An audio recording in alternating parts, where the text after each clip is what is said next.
By the time that she had with uneasy thoughts laid her fair cheek upon her pillow, her mother's servant brought a draught. A suspicion again crossed her at this novel proceeding, sufficiently alarming to determine her not to take the potion.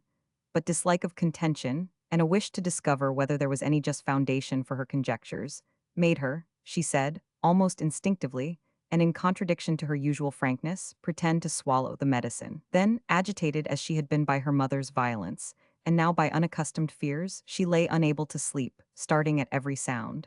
Soon her door opened softly, and on her springing up she heard a whisper, "Not asleep yet," and the door again closed. With a beating heart she expected another visit, and when after an interval her chamber was again invaded, having first assured herself that the intruders were her mother and an attendant, she composed herself to feign sleep. A step approached her bed, she dared not move, she strove to calm her palpitations, which became more violent, when she heard her mother say mutteringly, "Pretty simpleton, little do you think that your game is already at an end forever." For a moment the poor girl fancied that her mother believed that she had drank poison. She was on the point of springing up, when the Countess, already at a distance from the bed, spoke in a low voice to her companion, and again Idris listened. "Hasten," said she. "There is no time to lose, it is long past 11. They will be here at 5. Take merely the clothes necessary for her journey and her jewel casket." The servant obeyed. Few words were spoken on either side, but those were caught at with avidity by the intended victim. She heard the name of her own maid mentioned. "No, no," replied her mother. "She does not go with us. Lady Idris must forget England and all belonging to it." And again she heard, "She will not wake till late tomorrow, and we shall then be at sea." "All is ready," at length the woman announced. The Countess again came to her daughter's bedside. "In Austria at least," she said, "you will obey. In Austria, where obedience can be enforced and no choice left but between an honorable prison and a fitting marriage." Both then withdrew, though as she went the Countess said, softly, "All sleep, though all have not been prepared for sleep like her. I would not have any one suspect, or she might be roused to resistance and perhaps escape. Come with me to my room, we will remain there till the hour agreed upon." They went. Idris, panic-struck but animated and strengthened even by her excessive fear, dressed herself hurriedly, and going down a flight of back stairs, avoiding the vicinity of her mother's apartment, she contrived to escape from the castle by a low window, and came through snow, wind, and obscurity to my cottage, nor lost her courage until she arrived, and, depositing her fate in my hands, gave herself up to the desperation and weariness that overwhelmed her. I comforted her as well as I might. Joy and exultation were mine to possess and to save her, yet not to excite fresh agitation in her. Per non turbar quel bel viso sereno. I curbed my delight. I strove to quiet the eager dancing of my heart. I turned from her my eyes, beaming with too much tenderness, and proudly, to dark night and the inclement atmosphere, murmured the expressions of my transport. We reached London, methought, all too soon, and yet I could not regret our speedy arrival, when I witnessed the ecstasy with which my beloved girl found herself in her brother's arms, safe from every evil, under his unblamed protection. Adrian wrote a brief note to his mother, informing her that Idris was under his care and guardianship. Several days elapsed, and at last an answer came, dated from Cologne. It was useless, the haughty and disappointed lady wrote, for the Earl of Windsor and his sister to address again the injured parent, whose only expectation of tranquility must be derived from oblivion of their existence. Her desires had been blasted, her schemes overthrown. She did not complain. In her brother's court she would find, not compensation for their disobedience, filial unkindness admitted of none, but such a state of things and mode of life as might best reconcile her to her fate. Under such circumstances, she positively declined any communication with them. Such were the strange and incredible events that finally brought about my union with the sister of my best friend, with my adored Idris. With simplicity and courage, she set aside the prejudices and opposition which were obstacles to my happiness, nor scrupled to give her hand where she had given her heart. To be worthy of her, to raise myself to her height through the exertion of talents and virtue, to repay her love with devoted, unwearied tenderness, were the only thanks I could offer for the matchless gift. Chapter 6. And now let the reader, passing over some short period of time, be introduced to our happy circle. Adrian, Idris, and I were established in Windsor Castle. Lord Raymond and my sister inhabited a house which the former had built on the borders of the great park, near Perdita's cottage, as was still named the low-roofed abode, where we two, poor even in hope, had each received the assurance of our felicity. We had our separate occupations and our common amusements. Sometimes we passed whole days under the leafy covert of the forest with our books and music. This occurred during those rare days in this country, when the sun mounts his ethereal throne in unclouded majesty, and the windless atmosphere is as a bath of pellucid and grateful water, wrapping the senses in tranquility. When the clouds veiled the sky, and the wind scattered them there and here, rending their woof and strewing its fragments through the aerial plains, then we rode out and sought new spots of beauty and repose. When the frequent rains shut us within doors, evening recreation followed morning study, ushered in by music and song. Idris had a natural musical talent, and her voice, which had been carefully cultivated, was full and sweet. Raymond and I made a part of the concert, and Adrian and Perdita were devout listeners. Then we were as gay as summer insects, playful as children.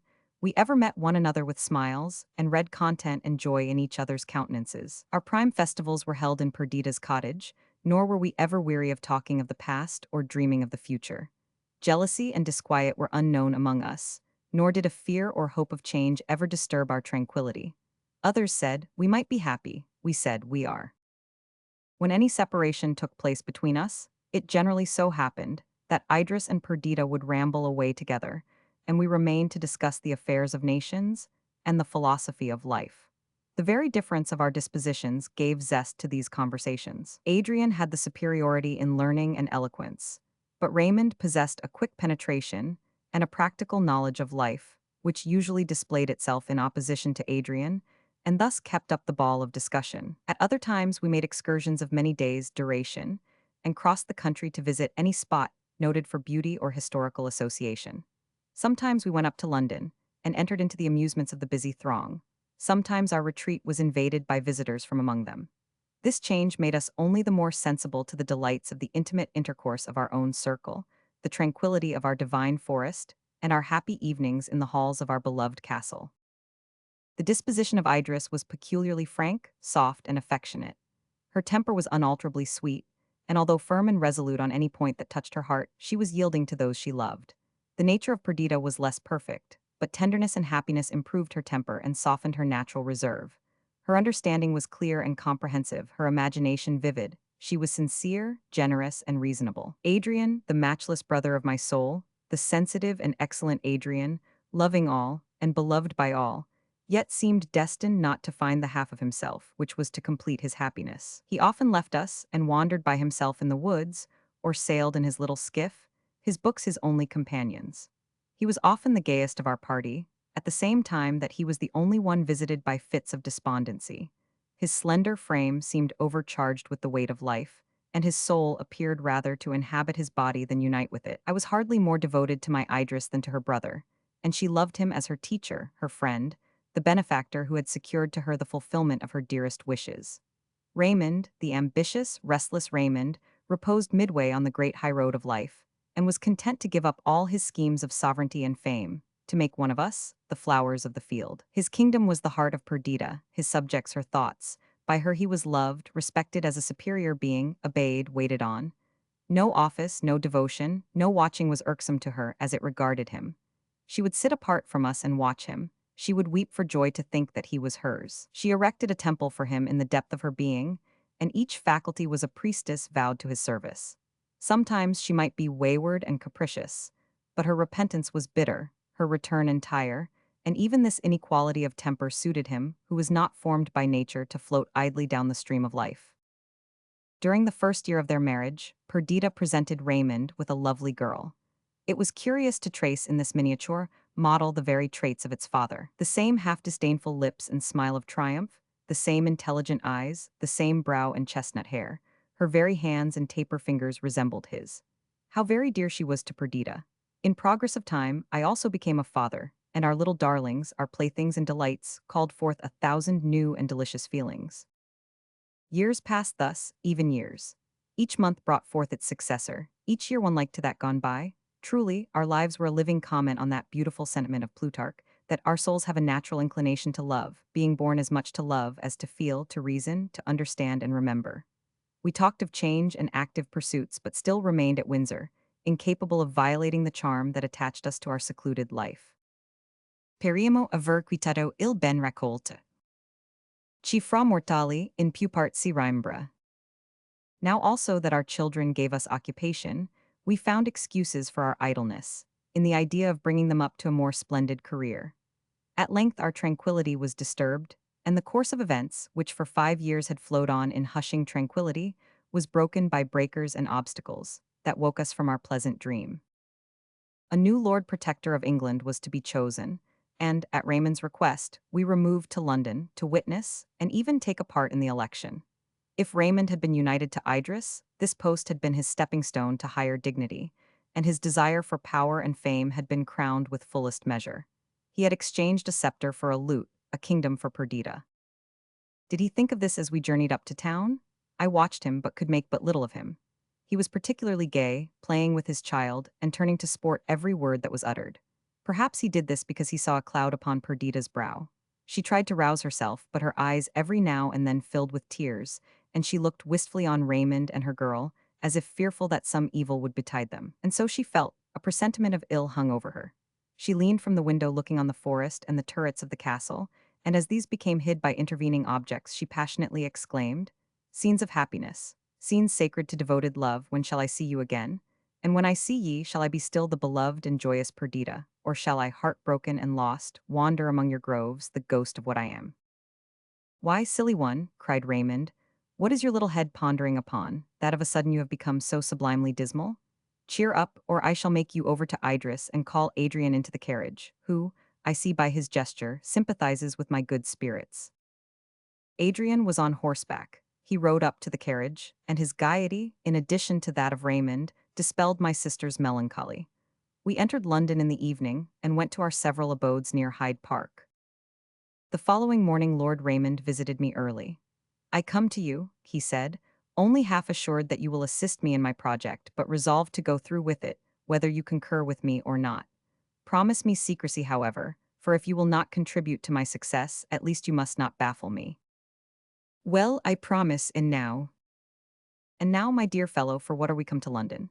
To be present at the election of a protector, and to give our yea or nay for his shuffling grace of, or for that noisy Ryland? Do you believe, Verney, that I brought you to town for that? No, we will have a protector of our own. We will set up a candidate and ensure his success. We will nominate Adrian, and do our best to bestow on him the power to which he is entitled by his birth, and which he merits through his virtues. Do not answer, I know all your objections, and will reply to them in order. First, whether he will or will not consent to become a great man? Leave the task of persuasion on that point to me. I do not ask you to assist me there. Secondly, whether he ought to exchange his employment of plucking blackberries and nursing wounded partridges in the forest for the command of a nation? My dear Lionel, we are married men and find employment sufficient in amusing our wives and dancing our children. But Adrian is alone, wifeless, childless, unoccupied. I have long observed him. He pines for want of some interest in life. His heart, exhausted by his early sufferings, reposes like a new-healed limb and shrinks from all excitement. But his understanding, his charity, his virtues, want a field for exercise and display, and we will procure it for him. Besides, is it not a shame that the genius of Adrian should fade from the earth like a flower in an untrod mountain path, fruitless? Do you think nature composed his surpassing machine for no purpose? Believe me, he was destined to be the author of infinite good to his native England. Has she not bestowed on him every gift in prodigality? Birth, wealth, talent, goodness? Does not everyone love and admire him? And does he not delight singly in such efforts as manifest his love to all?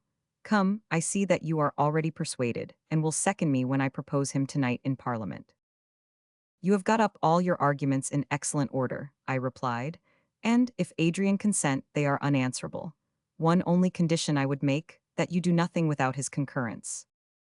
I believe you are in the right, said Raymond, although I had thought at first to arrange the affair differently. Be it so. I will go instantly to Adrian, and, if he inclines to consent, you will not destroy my labor by persuading him to return and turn squirrel again in Windsor Forest. Idris, you will not act the traitor towards me. Trust me, replied she, I will preserve a strict neutrality.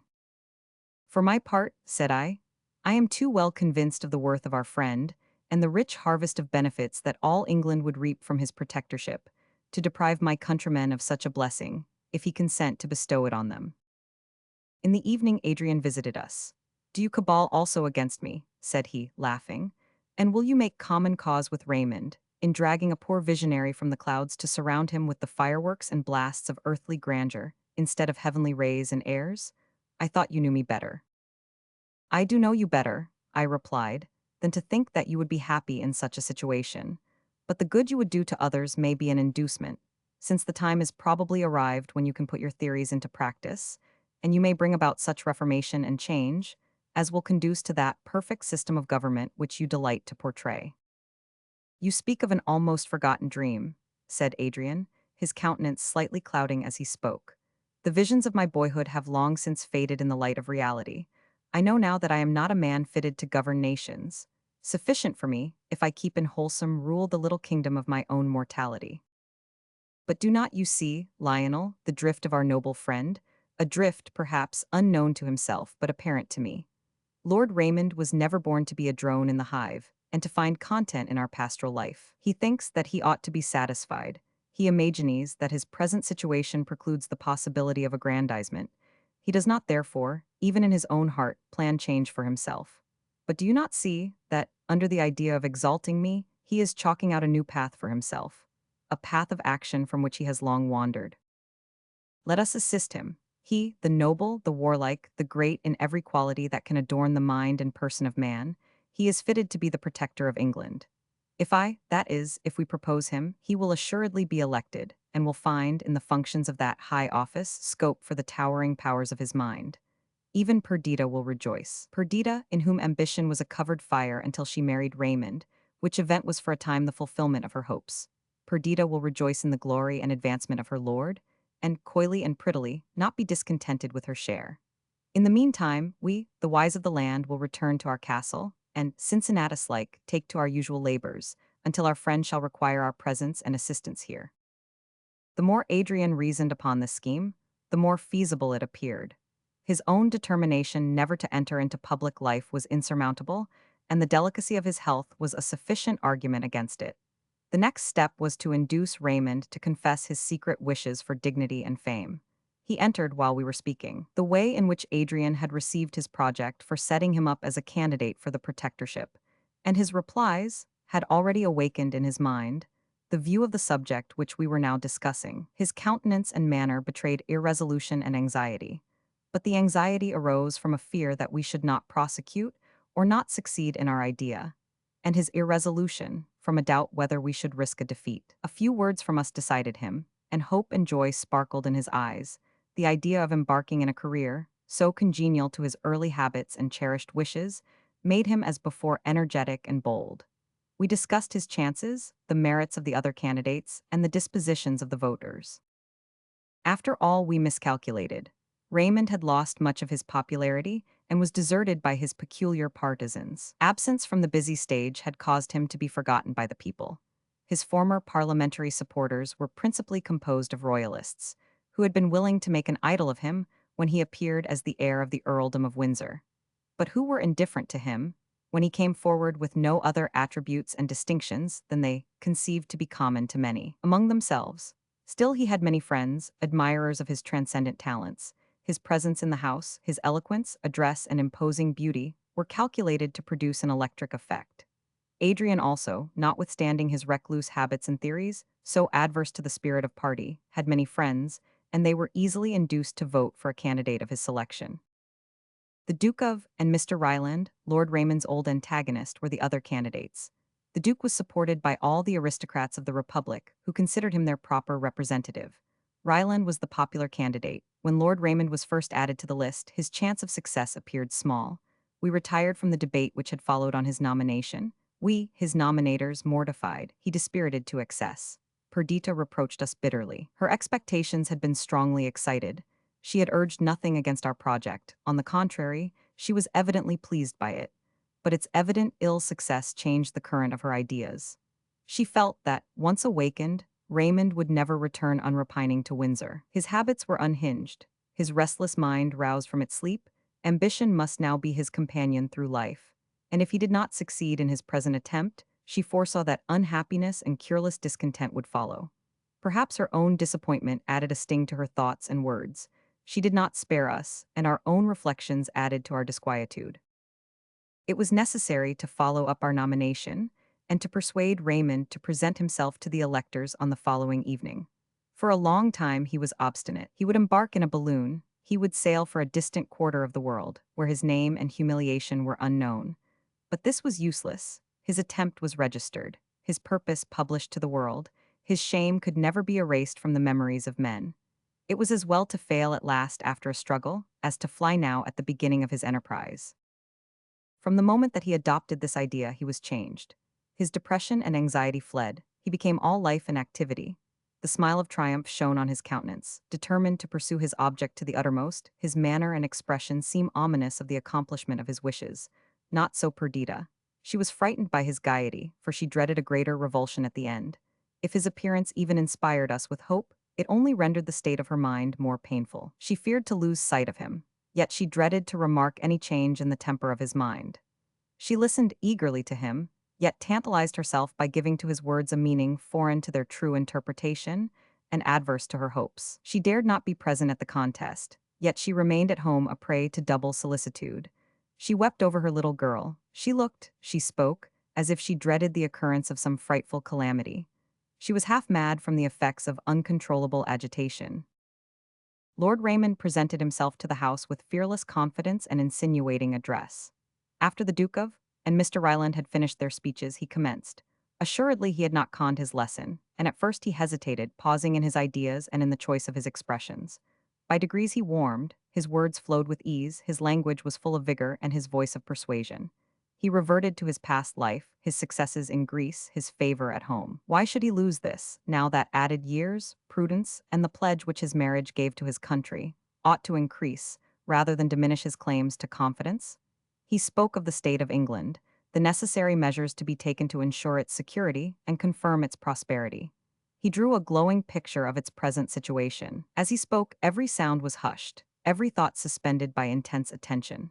His graceful elocution enchained the senses of his hearers. In some degree also he was fitted to reconcile all parties. His birth pleased the aristocracy.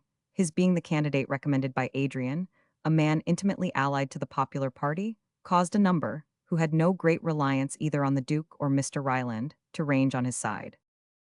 The contest was keen and doubtful.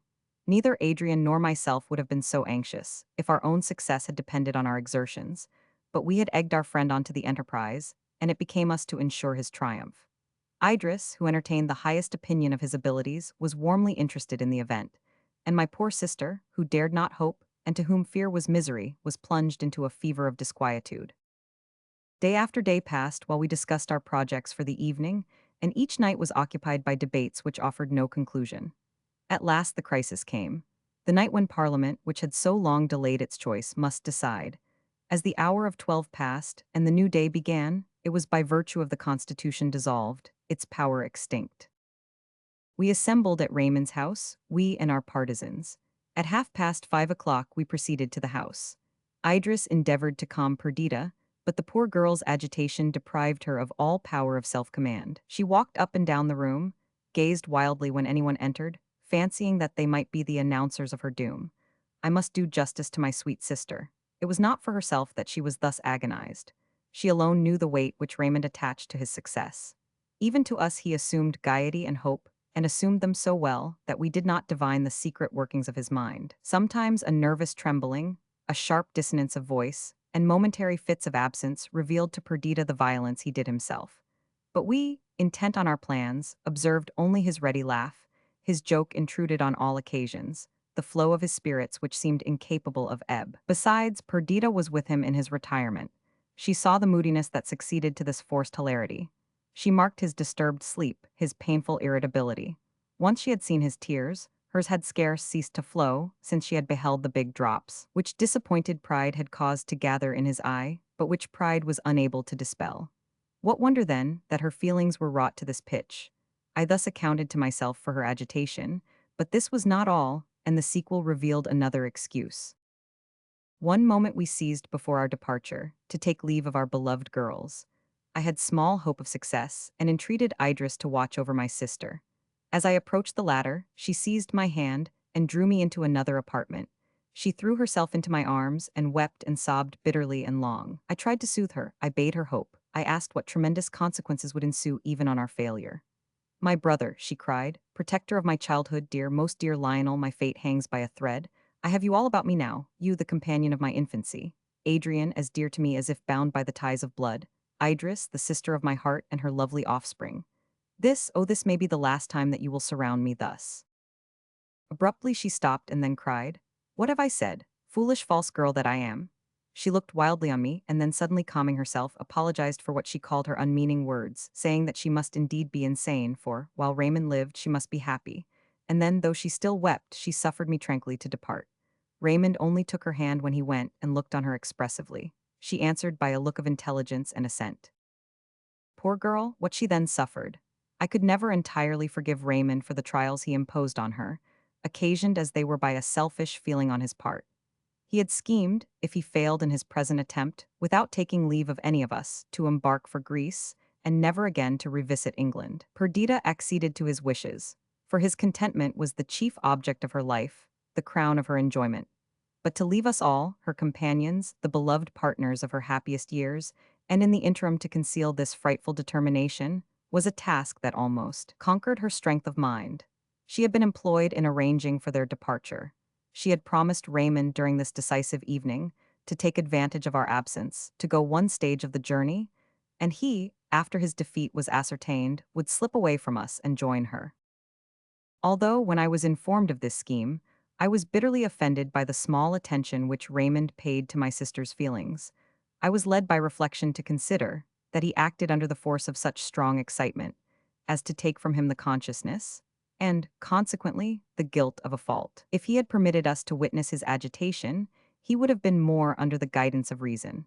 But his struggles for the show of composure acted with such violence on his nerves as to destroy his power of self-command. I am convinced that, at the worst, he would have returned from the seashore to take leave of us and to make us the partners of his council. But the task imposed on Perdita was not the less painful. He had extorted from her a vow of secrecy, and her part of the drama, since it was to be performed alone, was the most agonizing that could be devised. But to return to my narrative. The debates had hitherto been long and loud. They had often been protracted merely for the sake of delay. But now each seemed fearful lest the fatal moment should pass, while the choice was yet undecided. Unwonted silence reigned in the house, the members spoke in whispers, and the ordinary business was transacted with celerity and quietness. During the first stage of the election, the Duke of had been thrown out. The question therefore lay between Lord Raymond and Mr. Ryland. The latter had felt secure of victory until the appearance of Raymond, and since his name had been inserted as a candidate, he had canvassed with eagerness. He had appeared each evening, impatience and anger marked in his looks, scowling on us from the opposite side of St. Stephen's, as if his mere frown would cast eclipse on our hopes. Everything in the English Constitution had been regulated for the better preservation of peace. On the last day, 2 candidates only were allowed to remain, and to obviate, if possible, the last struggle between these, a bribe was offered to him who should voluntarily resign his pretensions. A place of great emolument and honor was given him, and his success facilitated at a future election. Strange to say, however, no instance had yet occurred where either candidate had had recourse to this expedient. In consequence, the law had become obsolete, nor had been referred to by any of us in our discussions. To our extreme surprise, when it was moved that we should resolve ourselves into a committee for the election of the Lord Protector, the member who had nominated Ryland rose and informed us that this candidate had resigned his pretensions. His information was at first received with silence. A confused murmur succeeded, and when the chairman declared Lord Raymond duly chosen, it amounted to a shout of applause and victory. It seemed as if, far from any dread of defeat, even if Mr. Ryland had not resigned, every voice would have been united in favor of our candidate. In fact, now that the idea of contest was dismissed, all hearts returned to their former respect and admiration of our accomplished friend.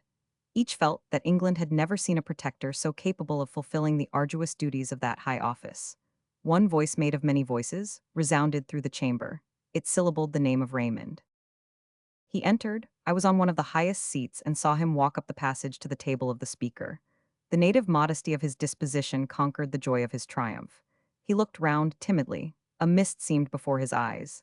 Adrian, who was beside me, hastened to him, and jumping down the benches, was at his side in a moment. His appearance reanimated our friend, and when he came to speak and act, his hesitation vanished, and he shone out supreme in majesty and victory.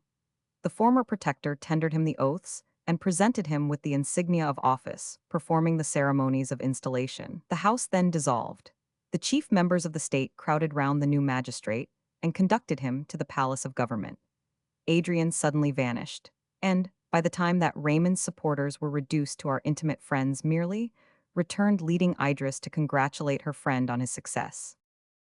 But where was Perdita?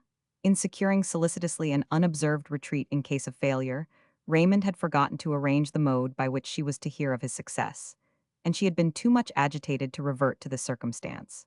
When Idris entered, so far had Raymond forgotten himself that he asked for my sister. One word, which told of her mysterious disappearance, recalled him. Adrian, it is true, had already gone to seek the fugitive, imagining that her tameless anxiety had led her to the purlieus of the house, and that some sinister event detained her. But Raymond, without explaining himself, suddenly quitted us, and in another moment we heard him gallop down the street, in spite of the wind and rain that scattered tempest over the earth.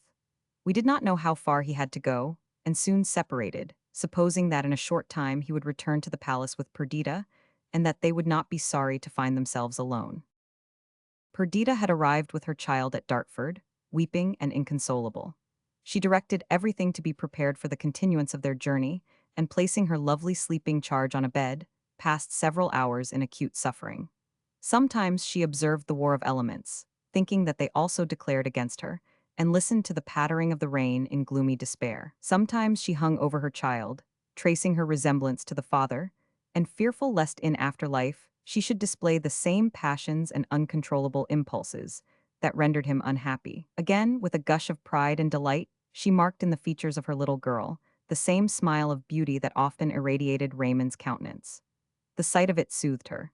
She thought of the treasure she possessed in the affections of her lord, of his accomplishments surpassing those of his contemporaries, his genius, his devotion to her. Soon she thought that all she possessed in the world except him might well be spared, nay, given with delight, a propitiatory offering, to secure the supreme good she retained in him. Soon she imagined that fate demanded this sacrifice from her, as a mark she was devoted to Raymond, and that it must be made with cheerfulness. She figured to herself their life in the Greek isle he had selected for their retreat, her task of soothing him, her cares for the beauteous Clara, her rides in his company, her dedication of herself to his consolation. The picture then presented itself to her in such glowing colors that she feared the reverse, and a life of magnificence and power in London, where Raymond would no longer be hers only, nor she the sole source of happiness to him. So far as she merely was concerned, she began to hope for defeat, and it was only on his account that her feelings vacillated as she heard him gallop into the courtyard of the inn. That he should come to her alone, wedded by the storm, careless of everything except speed, what else could it mean than that, vanquished and solitary, they were to take their way from native England, the scene of shame, and hide themselves in the myrtle groves of the Grecian Isles? In a moment she was in his arms. The knowledge of his success had become so much a part of himself that he forgot that it was necessary to impart it to his companion.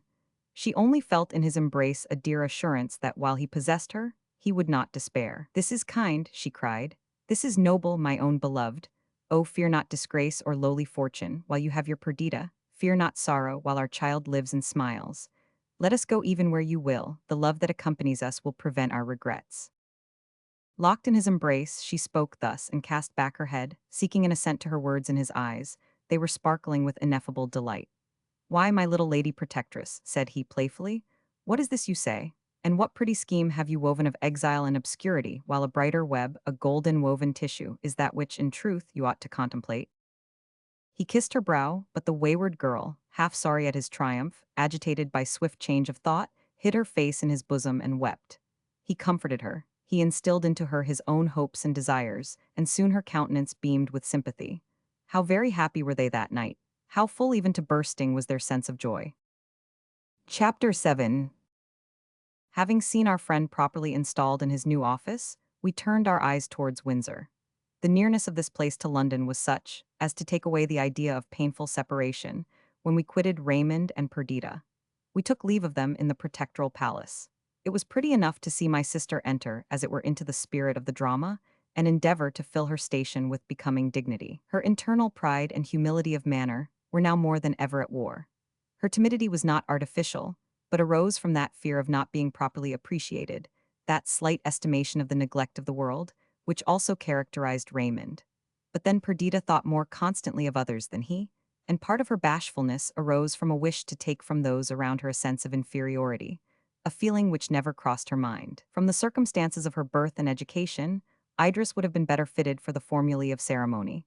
But the very ease which accompanied such actions with her, arising from habit, rendered them tedious, while with every drawback, Perdita evidently enjoyed her situation. She was too full of new ideas to feel much pain when we departed. She took an affectionate leave of us and promised to visit us soon, but she did not regret the circumstances that caused our separation. The spirits of Raymond were unbounded. He did not know what to do with his new got power. His head was full of plans. He had as yet decided on none, but he promised himself, his friends, and the world that the era of his protectorship should be signalized by some act of surpassing glory.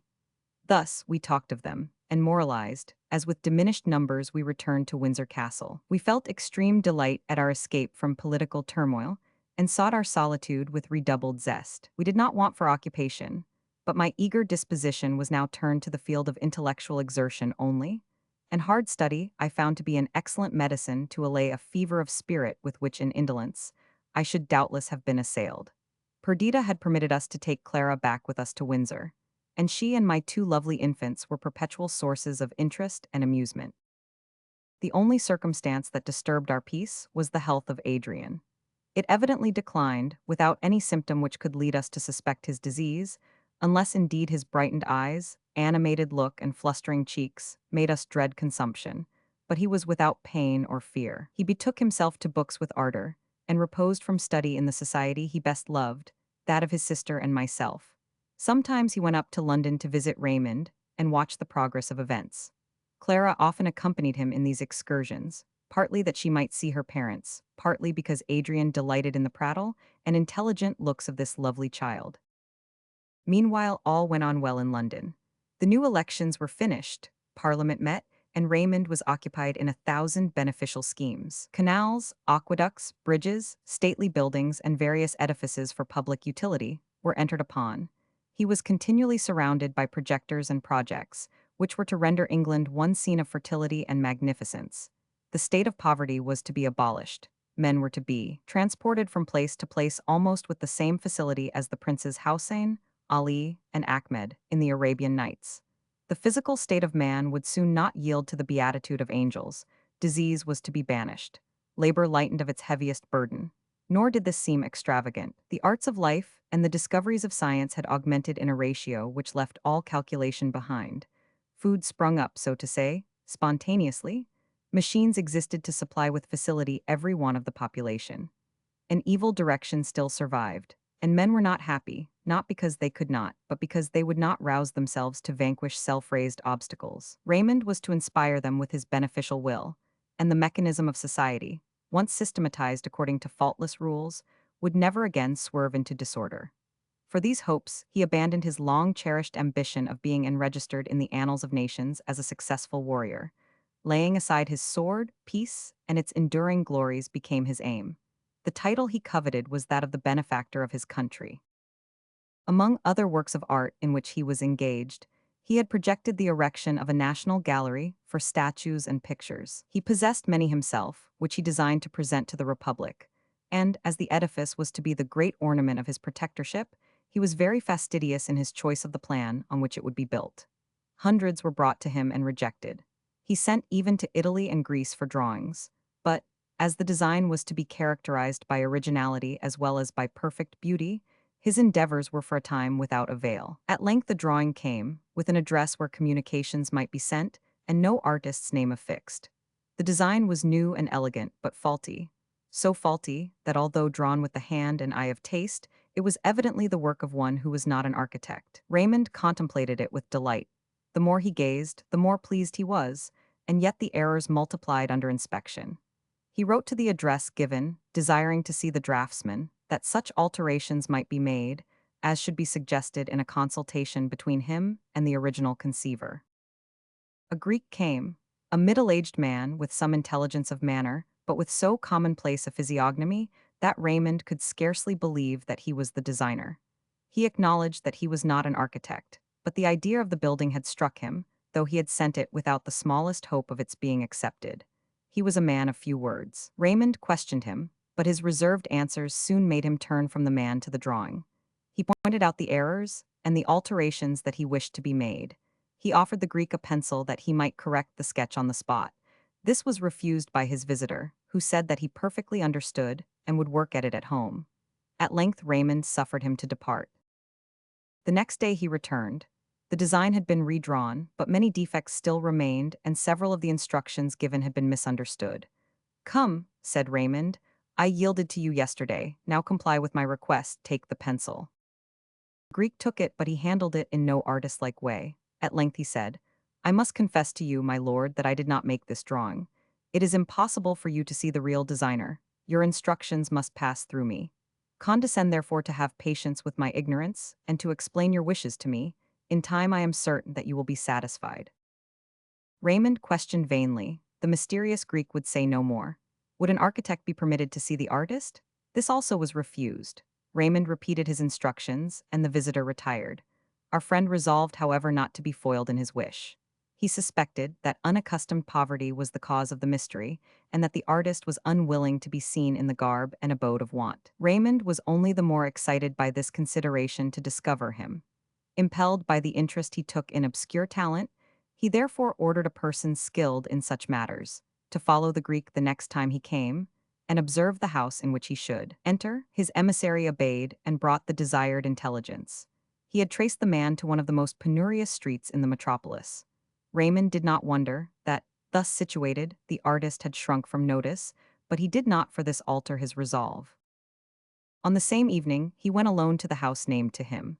Poverty, dirt, and squalid misery characterized its appearance. "Alas," thought Raymond, "I have much to do before England becomes a paradise." He knocked, the door was opened by a string from above. The broken, wretched staircase was immediately before him, but no person appeared. He knocked again, vainly, and then, impatient of further delay, he ascended the dark, creaking stairs. His main wish, more particularly now that he witnessed the abject dwelling of the artist, was to relieve one, possessed of talent, but depressed by want. He pictured to himself a youth whose eyes sparkled with genius, whose person was attenuated by famine. He half feared to displease him, but he trusted that his generous kindness would be administered so delicately as not to excite repulse. What human heart is shut to kindness? And though poverty in its excess might render the sufferer unapt to submit to the supposed degradation of a benefit, the zeal of the benefactor must at last relax him into thankfulness. These thoughts encouraged Raymond as he stood at the door of the highest room of the house. After trying vainly to enter the other apartments, he perceived just within the threshold of this one a pair of small Turkish slippers. The door was ajar, but all was silent within. It was probable that the inmate was absent, but secure that he had found the right person, our adventurous protector was tempted to enter, to leave a purse on the table, and silently depart. In pursuance of this idea, he pushed open the door gently, but the room was inhabited. Raymond had never visited the dwellings of want, and the scene that now presented itself struck him to the heart. The floor was sunk in many places, the walls ragged and bare, the ceiling weather-stained. A tattered bed stood in the corner. There were but 2 chairs in the room and a rough broken table, on which was a light in a tin candlestick. Yet in the midst of such drear and heart-sickening poverty, there was an air of order and cleanliness that surprised him. The thought was fleeting, for his attention was instantly drawn towards the inhabitant of this wretched abode. It was a female. She sat at the table. One small hand shaded her eyes from the candle, the other held a pencil.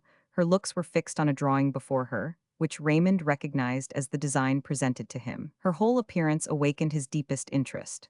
Her dark hair was braided and twined in thick knots like the headdress of a Grecian statue.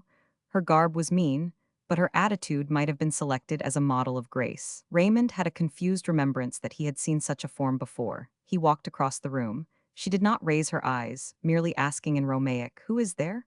"A friend," replied Raymond in the same dialect.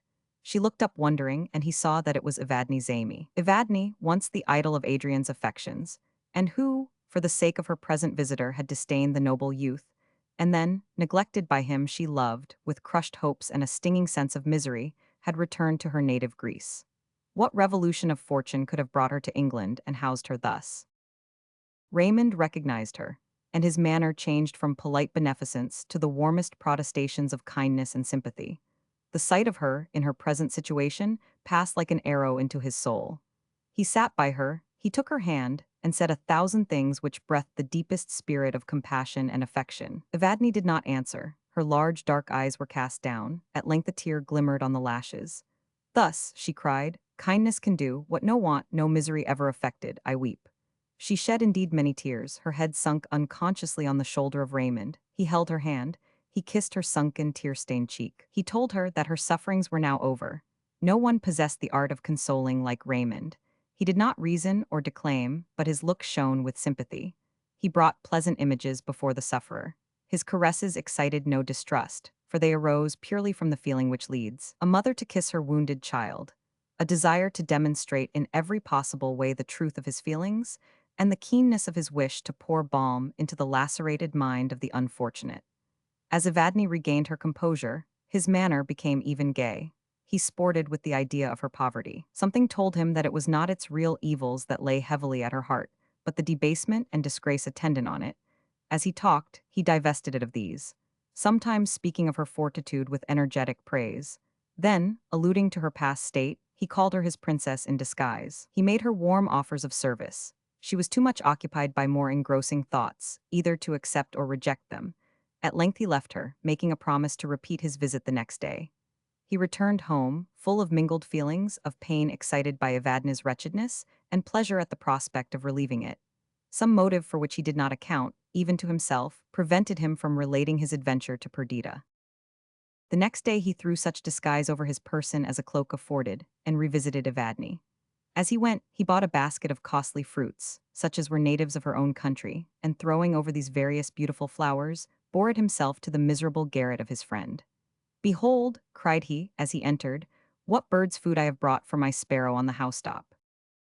Evadne now related the tale of her misfortunes. Her father, though of high rank, had in the end dissipated his fortune, and even destroyed his reputation and influence through a course of dissolute indulgence. His health was impaired beyond hope of cure, and it became his earnest wish, before he died, to preserve his daughter from the poverty which would be the portion of her orphan state. He therefore accepted for her, and persuaded her to accede to, a proposal of marriage from a wealthy Greek merchant settled at Constantinople. She quitted her native Greece, her father died. By degrees she was cut off from all the companions and ties of her youth. The war, which about a year before the present time had broken out between Greece and Turkey, brought about many reverses of fortune. Her husband became bankrupt, and then in a tumult and threatened massacre on the part of the Turks, they were obliged to fly at midnight, and reached in an open boat an English vessel under sail, which brought them immediately to this island. The few jewels they had saved supported them a while. The whole strength of Evadne's mind was exerted to support the failing spirits of her husband.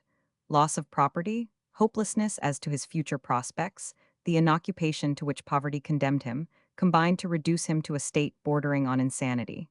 5 months after their arrival in England, he committed suicide.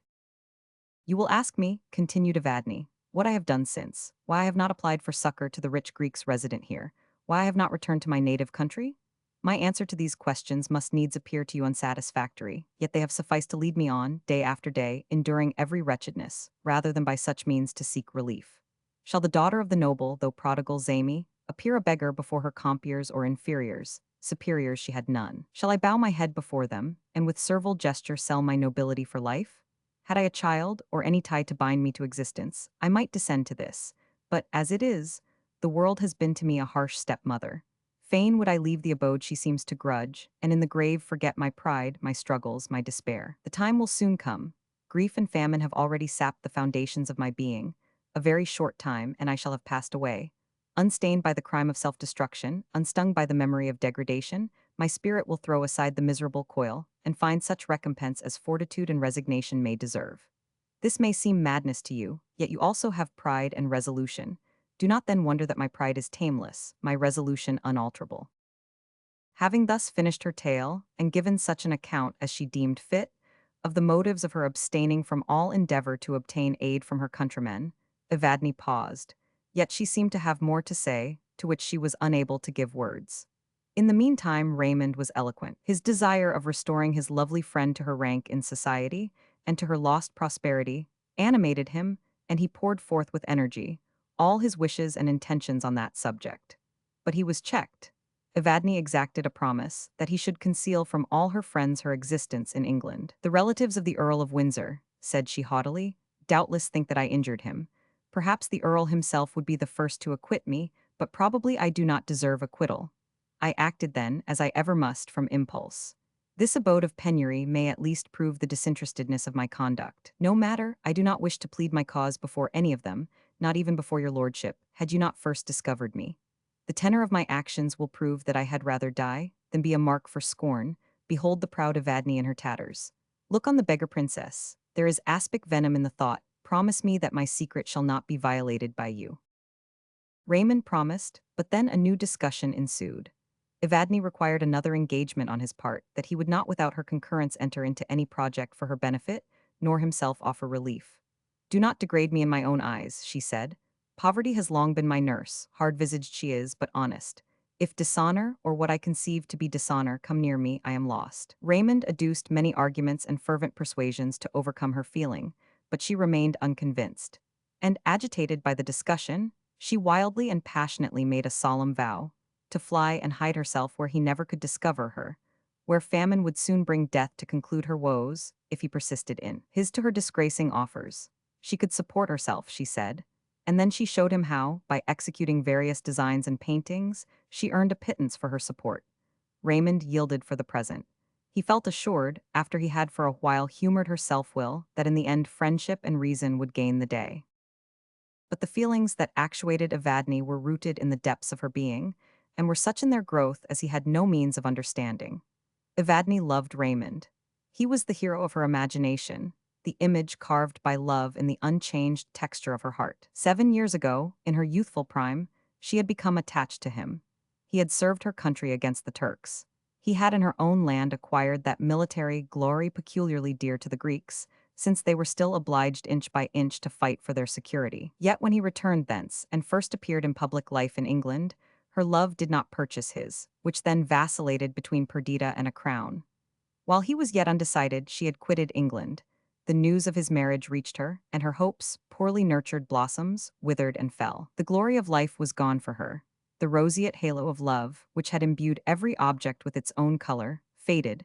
She was content to take life as it was, and to make the best of leaden-colored reality. She married, and, carrying her restless energy of character with her into new scenes, she turned her thoughts to ambition, and aimed at the title and power of Princess of Wallachia, while her patriotic feelings were soothed by the idea of the good she might do her country, when her husband should be chief of this principality.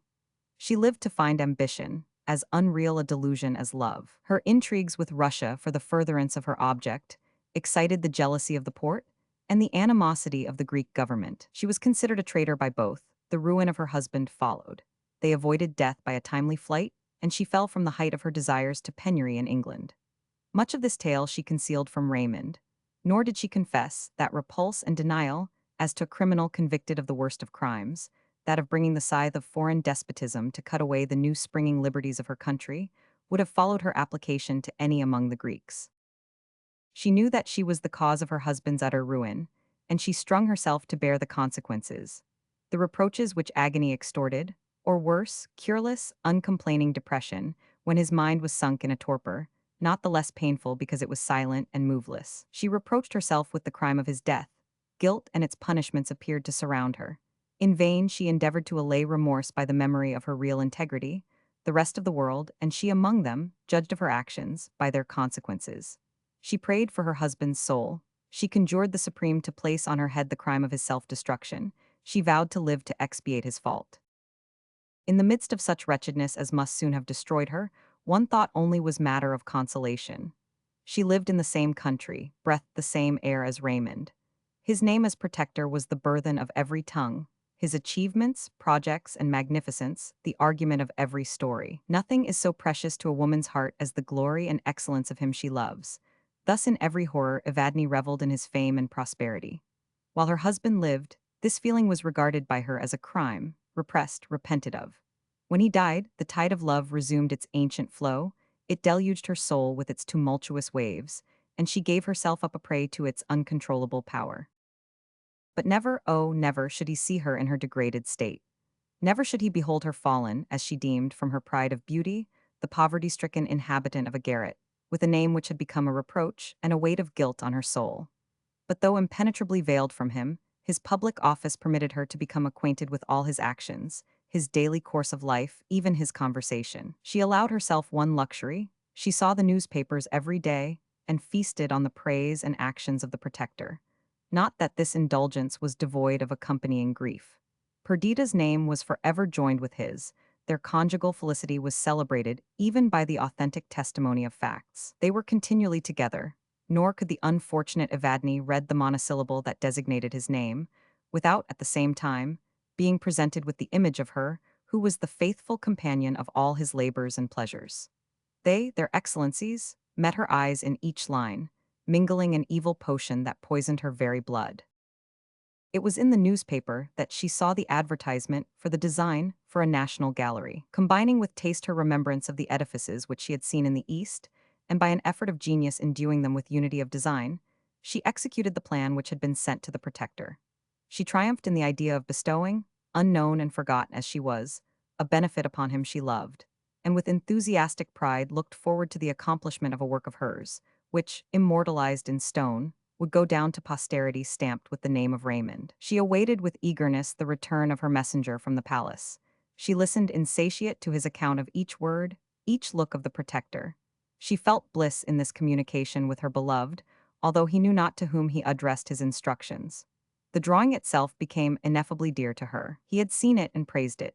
It was again retouched by her. Each stroke of her pencil was as a chord of thrilling music, and bore to her the idea of a temple raised to celebrate the deepest and most unutterable emotions of her soul.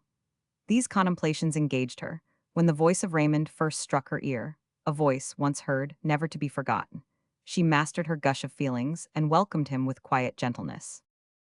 Pride and tenderness now struggled, and at length made a compromise together. She would see Raymond, since destiny had led him to her, and her constancy and devotion must merit his friendship. But her rights with regard to him, and her cherished independence, should not be injured by the idea of interest, or the intervention of the complicated feelings attendant on pecuniary obligation, and the relative situations of the benefactor and benefited. Her mind was of uncommon strength. She could subdue her sensible wants to her mental wishes, and suffer cold, hunger, and misery, rather than concede to fortune a contested point. Alas, that in human nature such a pitch of mental discipline, and disdainful negligence of nature itself, should not have been allied to the extreme of moral excellence.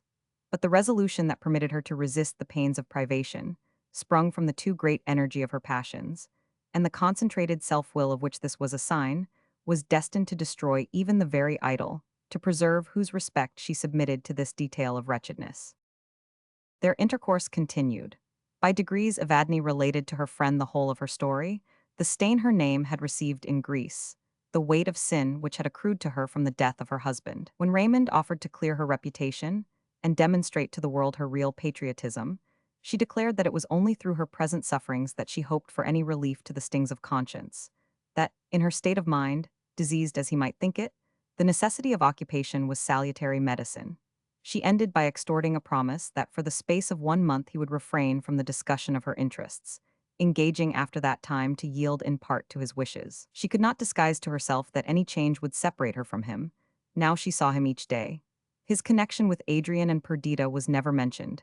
He was to her a meteor, a companionless star, which at its appointed hour rose in her hemisphere, whose appearance brought felicity, and which, although it set, was never eclipsed. He came each day to her abode of penury, and his presence transformed it to a temple redolent with sweets, radiant with heaven's own light. He partook of her delirium.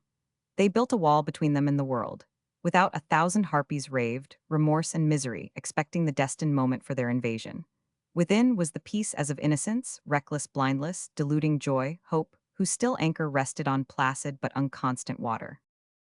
Thus, while Raymond had been wrapped in visions of power and fame, while he looked forward to entire dominion over the elements and the mind of man, the territory of his own heart escaped his notice.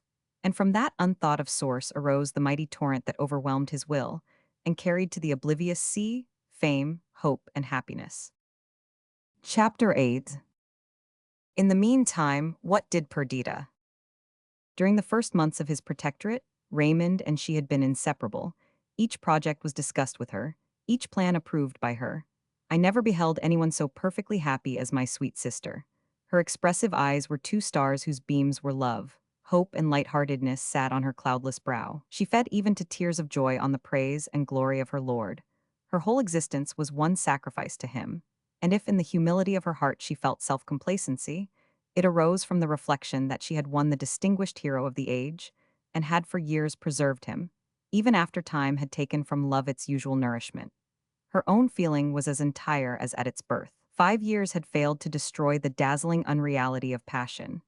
Most men ruthlessly destroy the sacred veil with which the female heart is wont to adorn the idol of its affections. Not so Raymond. He was an enchanter whose reign was forever undiminished, a king whose power never was suspended.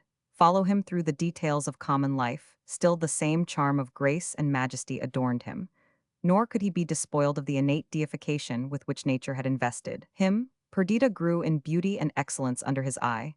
I no longer recognized my reserved, abstracted sister in the fascinating and open-hearted wife of Raymond. The genius that enlightened her countenance was now united to an expression of benevolence, which gave divine perfection to her beauty.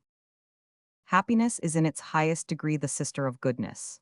Suffering and amiability may exist together, and writers have loved to depict their conjunction.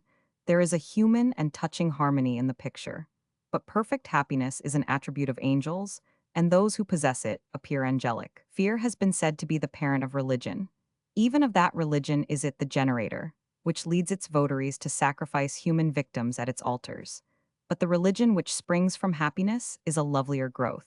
The religion which makes the heart breathe forth fervent thanksgiving and causes us to pour out the overflowings of the soul before the author of our being, that which is the parent of the imagination and the nurse of poetry, that which bestows benevolent intelligence on the visible mechanism of the world and makes earth a temple with heaven for its cope.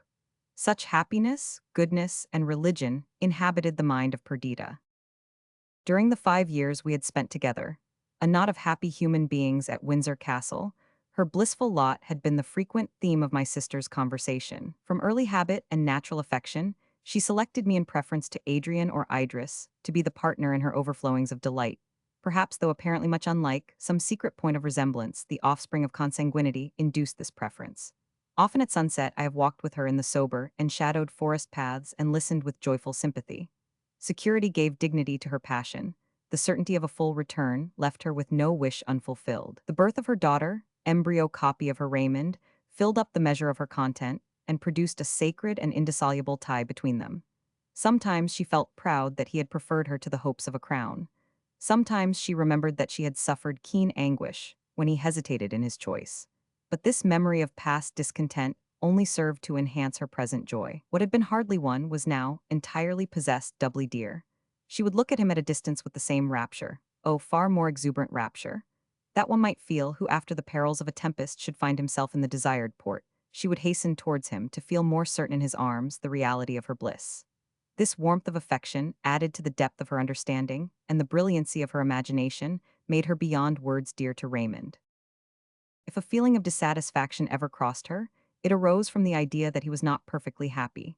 Desire of renown and presumptuous ambition had characterized his youth. The one he had acquired in Greece, the other he had sacrificed to love. His intellect found sufficient field for exercise in his domestic circle, whose members, all adorned by refinement and literature, were many of them, like himself, distinguished by genius. Yet active life was the genuine soil for his virtues, and he sometimes suffered tedium from the monotonous succession of events in our retirement. Pride made him recoil from complaint, and gratitude and affection to Perdita generally acted as an opiate to all desire, save that of meriting her love. We all observed the visitation of these feelings, and none regretted them so much as Perdita. Her life consecrated to him was a slight sacrifice to reward his choice, but was not that sufficient? Did he need any gratification that she was unable to bestow? This was the only cloud in the azure of her happiness. His passage to power had been full of pain to both. He, however, attained his wish. He filled the situation for which nature seemed to have molded him. His activity was fed in wholesome measure, without either exhaustion or satiety. His taste and genius found worthy expression in each of the modes human beings have invented to encage and manifest the spirit of beauty. The goodness of his heart made him never weary of conducing to the well-being of his fellow creatures. His magnificent spirit and aspirations for the respect and love of mankind now received fruition. True, his exaltation was temporary. Perhaps it were better that it should be so. Habit would not dull his sense of the enjoyment of power, nor struggles, disappointment, and defeat await the end of that which would expire at its maturity. He determined to extract and condense all of glory, power, and achievement, which might have resulted from a long reign, into the 3 years of his protectorate. Raymond was eminently social. All that he now enjoyed would have been devoid of pleasure to him, had it been unparticipated. But in Perdita he possessed all that his heart could desire. Her love gave birth to sympathy, her intelligence made her understand him at a word, her powers of intellect enabled her to assist and guide him. He felt her worth. During the early years of their union, the inequality of her temper, and yet unsubdued self-will which tarnished her character, had been a slight drawback to the fullness of his sentiment. Now that unchanged serenity and gentle compliance were added to her other qualifications, his respect equaled his love. Years added to the strictness of their union. They did not now guess at and totter on the pathway, divining the mode to please, hoping, yet fearing the continuance of bliss. 5 years gave a sober certainty to their emotions, though it did not rob them of their ethereal nature. It had given them a child, but it had not detracted from the personal attractions of my sister. Timidity, which in her had almost amounted to awkwardness, was exchanged for a graceful decision of manner. Frankness, instead of reserve, characterized her physiognomy, and her voice was attuned to thrilling softness. She was now 23, in the pride of womanhood, fulfilling the precious duties of wife and mother, possessed of all her heart had ever coveted. Raymond was 10 years older. To his previous beauty, noble mien, and commanding aspect, he now added gentlest benevolence, winning tenderness, graceful, and unwearied attention to the wishes of another. The first secret that had existed between them was the visits of Raymond to Evadne. He had been struck by the fortitude and beauty of the ill-fated Greek, and, when her constant tenderness towards him unfolded itself, he asked with astonishment, by what act of his he had merited this passionate and unrequited love. She was for a while the sole object of his reveries, and Perdita became aware that his thoughts and time were bestowed on a subject unparticipated by her. My sister was by nature destitute of the common feelings of anxious, petulant jealousy. The treasure which she possessed in the affections of Raymond was more necessary to her being than the lifeblood that animated her veins, more truly than Othello she might say. To be once in doubt is once to be resolved. On the present occasion, she did not suspect any alienation of affection, but she conjectured that some circumstance connected with his high place had occasioned this mystery. She was startled and pained. She began to count the long days and months and years which must elapse before he would be restored to a private station and unreservedly to her. She was not content that, even for a time, he should practice concealment with her. She often repined, but her trust in the singleness of his affection was undisturbed, and when they were together, unchecked by fear, she opened her heart to the fullest delight. Time went on. Raymond, stopping midway in his wild career, paused suddenly to think of consequences. Two results presented themselves in the view he took of the future: that his intercourse with Evadne should continue a secret too, or that finally it should be discovered by Perdita. The destitute condition and highly wrought feelings of his friend prevented him from adverting to the possibility of exiling himself from her. In the first event, he had bidden an eternal farewell to open-hearted converse, and entire sympathy with the companion of his life. The veil must be thicker than that invented by Turkish jealousy, the wall higher than the unscalable tower of Vathek, which should conceal from her the workings of his heart and hide from her view the secret of his actions. This idea was intolerably painful to him. Frankness and social feelings were the essence of Raymond's nature. Without them, his qualities became commonplace. Without these to spread glory over his intercourse with Perdita, his vaunted exchange of a throne for her love was as weak and empty as the rainbow hues which vanish when the sun is down. But there was no remedy. Genius, devotion, and courage, the adornments of his mind, and the energies of his soul, all exerted to their uttermost stretch, could not roll back one hair's breadth the wheel of time's chariot. That which had been was written with the adamantine pen of reality on the everlasting volume of the past. Nor could agony and tears suffice to wash out one iota from the act fulfilled. But this was the best side of the question. What if circumstance should lead Perdita to suspect and suspecting to be resolved? The fibers of his frame became relaxed, and cold dew stood on his forehead at this idea. Many men may scoff at his dread, but he read the future, and the peace of Perdita was too dear to him, her speechless agony too certain and too fearful not to unman him. His course was speedily decided upon. If the worst befell, if she learnt the truth, he would neither stand her reproaches or the anguish of her altered looks. He would forsake her, England, his friends, the scenes of his youth, the hopes of coming time. He would seek another country, and in other scenes begin life again. Having resolved on this, he became calmer. He endeavored to guide with prudence the steeds of destiny through the devious road which he had chosen, and bent all his efforts the better to conceal what he could not alter. The perfect confidence that subsisted between Perdita and him rendered every communication common between them. They opened each other's letters, even as, until now, the inmost fold of the heart of each was disclosed to the other. A letter came unawares. Perdita read it. Had it contained confirmation, she must have been annihilated. As it was, trembling, cold, and pale, she sought Raymond. He was alone, examining some petitions lately presented. She entered silently, sat on a sofa opposite to him, and gazed on him with a look of such despair that wildest shrieks and dire moans would have been tame exhibitions of misery, compared to the living incarnation of the thing itself exhibited by her. At first he did not take his eyes from the papers. When he raised them, he was struck by the wretchedness manifest on her altered cheek. For a moment he forgot his own acts and fears, and asked with consternation, "Dearest girl, what is the matter? What has happened?"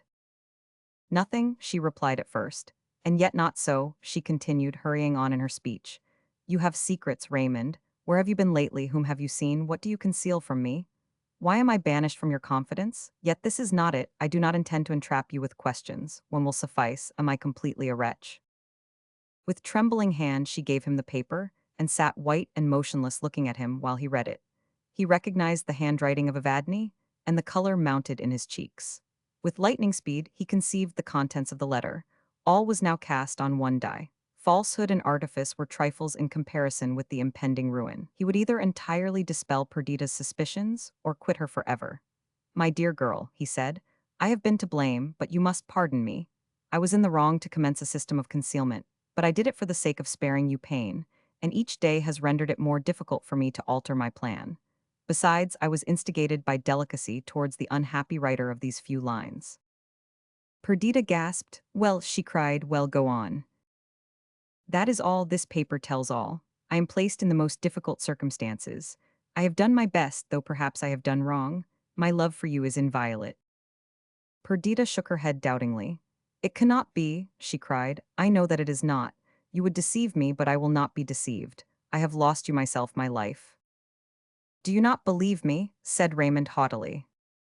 "To believe you," she exclaimed, "I would give up all and expire with joy, so that in death I could feel that you were true, but that cannot be." "Perdita," continued Raymond, "you do not see the precipice on which you stand. You may believe that I did not enter on my present line of conduct without reluctance and pain. I knew that it was possible that your suspicions might be excited, but I trusted that my simple word would cause them to disappear. I built my hope on your confidence. Do you think that I will be questioned and my replies disdainfully set aside? Do you think that I will be suspected, perhaps watched, cross-questioned, and disbelieved? I am not yet fallen so low, my honor is not yet so tarnished. You have loved me, I adored you, but all human sentiments come to an end. Let our affection expire, but let it not be exchanged for distrust and recrimination. Heretofore we have been friends, lovers, let us not become enemies, mutual spies. I cannot live the object of suspicion. You cannot believe me, let us part." "Exactly so," cried Perdita. "I knew that it would come to this. Are we not already parted? Does not a stream, boundless as ocean, deep as vacuum, yawn between us?" Raymond rose, his voice was broken, his features convulsed, his manner calm as the earthquake-cradling atmosphere. He replied, "I am rejoiced that you take my decision so philosophically. Doubtless you will play the part of the injured wife to admiration. Sometimes you may be stung with the feeling that you have wronged me, but the condolence of your relatives, the pity of the world, the complacency which the consciousness of your own immaculate innocence will bestow, will be excellent balm. Me you will never see more." Raymond moved towards the door. He forgot that each word he spoke was false. He personated his assumption of innocence even to self-deception. Have not actors wept as they portrayed imagined passion? A more intense feeling of the reality of fiction possessed Raymond. He spoke with pride. He felt injured. Perdita looked up. She saw his angry glance. His hand was on the lock of the door. She started up. She threw herself on his neck. She gasped and sobbed. He took her hand and, leading her to the sofa, sat down near her. Her head fell on his shoulder. She trembled. Alternate changes of fire and ice ran through her limbs. Observing her emotion, he spoke with softened accents. "The blow is given. I will not part from you in anger. I owe you too much. I owe you 6 years of unalloyed happiness. But they are past. I will not live the mark of suspicion, the object of jealousy. I love you too well. In an eternal separation, only can either of us hope for dignity and propriety of action. We shall not then be degraded from our true characters. Faith and devotion have hitherto been the essence of our intercourse.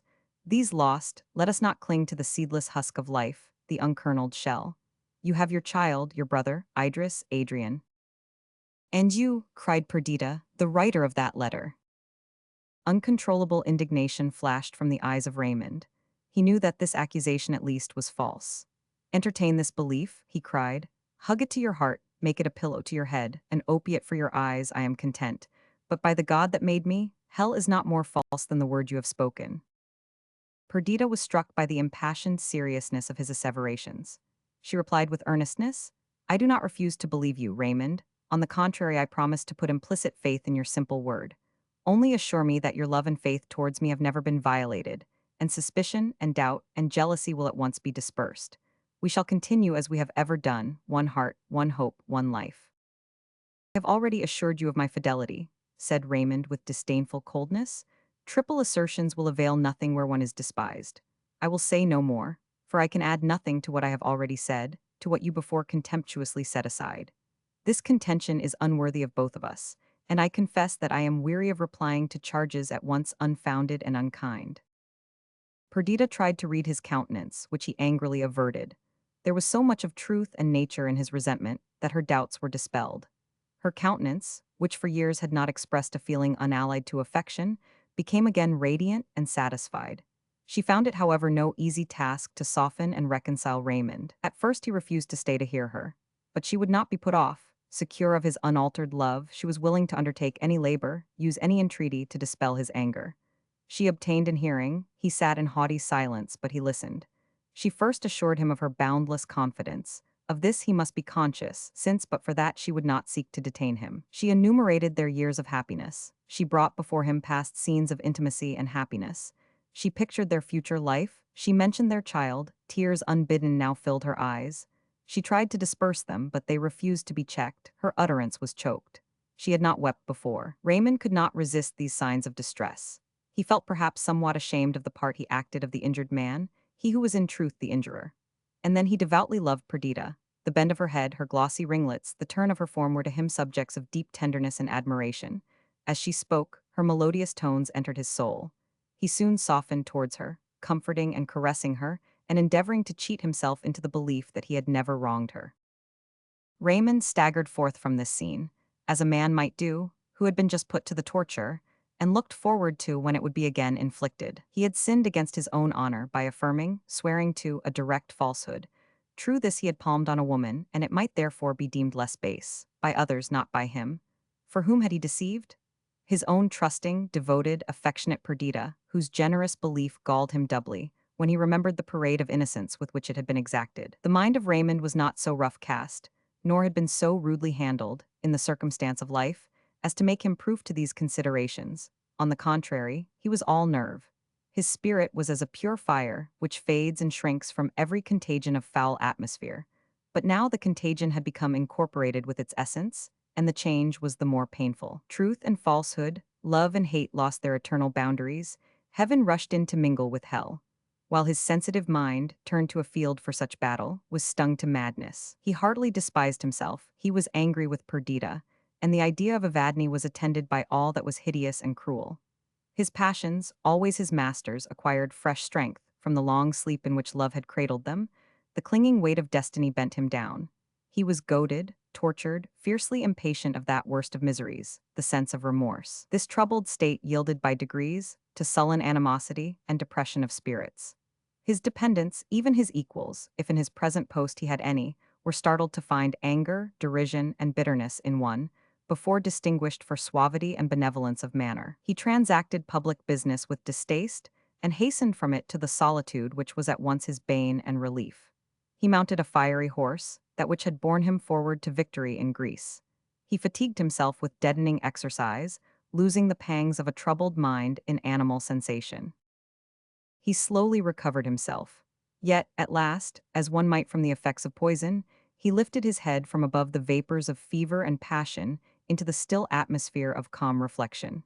He meditated on what was best to be done. He was first struck by the space of time that had elapsed, since madness, rather than any reasonable impulse, had regulated his actions. A month had gone by, and during that time he had not seen Evadne. Her power, which was linked to few of the enduring emotions of his heart, had greatly decayed. He was no longer her slave, no longer her lover. He would never see her more, and by the completeness of his return, deserve the confidence of Perdita. Yet, as he thus determined, fancy conjured up the miserable abode of the Greek girl. An abode, which from noble and lofty principle, she had refused to exchange for one of greater luxury. He thought of the splendor of her situation and appearance when he first knew her.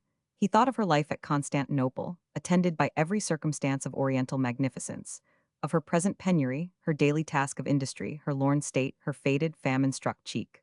Compassion swelled his breast. He would see her once again. He would devise some plan for restoring her to society and the enjoyment of her rank.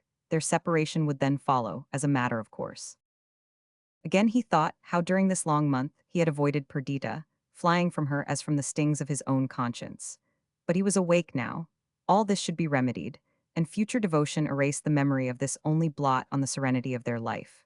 He became cheerful as he thought of this, and soberly and resolutely marked out the line of conduct he would adopt. He remembered that he had promised Perdita to be present this very evening, the 19th of October, anniversary of his election as protector, at a festival given in his honor. Good augury should this festival be of the happiness of future years. First, he would look in on Evadne. He would not stay, but he owed her some account, some compensation for his long and unannounced absence, and then to Perdita, to the forgotten world, to the duties of society, the splendor of rank, the enjoyment of power. After the scenes sketched in the preceding pages, Perdita had contemplated an entire change in the manners and conduct of Raymond.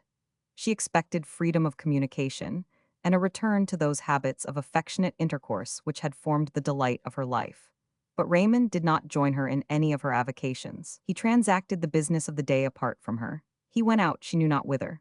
The pain inflicted by this disappointment was tormenting and keen. She looked on it as a deceitful dream and tried to throw off the consciousness of it, but like the shirt of Nessus, it clung to her very flesh and ate with sharp agony into her vital principle. She possessed that, though such an assertion may appear a paradox, which belongs to few, a capacity of happiness. Her delicate organization and creative imagination rendered her peculiarly susceptible of pleasurable emotion. The overflowing warmth of her heart, by making love a plant of deep root and stately growth, had attuned her whole soul to the reception of happiness, when she found in Raymond all that could adorn love and satisfy her imagination. But if the sentiment on which the fabric of her existence was founded became commonplace through participation, the endless succession of attentions and graceful action snapped by transfer, his universe of love wrested from her, happiness must depart, and then be exchanged for its opposite. The same peculiarities of character rendered her sorrows agonies, her fancy magnified them, her sensibility made her forever open to their renewed impression. Love envenomed the heart-piercing sting. There was neither submission, patience, nor self-abandonment in her grief. She fought with it, struggled beneath it, and rendered every pang more sharp by resistance. Again and again the idea recurred that he loved another. She did him justice. She believed that he felt a tender affection for her, but give a paltry prize to him who in some life-pending lottery has calculated on the possession of tens of thousands, and it will disappoint him more than a blank. The affection and amity of a Raymond might be inestimable, but beyond that affection, embosomed deeper than friendship, was the indivisible treasure of love. Take the sum in its completeness, and no arithmetic can calculate its price. Take from it the smallest portion, give it but the name of parts, separate it into degrees and sections, and like the magician's coin, the valueless gold of the mine is turned to vilest substance.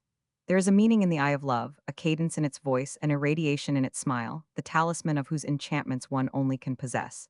Its spirit is elemental, its essence single, its divinity in unit. The very heart and soul of Raymond and Perdita had mingled, even as two mountain brooks that join in their descent, and murmuring and sparkling flow over shining pebbles beside starry flowers.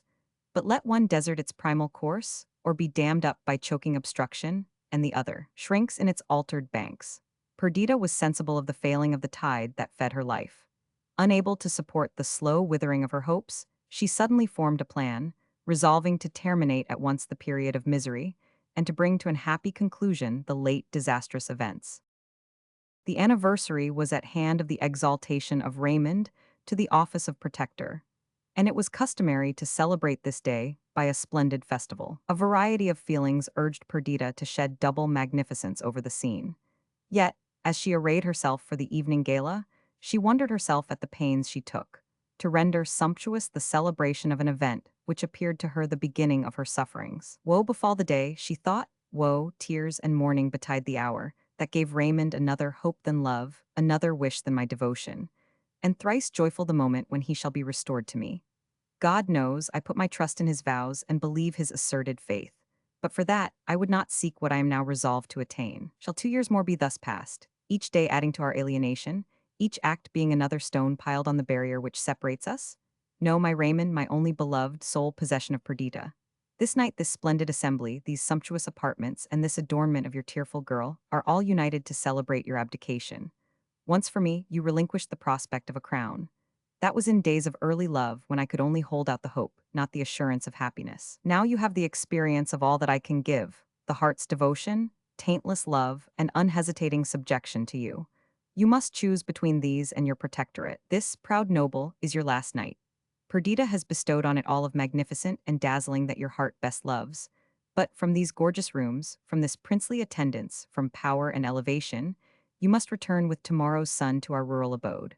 For I would not buy an immortality of joy, by the endurance of one more weak sister to the last.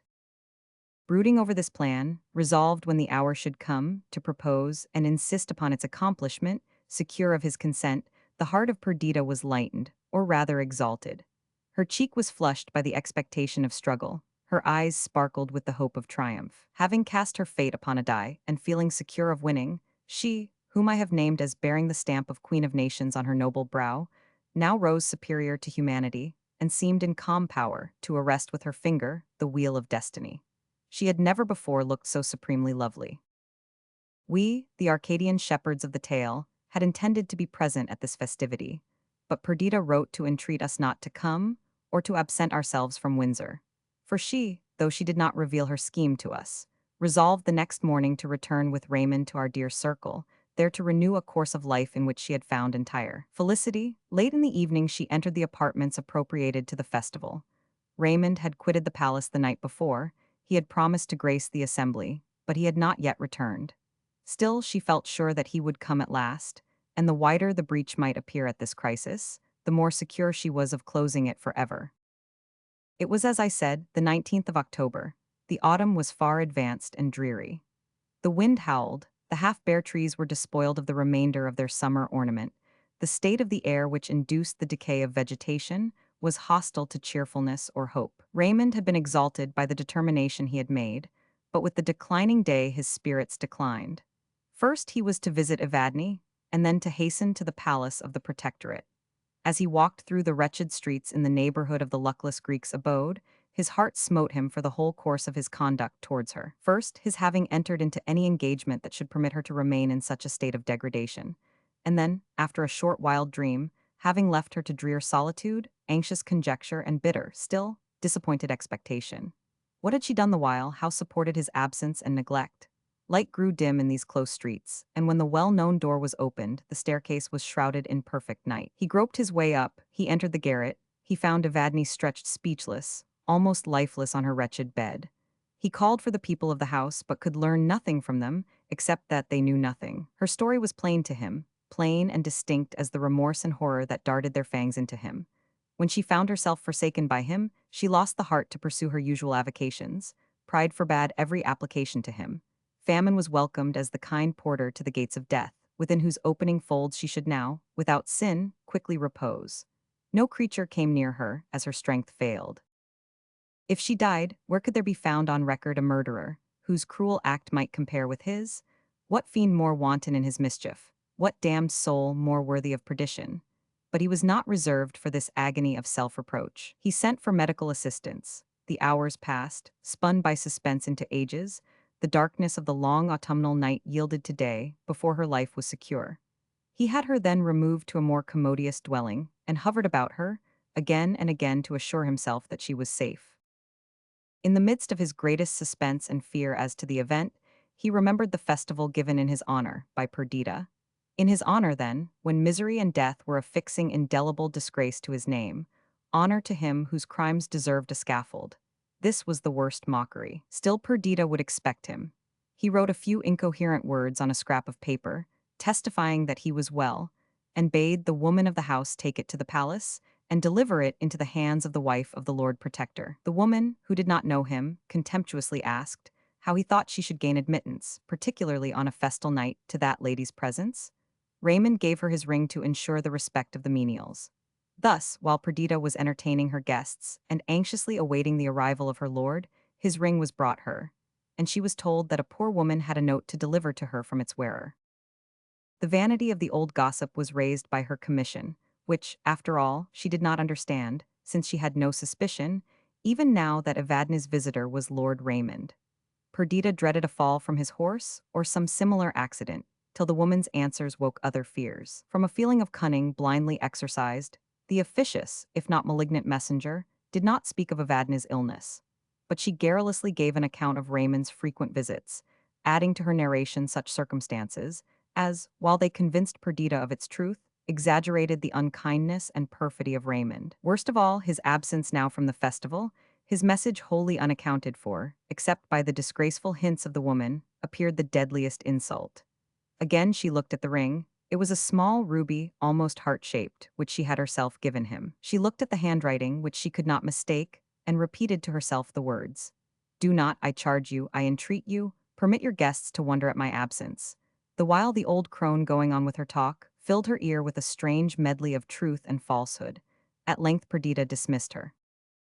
The poor girl returned to the assembly, where her presence had not been missed.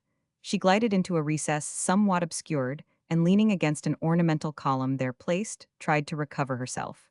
Her faculties were palsied. She gazed on some flowers that stood near in a carved vase. That morning she had arranged them, they were rare and lovely plants. Even now, all aghast as she was, she observed their brilliant colors and starry shapes. "Divine infoliations of the spirit of beauty," she exclaimed. "Ye droop not, neither do ye mourn. The despair that clasps my heart has not spread contagion over you. Why am I not a partner of your insensibility, a sharer in your calm?"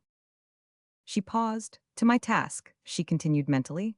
"My guests must not perceive the reality, either as it regards him or me. I obey, they shall not, though I die the moment they are gone. They shall behold the antipodes of what is real, for I will appear to live while I am dead." It required all her self-command to suppress the gush of tears self-pity caused at this idea. After many struggles, she succeeded and turned to join the company. All her efforts were now directed to the dissembling her internal conflict. She had to play the part of a courteous hostess, to attend to all, to shine the focus of enjoyment and grace. She had to do this while in deep woe she sighed for loneliness and would gladly have exchanged her crowded rooms for dark forest depths or a drear night-enshadowed heath. But she became gay. She could not keep in the medium, nor be, as was usual with her, placidly content. Every one remarked her exhilaration of spirits. As all actions appear graceful in the eye of rank, her guests surrounded her applaudingly, although there was a sharpness in her laugh and an abruptness in her sallies, which might have betrayed her secret to an attentive observer. She went on, feeling that, if she had paused for a moment, the checked waters of misery would have deluged her soul, that her wrecked hopes would raise their wailing voices, and that those who now echoed her mirth and provoked her repartees would have shrunk in fear from her convulsive despair. Her only consolation during the violence which she did herself was to watch the motions of an illuminated clock and internally count the moments which must elapse before she could be alone. At length the rooms began to thin. Mocking her own desires, she rallied her guests on their early departure. One by one they left her. At length she pressed the hand of her last visitor. "How cold and damp your hand is," said her friend. "You are over-fatigued, pray hasten to rest." Perdita smiled faintly, her guest left her. The carriage rolling down the street assured the final departure. Then, as if pursued by an enemy, as if wings had been at her feet, she flew to her own apartment. She dismissed her attendants. She locked the doors. She threw herself wildly on the floor. She bit her lips even to blood to suppress her shrieks, and lay long a prey to the vulture of despair, striving not to think, while multitudinous ideas made a home of her heart. And ideas, horrid as furies, cruel as vipers, and poured in with such swift succession that they seemed to jostle and wound each other, while they worked her up to madness. At length she rose, more composed, not less miserable. She stood before a large mirror. She gazed on her reflected image, her light and graceful dress, the jewels that studded her hair and encircled her beauteous arms and neck, her small feet shod in satin, her profuse and glossy tresses, all were to her clouded brow and woebegone countenance like a gorgeous frame to a dark tempest-portraying picture. "Vase am I," she thought, "vase brimful of despair's direst essence. Farewell, Perdita, farewell, poor girl, never again will you see yourself thus. Luxury and wealth are no longer yours. In the excess of your poverty you may envy the homeless beggar. Most truly am I without a home. I live on a barren desart, which, wide and interminable, brings forth neither fruit or flower. In the midst is a solitary rock, to which thou, Perdita, art chained, and thou seest the dreary level stretch far away." She threw open her window, which looked on the palace garden. Light and darkness were struggling together, and the orient was streaked by roseate and golden rays. One star only trembled in the depth of the kindling atmosphere. The morning air blowing freshly over the dewy plants rushed into the heated room. All things go on, thought Perdita. All things proceed, decay, and perish. When noontide has passed, and the weary day has driven her team to their western stalls, the fires of heaven rise from the east.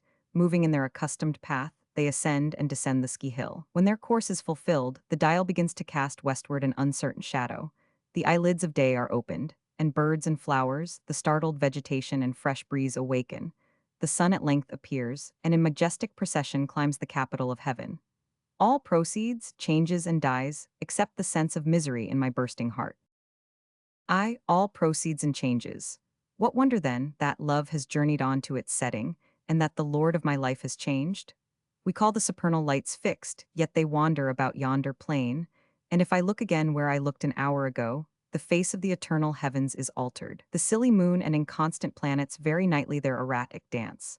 The sun itself, sovereign of the sky, ever and anon deserts his throne, and leaves his dominion to night and winter. Nature grows old and shakes in her decaying limbs. Creation has become bankrupt. What wonder then that eclipse and death have led to destruction the light of thy life, O Perdita? Chapter 9. Thus sad and disarranged were the thoughts of my poor sister, when she became assured of the infidelity of Raymond. All her virtues and all her defects tended to make the blow incurable. Her affection for me, her brother, for Adrian and Idris, was subject as it were to the reigning passion of her heart. Even her maternal tenderness borrowed half its force from the delight she had in tracing Raymond's features and expression in the infant's countenance. She had been reserved and even stern in childhood, but love had softened the asperities of her character, and her union with Raymond had caused her talents and affections to unfold themselves. The one betrayed, and the other lost, she in some degree returned to her ancient disposition. The concentrated pride of her nature, forgotten during her blissful dream, awoke, and with its adder's sting pierced her heart. Her humility of spirit augmented the power of the venom. She had been exalted in her own estimation, while distinguished by his love. Of what worth was she, now that he thrust her from this preferment? She had been proud of having won and preserved him. But another had won him from her, and her exultation was as cold as a water-quenched ember. We, in our retirement, remained long in ignorance of her misfortune. Soon after the festival she had sent for her child, and then she seemed to have forgotten us. Adrian observed a change during a visit that he afterward paid them, but he could not tell its extent or divine the cause. They still appeared in public together, and lived under the same roof. Raymond was as usual courteous, though there was, on occasions, an unbidden haughtiness or painful abruptness in his manners, which startled his gentle friend. His brow was not clouded, but disdain sat on his lips, and his voice was harsh. Perdita was all kindness and attention to her lord, but she was silent and beyond words sad. She had grown thin and pale, and her eyes often filled with tears. Sometimes she looked at Raymond as if to say that it should be so. At others her countenance expressed, "I will still do all I can to make you happy." But Adrian read with uncertain aim the charactery of her face and might mistake. Clara was always with her, and she seemed most at ease when, in an obscure corner, she could sit holding her child's hand, silent and lonely. Still, Adrian was unable to guess the truth. He entreated them to visit us at Windsor, and they promised to come during the following month. It was May before they arrived. The season had decked the forest trees with leaves and its paths with 1,000 flowers. We had notice of their intention the day before, and early in the morning Perdita arrived with her daughter. Raymond would follow soon, she said. He had been detained by business. According to Adrian's account, I had expected to find her sad, but on the contrary she appeared in the highest spirits. True, she had grown thin, her eyes were somewhat hollow, and her cheeks sunk, though tinged by a bright glow. She was delighted to see us, caressed our children, praised their growth and improvement. Clara also was pleased to meet again her young friend Alfred. All kinds of childish games were entered into, in which Perdita joined. She communicated her gaiety to us, and as we amused ourselves on the castle terrace, it appeared that a happier, less careworn party could not have been assembled. "This is better, mamma," said Clara, "than being in that dismal London where you often cry and never laugh as you do now." "Silence, little foolish thing," replied her mother, "and remember anyone that mentions London is sent to Coventry for an hour." Soon after, Raymond arrived. He did not join as usual in the playful spirit of the rest, but, entering into conversation with Adrian and myself, by degrees we seceded from our companions, and Idris and Perdita only remained with the children. Raymond talked of his new buildings, of his plan for an establishment for the better education of the poor. As usual, Adrian and he entered into argument, and the time slipped away unperceived. We assembled again towards evening, and Perdita insisted on our having recourse to music. She wanted, she said, to give us a specimen of her new accomplishment, for since she had been in London, she had applied herself to music, and sang, without much power but with a great deal of sweetness. We were not permitted by her to select any but light-hearted melodies, and all the operas of Mozart were called into service, that we might choose the most exhilarating of his airs. Among the other transcendent attributes of Mozart's music, it possesses more than any other that of appearing to come from the heart. You enter into the passions expressed by him, and are transported with grief, joy, anger, or confusion, as he, our soul's master, chooses to inspire. For some time, the spirit of hilarity was kept up. But at length, Perdita receded from the piano, for Raymond had joined in the trio of Tassi Ingiusto cor, in Don Giovanni, whose arch entreaty was softened by him into tenderness, and thrilled her heart with memories of the changed past. It was the same voice, the same tone, the self-same sounds and words which often, before she had received, as the homage of love to her. No longer was it that, and this concord of sound with its dissonance of expression penetrated her with regret and despair. Soon after Idris, who was at the harp, turned to that passionate and sorrowful air in Figaro, Porgy, Amor, Qualch Ristoro, in which the deserted countess laments the change of the faithless Almaviva. The soul of tender sorrow is breathed forth in this strain, and the sweet voice of Idris, sustained by the mournful chords of her instrument, added to the expression of the words. During the pathetic appeal with which it concludes, a stifled sob attracted our attention to Perdita. The cessation of the music recalled her to herself. She hastened out of the hall. I followed her. At first, she seemed to wish to shun me, and then, yielding to my earnest questioning, she threw herself on my neck and wept aloud. Once more, she cried, once more on your friendly breast, my beloved brother, can the lost Perdita pour forth her sorrows. I had imposed a law of silence on myself, and for months I have kept it. I do wrong in weeping now, and greater wrong in giving words to my grief. I will not speak. Be it enough for you to know that I am miserable. Be it enough for you to know that the painted veil of life is rent, that I sit forever shrouded in darkness and gloom, that grief is my sister, everlasting lamentation my mate. I endeavored to console her. I did not question her, but I caressed her, assured her of my deepest affection and my intense interest in the changes of her fortune. Dear words, she cried, expressions of love come upon my ear like the remembered sounds of forgotten music that had been dear to me. They are vain, I know, how very vain in their attempt to soothe or comfort me. Dearest Lionel, you cannot guess what I have suffered during these long months. I have read of mourners in ancient days, who clothed themselves in sackcloth, scattered dust upon their heads, ate their bread mingled with ashes, and took up their abode on the bleak mountain tops, reproaching heaven and earth aloud with their misfortunes. Why, this is the very luxury of sorrow. Thus one might go on from day to day contriving new extravagances, reveling in the paraphernalia of woe, wedded to all the appurtenances of despair. Alas, I must forever conceal the wretchedness that consumes me. I must weave a veil of dazzling falsehood to hide my grief from vulgar eyes, smooth my brow, and paint my lips in deceitful smiles. Even in solitude I dare not think how lost I am, lest I become insane and rave. The tears and agitation of my poor sister had rendered her unfit to return to the circle we had left, so I persuaded her to let me drive her through the park. And during the ride, I induced her to confide the tale of her unhappiness to me, fancying that talking of it would lighten the burthen, and certain that, if there were a remedy, it should be found and secured to her.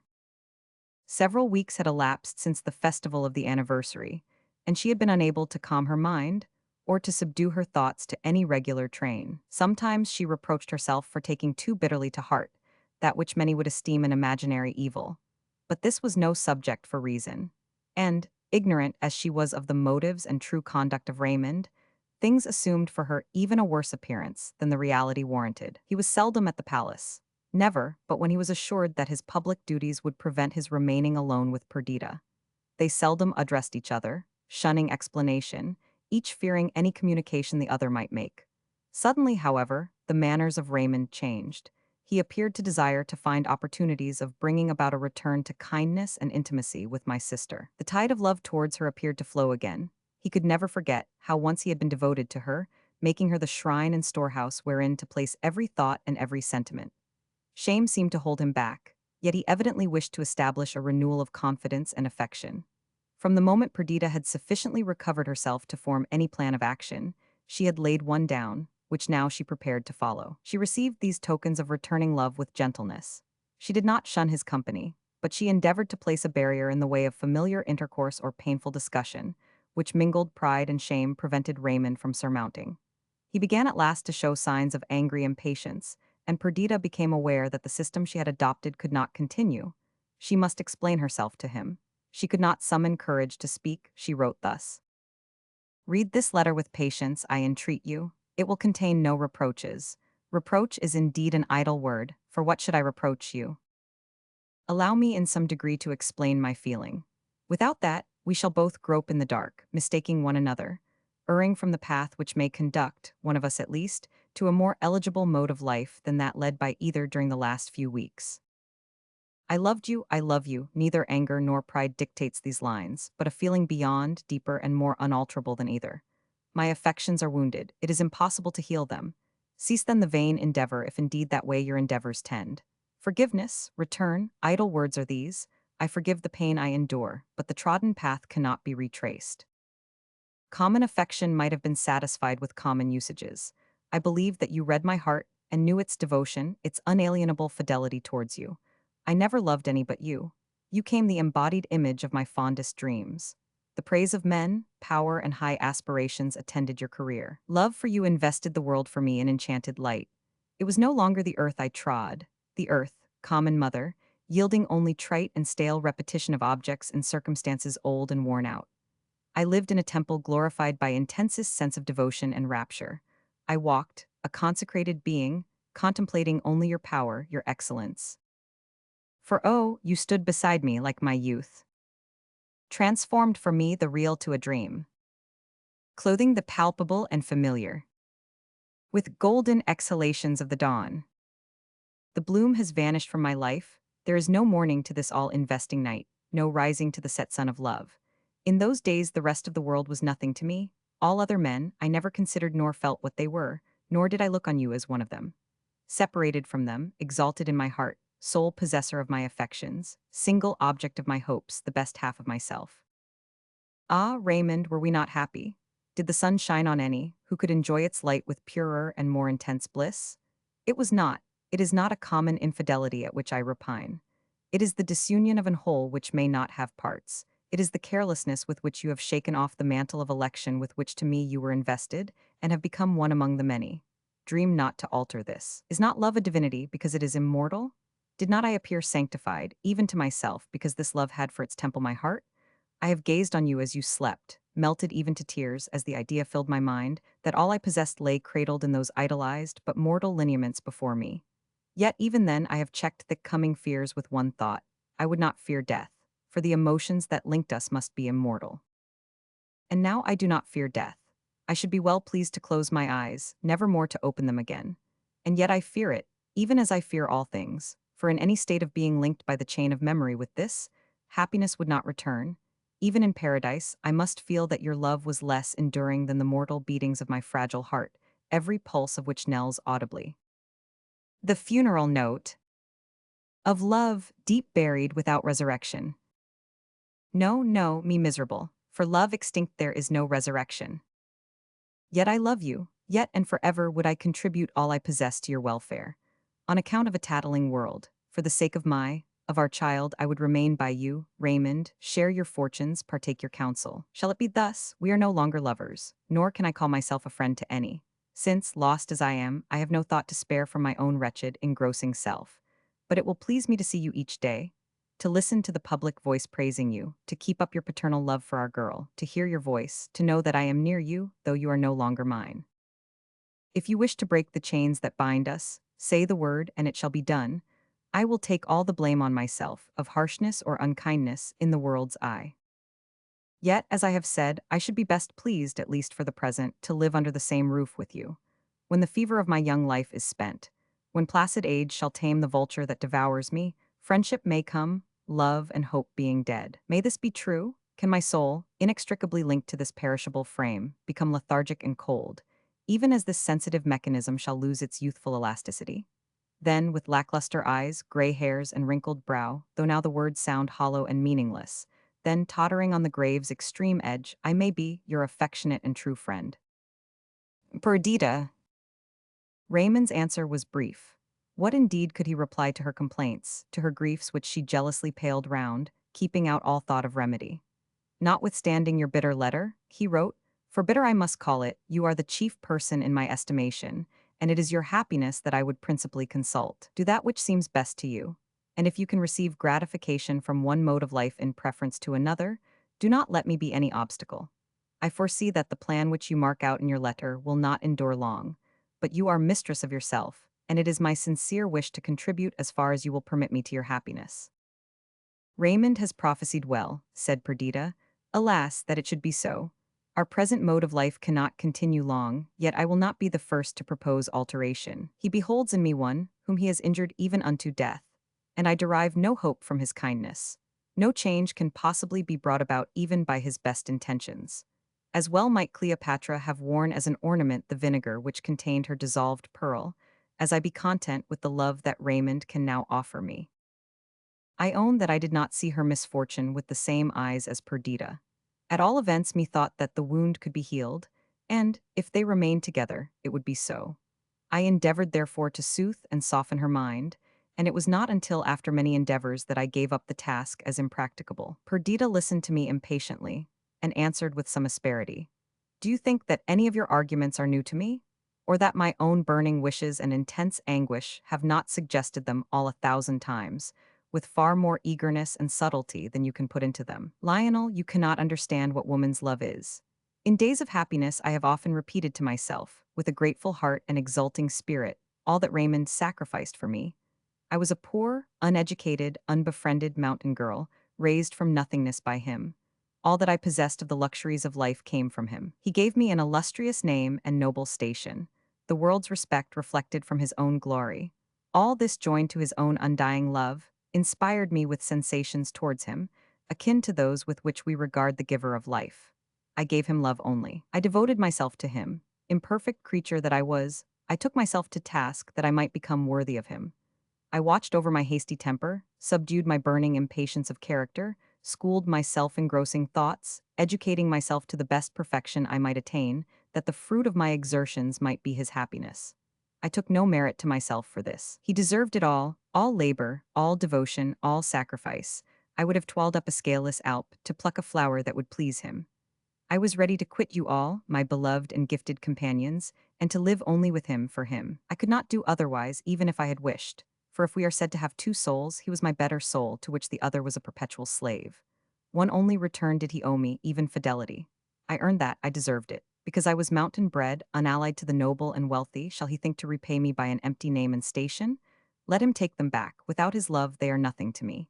Their only merit in my eyes was that they were his. Thus passionately Perdita ran on. When I adverted to the question of their entire separation, she replied, be it so. One day the period will arrive, I know it and feel it. But in this I am a coward. This imperfect companionship and our masquerade of union are strangely dear to me. It is painful, I allow, destructive, impracticable. It keeps up a perpetual fever in my veins, it frets my immedicable wound, it is instinct with poison. Yet I must cling to it, perhaps it will kill me soon, and thus perform a thankful office. In the meantime, Raymond had remained with Adrian and Idris. He was naturally frank. The continued absence of Perdita and myself became remarkable, and Raymond soon found relief from the constraint of months by an unreserved confidence with his two friends. He related to them the situation in which he had found Evadne. At first, from delicacy to Adrian, he concealed her name, but it was divulged in the course of his narrative, and her former lover heard with the most acute agitation the history of her sufferings. Idris had shared Perdita's ill opinion of the Greek, but Raymond's account softened and interested her. Evadne's constancy, fortitude, even her ill-fated and ill-regulated love, were matter of admiration and pity, especially when, from the detail of the events of the 19th of October, it was apparent that she preferred suffering and death to any in her eyes degrading application for the pity and assistance of her lover. Her subsequent conduct did not diminish this interest. At first, relieved from famine and the grave, watched over by Raymond with the tenderest assiduity, with that feeling of repose peculiar to convalescence, Evadne gave herself up to rapturous gratitude and love. But reflection returned with health. She questioned him with regard to the motives which had occasioned his critical absence. She framed her inquiries with Greek subtlety. She formed her conclusions with the decision and firmness peculiar to her disposition. She could not divine that the breach which she had occasioned between Raymond and Perdita was already irreparable, but she knew that under the present system it would be widened each day, and that its result must be to destroy her lover's happiness and to implant the fangs of remorse in his heart. From the moment that she perceived the right line of conduct, she resolved to adopt it and to part from Raymond forever. Conflicting passions, long-cherished love, and self-inflicted disappointment made her regard death alone as sufficient refuge for her woe. But the same feelings and opinions which had before restrained her acted with redoubled force, for she knew that the reflection that he had occasioned her death would pursue Raymond through life, poisoning every enjoyment, clouding every prospect. Besides, though the violence of her anguish made life hateful, it had not yet produced that monotonous, lethargic sense of changeless misery which for the most part produces suicide. Her energy of character induced her still to combat with the ills of life. Even those attendant on hopeless love presented themselves, rather in the shape of an adversary to be overcome than of a victor to whom she must submit. Besides, she had memories of past tenderness to cherish, smiles, words, and even tears to con over, which, though remembered in desertion and sorrow, were to be preferred to the forgetfulness of the grave. It was impossible to guess at the whole of her plan. Her letter to Raymond gave no clue for discovery. It assured him that she was in no danger of wanting the means of life. She promised in it to preserve herself, and some future day perhaps to present herself to him in a station not unworthy of her. She then bade him, with the eloquence of despair and of unalterable love, a last farewell. All these circumstances were now related to Adrian and Idris. Raymond then lamented the cureless evil of his situation with Perdita. He declared, notwithstanding her harshness, he even called it coldness, that he loved her. He had been ready once with the humility of a penitent and the duty of a vassal to surrender himself to her, giving up his very soul to her tutelage to become her pupil, her slave, her bondsman. She had rejected these advances, and the time for such exuberant submission, which must be founded on love and nourished by it, was now past. Still, all his wishes and endeavors were directed towards her peace, and his chief discomfort arose from the perception that he exerted himself in vain. If she were to continue inflexible in the line of conduct she now pursued, they must part. The combinations and occurrences of this senseless mode of intercourse were maddening to him, yet he would not propose the separation. He was haunted by the fear of causing the death of one or other of the beings implicated in these events, and he could not persuade himself to undertake to direct the course of events, lest, ignorant of the land he traversed, he should lead those attached to the car into irremediable ruin. After a discussion on this subject, which lasted for several hours, he took leave of his friends and returned to town, unwilling to meet Perdita before us, conscious, as we all must be, of the thoughts uppermost in the minds of both. Perdita prepared to follow him with her child. Idris endeavored to persuade her to remain. My poor sister looked at the counselor with affright. She knew that Raymond had conversed with her. Had he instigated this request? Was this to be the prelude to their eternal separation? I have said that the defects of her character awoke and acquired vigor from her unnatural position. She regarded with suspicion the invitation of Idris. She embraced me as if she were about to be deprived of my affection also.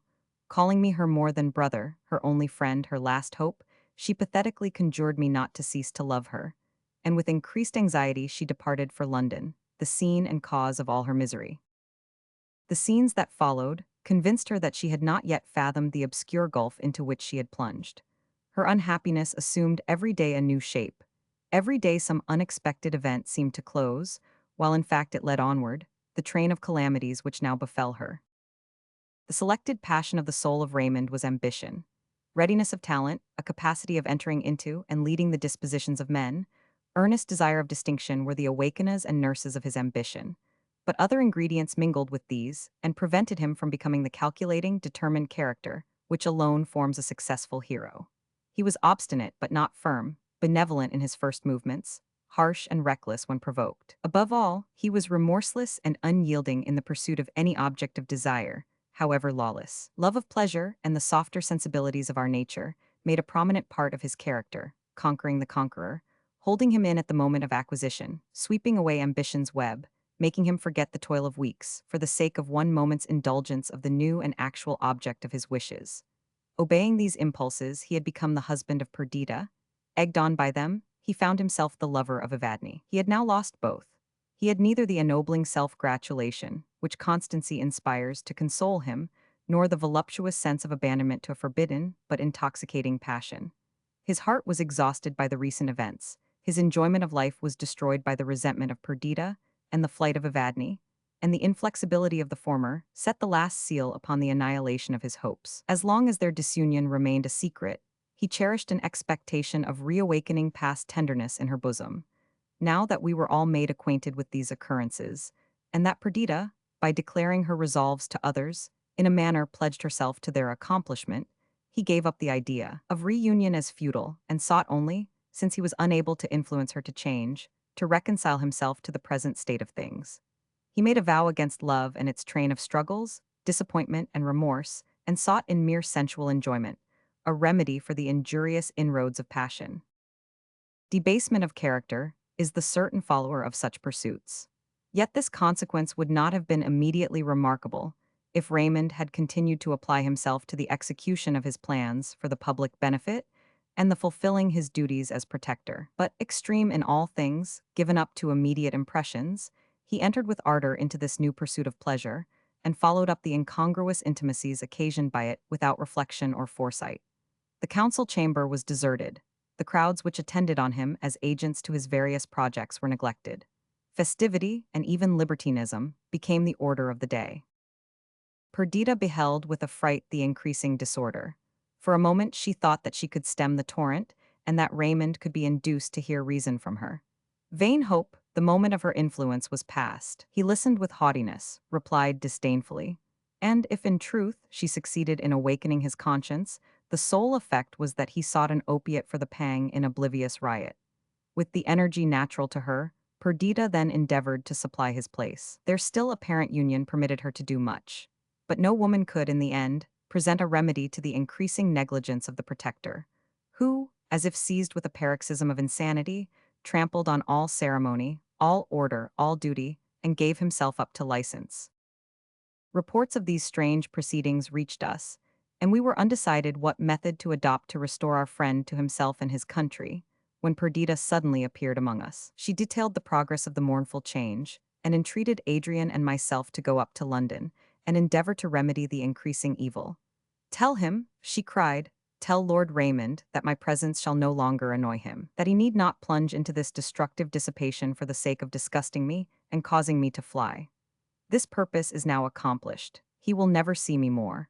But let me, it is my last entreaty, let me in the praises of his countrymen and the prosperity of England, find the choice of my youth justified."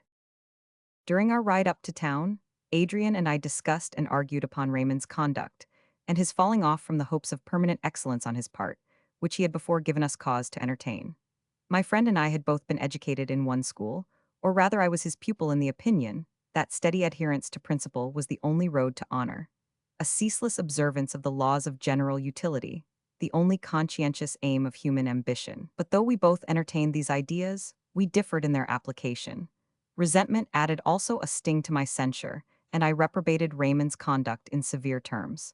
Adrian was more benign, more considerate. He admitted that the principles that I laid down were the best, but he denied that they were the only ones. Quoting the text, "There are many mansions in my Father's house," he insisted that the modes of becoming good or great varied as much as the dispositions of men, of whom it might be said, as of the leaves of the forest, there were no two alike. We arrived in London at about 11 at night. We conjectured, notwithstanding what we had heard, that we should find Raymond in St. Stephen's. Thither we sped. The chamber was full, but there was no protector, and there was an austere discontent manifest on the countenances of the leaders, and a whispering and busy tattle among the underlings, not less ominous. We hastened to the palace of the protectorate. We found Raymond in his dining room with 6 others. The bottle was being pushed about merrily, and had made considerable inroads on the understanding of 1 or 2. He who sat near Raymond was telling a story, which convulsed the rest with laughter. Raymond sat among them, though while he entered into the spirit of the hour, his natural dignity never forsook him. He was gay, playful, fascinating, but never did he overstep the modesty of nature or the respect due to himself in his wildest sallies. Yet I own that, considering the task which Raymond had taken on himself as protector of England, and the cares to which it became him to attend, I was exceedingly provoked to observe the worthless fellows on whom his time was wasted, and the jovial if not drunken spirit which seemed on the point of robbing him of his better self. I stood watching the scene, while Adrian flitted like a shadow in among them, and, by a word and look of sobriety, endeavored to restore order in the assembly. Raymond expressed himself delighted to see him, declaring that he should make one in the festivity of the night. This action of Adrian provoked me.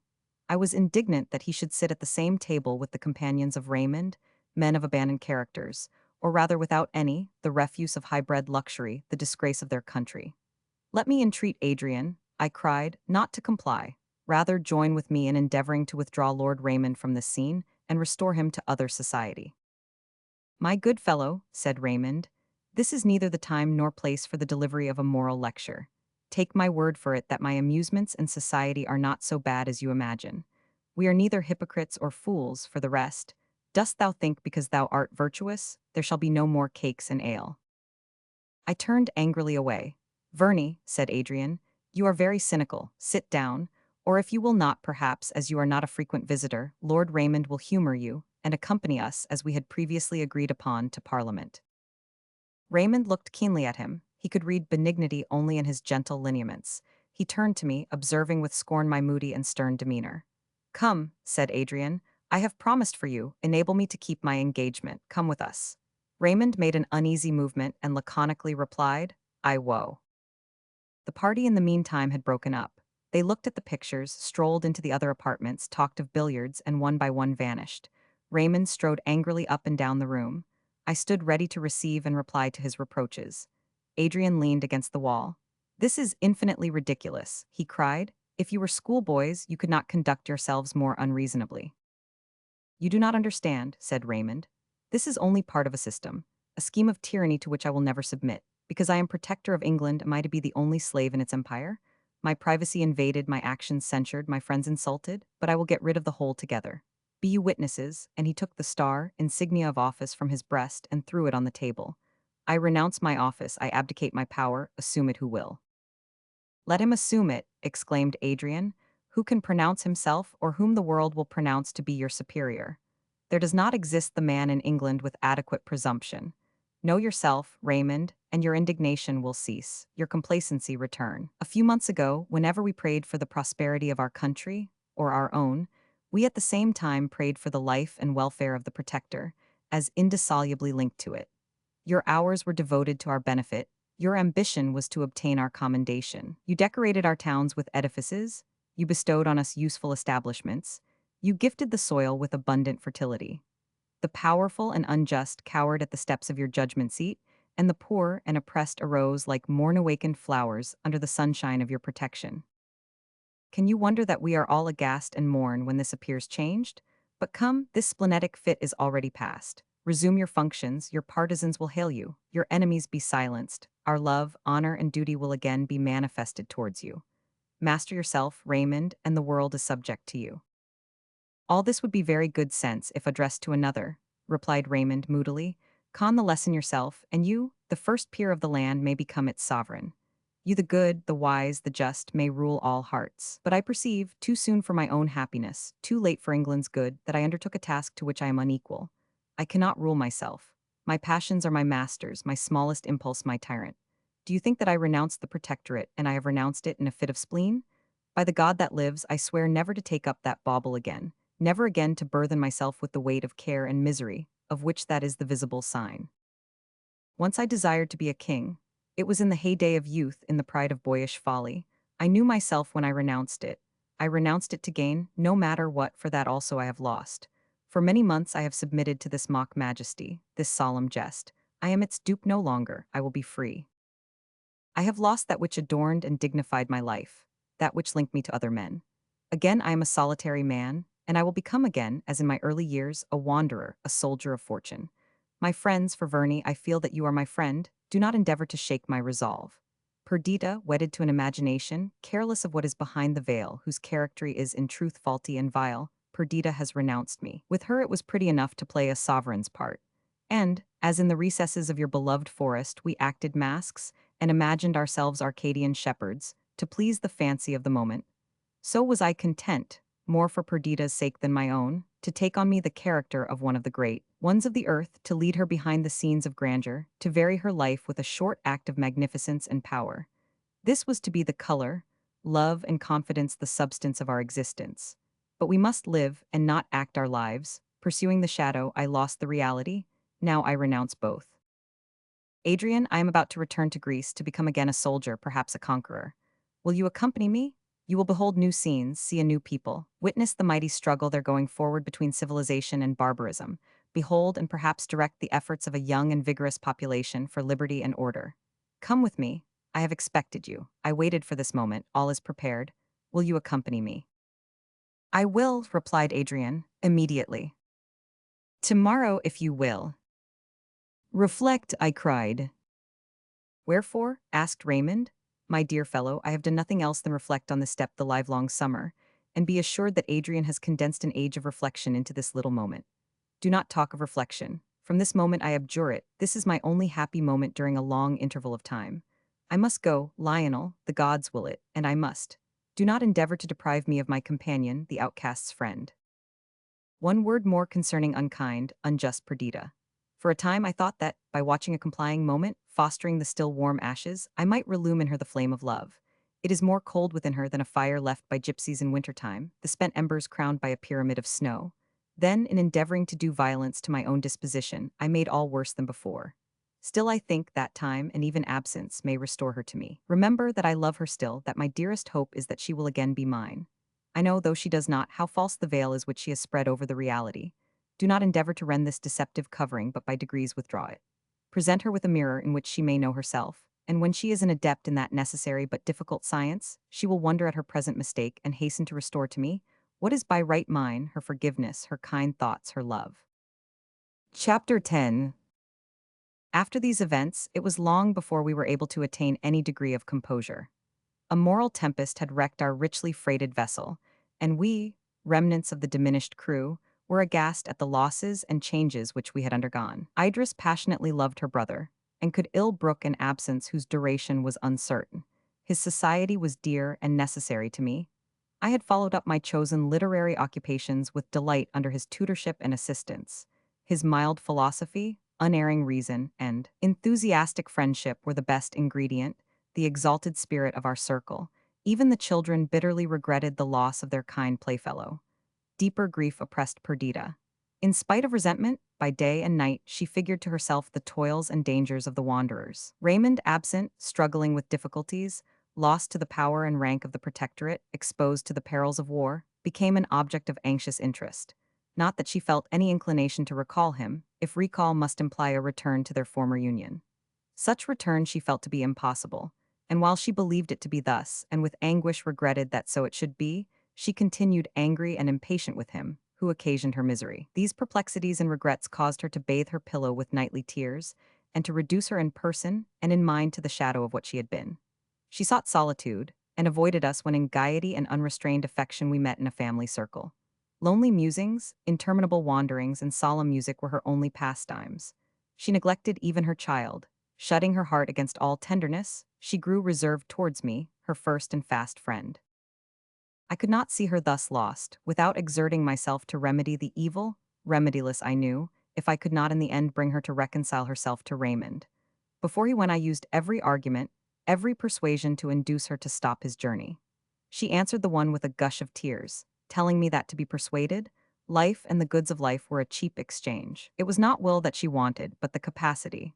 Again and again she declared it were as easy to enchain the sea, to put reins on the wind's viewless courses, as for her to take truth for falsehood, deceit for honesty, heartless communion for sincere, confiding love. She answered my reasonings more briefly, declaring with disdain that the reason was hers, and until I could persuade her that the past could be unacted, that maturity could go back to the cradle, and that all that was could become as though it had never been, it was useless to assure her that no real change had taken place in her fate. And thus with stern pride she suffered him to go, though her very heartstrings cracked at the fulfilling of the act, which rent from her all that made life valuable.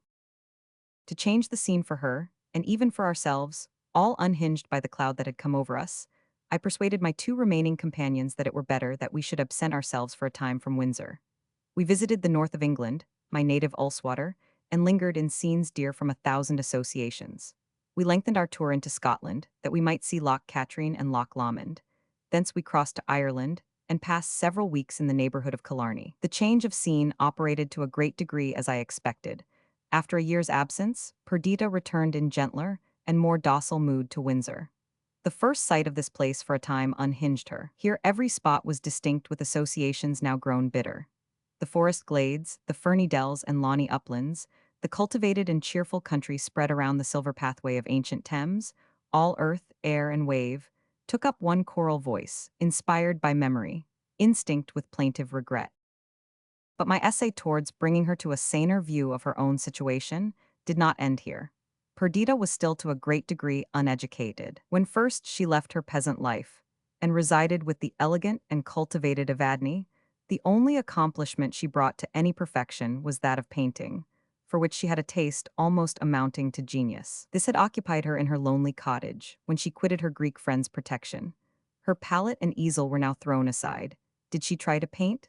Thronging recollections made her hand tremble, her eyes fill with tears. With this occupation she gave up almost every other, and her mind preyed upon itself almost to madness. For my own part, since Adrian had first withdrawn me from my selvatic wilderness to his own paradise of order and beauty, I had been wedded to literature. I felt convinced that however it might have been in former times, in the present stage of the world, no man's faculties could be developed, no man's moral principle be enlarged and liberal, without an extensive acquaintance with books. To me, they stood in the place of an active career, of ambition, and those palpable excitements necessary to the multitude. The collation of philosophical opinions, the study of historical facts, the acquirement of languages, were at once my recreation and the serious aim of my life. I turned author myself. My productions, however, were sufficiently unpretending. They were confined to the biography of favorite historical characters, especially those whom I believed to have been traduced, or about whom clung obscurity and doubt. As my authorship increased, I acquired new sympathies and pleasures. I found another and a valuable link to enchain me to my fellow creatures. My point of sight was extended, and the inclinations and capacities of all human beings became deeply interesting to me. Kings have been called the fathers of their people. Suddenly I became as it were the father of all mankind. Posterity became my heirs. My thoughts were gems to enrich the treasure house of man's intellectual possessions. Each sentiment was a precious gift I bestowed on them. Let not these aspirations be attributed to vanity. They were not expressed in words, nor even reduced to form in my own mind. But they filled my soul, exalting my thoughts, raising a glow of enthusiasm, and led me out of the obscure path in which I before walked, into the bright noon-and-light highway of mankind, making me, citizen of the world, a candidate for immortal honors, an eager aspirant to the praise and sympathy of my fellow men. No one certainly ever enjoyed the pleasures of composition more intensely than I if I left the woods, the solemn music of the waving branches, and the majestic temple of nature. I sought the vast halls of the castle, and looked over wide, fertile England, spread beneath our regal mount, and listened the while to inspiring strains of music. At such times, solemn harmonies or spirit-stirring airs gave wings to my lagging thoughts, permitting them, methought, to penetrate the last veil of nature and her God, and to display the highest beauty in visible expression to the understandings of men. As the music went on, my ideas seemed to quit their mortal dwelling house. They shook their pinions and began a flight, sailing on the placid current of thought, filling the creation with new glory, and rousing sublime imagery that else had slept voiceless. Then I would hasten to my desk, weave the newfound web of mind in firm texture and brilliant colors, leaving the fashioning of the material to a calmer moment. But this account, which might as properly belong to a former period of my life as to the present moment, leads me far afield. It was the pleasure I took in literature, the discipline of mind I found arise from it, that made me eager to lead Perdita to the same pursuits. I began with light hand and gentle allurement, first exciting her curiosity, and then satisfying it in such a way as might occasion her, at the same time that she half forgot her sorrows in occupation, to find in the hours that succeeded a reaction of benevolence and toleration.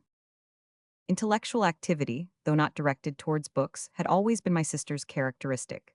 It had been displayed early in life, leading her out to solitary musing among her native mountains, causing her to form innumerous combinations from common objects, giving strength to her perceptions and swiftness to their arrangement.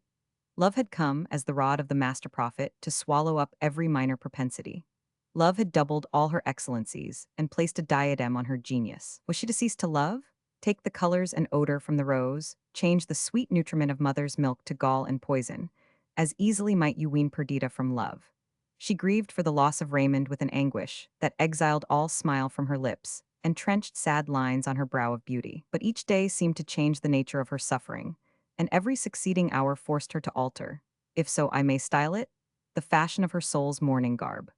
For a time, music was able to satisfy the cravings of her mental hunger, and her melancholy thoughts renewed themselves in each change of key and varied with every alteration in the strain. My schooling first impelled her towards books, and, if music had been the food of sorrow, the productions of the wise became its medicine. The acquisition of unknown languages was too tedious an occupation for one who referred every expression to the universe within, and read not, as many do, for the mere sake of filling up time, but who was still questioning herself and her author, molding every idea in 1,000 ways, ardently desirous for the discovery of truth in every sentence. She sought to improve her understanding. Mechanically, her heart and dispositions became soft and gentle under this benign discipline. After a while she discovered that amidst all her newly acquired knowledge, her own character, which formerly she fancied that she thoroughly understood, became the first in rank among the terrae incogniti, the pathless wilds of a country that had no chart. Erringly and strangely, she began the task of self-examination with self-condemnation. And then again she became aware of her own excellencies, and began to balance with juster scales the shades of good and evil. I, who longed beyond words, to restore her to the happiness it was still in her power to enjoy, watched with anxiety the result of these internal proceedings. But man is a strange animal. We cannot calculate on his forces like that of an engine, and, though an impulse draw with a 40 horsepower at what appears willing to yield to one, yet in contempt of calculation the movement is not affected. Neither grief, philosophy, nor love could make Perdita think with mildness of the dereliction of Raymond. She now took pleasure in my society. Towards Idris she felt and displayed a full and affectionate sense of her worth. She restored to her child in abundant measure her tenderness and care. But I could discover, amidst all her repinings, deep resentment towards Raymond, and an unfading sense of injury that plucked from me my hope, when I appeared nearest to its fulfillment. Among other painful restrictions, she has occasioned it to become a law among us, never to mention Raymond's name before her. She refused to read any communications from Greece, desiring me only to mention when any arrived, and whether the wanderers were well. It was curious that even little Clara observed this law towards her mother. This lovely child was nearly 8 years of age. Formerly she had been a light-hearted infant, fanciful, but gay and childish. After the departure of her father, thought became impressed on her young brow. Children, unadepts in language, seldom find words to express their thoughts, nor could we tell in what manner the late events had impressed themselves on her mind. But certainly she had made deep observations, while she noted in silence the changes that passed around her. She never mentioned her father to Perdita. She appeared half afraid when she spoke of him to me, and though I tried to draw her out on the subject, and to dispel the gloom that hung about her ideas concerning him, I could not succeed. Yet each foreign post day she watched for the arrival of letters, knew the postmark, and watched me as I read. I found her often poring over the article of Greek intelligence in the newspaper.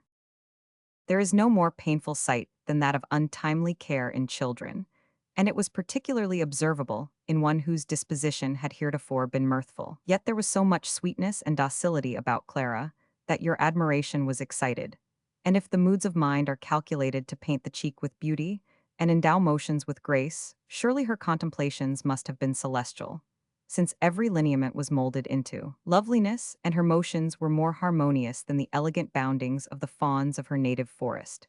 I sometimes expostulated with Perdita on the subject of her reserve, but she rejected my counsels, while her daughter's sensibility excited in her a tenderness still more passionate. After the lapse of more than a year, Adrian returned from Greece. When our exiles had first arrived, a truce was in existence between the Turks and Greeks, a truce that was as sleep to the mortal frame, signal of renewed activity on waking. With the numerous soldiers of Asia, with all of warlike stores, ships, and military engines that wealth and power could command, the Turks at once resolved to crush an enemy, which, creeping on by degrees, had from their stronghold in the Mora acquired Thrace and Macedonia, and had led their armies even to the gates of Constantinople, while their extensive commercial relations gave every European nation an interest in their success. Greece prepared for a vigorous resistance. It rose to a man, and the women, sacrificing their costly ornaments, accoutred their sons for the war and bade them conquer or die with the spirit of the Spartan mother. The talents and courage of Raymond were highly esteemed among the Greeks. Born at Athens, that city claimed him for her own, and by giving him the command of her peculiar division in the army, the commander-in-chief only possessed superior power. He was numbered among her citizens. His name was added to the list of Grecian heroes. His judgment, activity, and consummate bravery justified their choice. The Earl of Windsor became a volunteer under his friend. "It is well," said Adrian, "to prate of war in these pleasant shades, and with much ill-spent oil make a show of joy, because many thousand of our fellow creatures leave with pain this sweet air and natal earth. I shall not be suspected of being averse to the Greek cause. I know and feel its necessity. It is beyond every other a good cause. I have defended it with my sword, and was willing that my spirit should be breathed out in its defense. Freedom is of more worth than life, and the Greeks do well to defend their privilege unto death. But let us not deceive ourselves. The Turks are men, each fiber, each limb is as feeling as our own, and every spasm, be it mental or bodily, is as truly felt in a Turk's heart or brain as in a Greek's. The last action at which I was present was the taking of.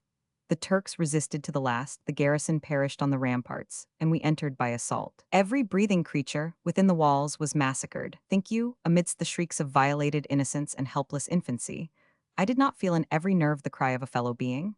They were men and women, the sufferers, before they were Mahometans, and when they rise turbanless from the grave, in what except their good or evil actions will they be the better or worse than we? Two soldiers contended for a girl, whose rich dress and extreme beauty excited the brutal appetites of these wretches, who, perhaps good men among their families, were changed by the fury of the moment into incarnated evils. An old man with a silver beard, decrepit and bald, he might be her grandfather, interposed to save her.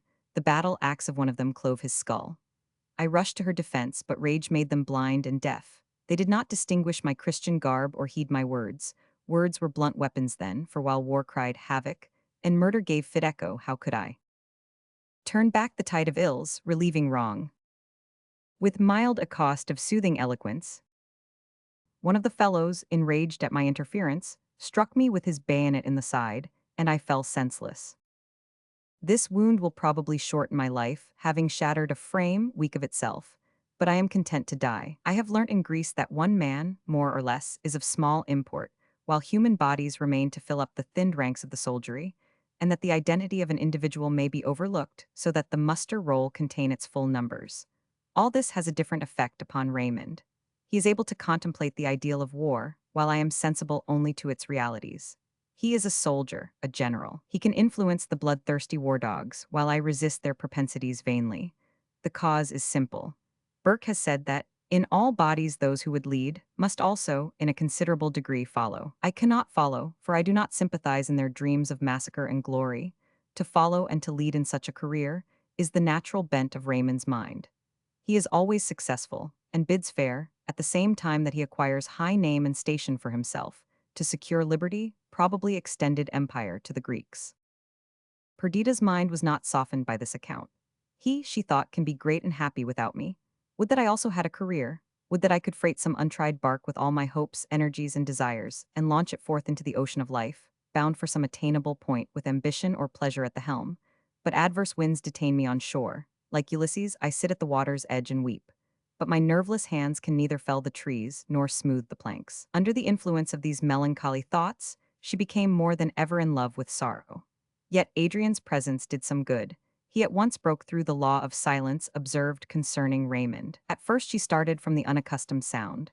Soon she got used to it and to love it, and she listened with avidity to the account of his achievements. Clara got rid also of her restraint. Adrian and she had been old playfellows, and now, as they walked or rode together, he yielded to her earnest entreaty, and repeated, for the 100th time, some tale of her father's bravery, munificence, or justice. Each vessel in the meantime brought exhilarating tidings from Greece. The presence of a friend in its armies and councils made us enter into the details with enthusiasm, and a short letter now and then from Raymond told us how he was engrossed by the interests of his adopted country. The Greeks were strongly attached to their commercial pursuits and would have been satisfied with their present acquisitions had not the Turks roused them by invasion. The patriots were victorious.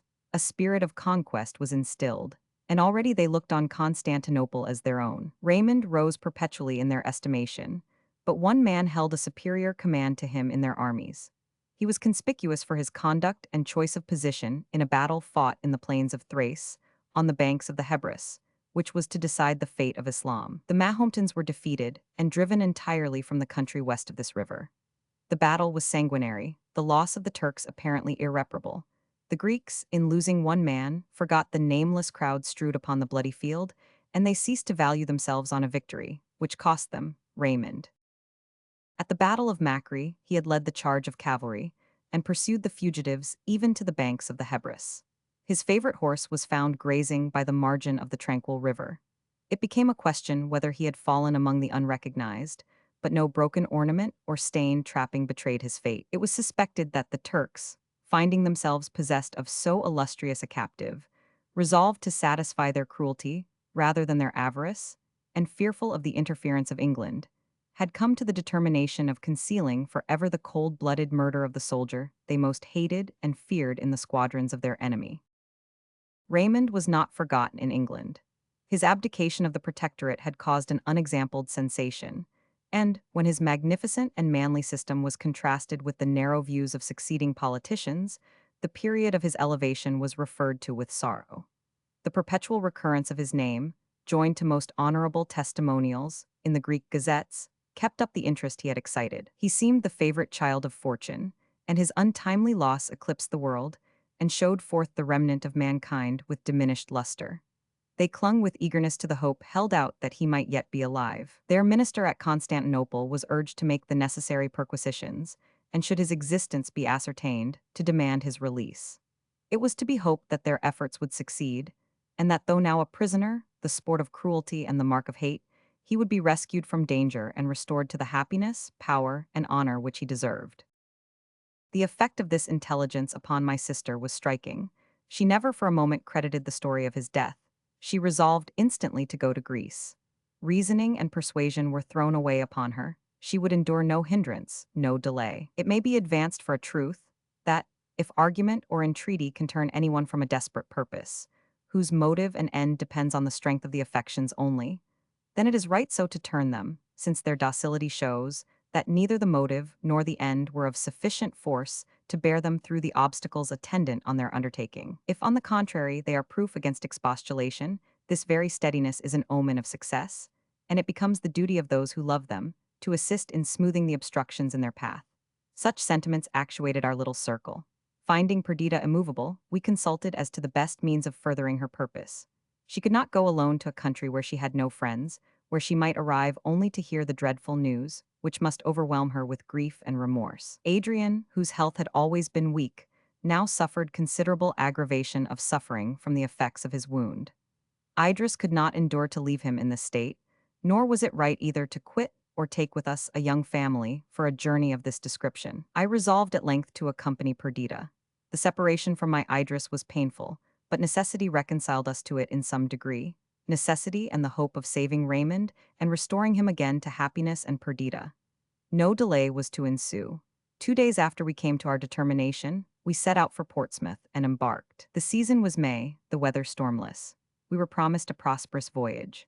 Cherishing the most fervent hopes, embarked on the waste ocean, we saw with delight the receding shore of Britain, and on the wings of desire outspeeded our well-filled sails towards the south. The light curling waves bore us onward, and old ocean smiled at the freight of love and hope committed to his charge. It stroked gently its tempestuous plains, and the path was smoothed for us. Day and night the wind right aft gave steady impulse to our keel, nor did rough gale, or treacherous sand, or destructive rock interpose an obstacle between my sister and the land which was to restore her to her first beloved. Her dear heart's confessor, a heart within that heart. Vol. Roman 2. Chapter 1.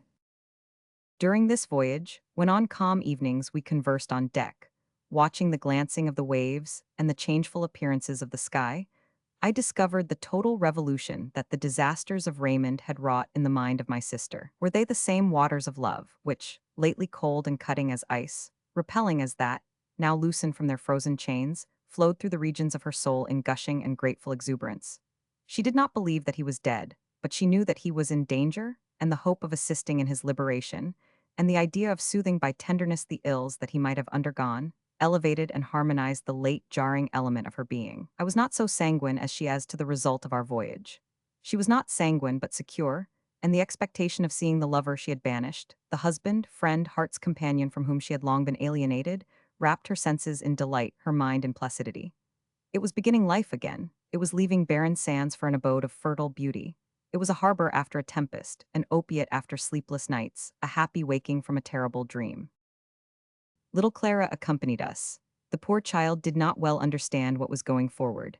She heard that we were bound for Greece, that she would see her father, and now, for the first time, she prattled of him to her mother. On landing at Athens, we found difficulties increase upon us. Nor could the storied earth or balmy atmosphere inspire us with enthusiasm or pleasure, while the fate of Raymond was in jeopardy. No man had ever excited so strong an interest in the public mind. This was apparent even among the phlegmatic English, from whom he had long been absent. The Athenians had expected their hero to return in triumph. The women had taught their children to lisp his name joined to thanksgiving. His manly beauty, his courage, his devotion to their cause, made him appear in their eyes almost as one of the ancient deities of the soil, descended from their native Olympus to defend them. When they spoke of his probable death and certain captivity, tears streamed from their eyes. Even as the women of Syria sorrowed for Adonis, did the wives and mothers of Greece lament our English Raymond. Athens was a city of mourning. All these shows of despair struck Perdita with affright. With that sanguine but confused expectation, which desire engendered while she was at a distance from reality, she had formed an image in her mind of instantaneous change, when she should set her foot on Grecian shores. She fancied that Raymond would already be free, and that her tender attentions would come to entirely obliterate even the memory of his mischance. But his fate was still uncertain. She began to fear the worst, and to feel that her soul's hope was cast on a chance that might prove a blank. The wife and lovely child of Lord Raymond became objects of intense interest in Athens.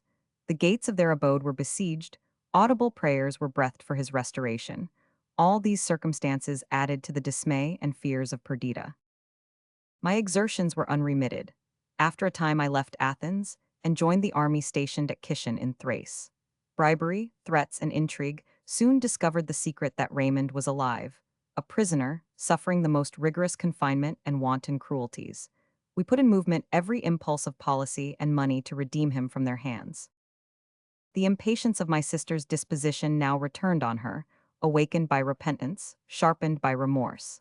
The very beauty of the Grecian climate, during the season of spring, added torture to her sensations. The unexampled loveliness of the flower-clad earth, the genial sunshine and grateful shade, the melody of the birds, the majesty of the woods, the splendor of the marble ruins, the clear effulgence of the stars by night, the combination of all that was exciting and voluptuous in this transcending land, by inspiring a quicker spirit of life and an added sensitiveness to every articulation of her frame, only gave edge to the poignancy of her grief. Each long hour was counted, and he suffers was the burthen of all her thoughts.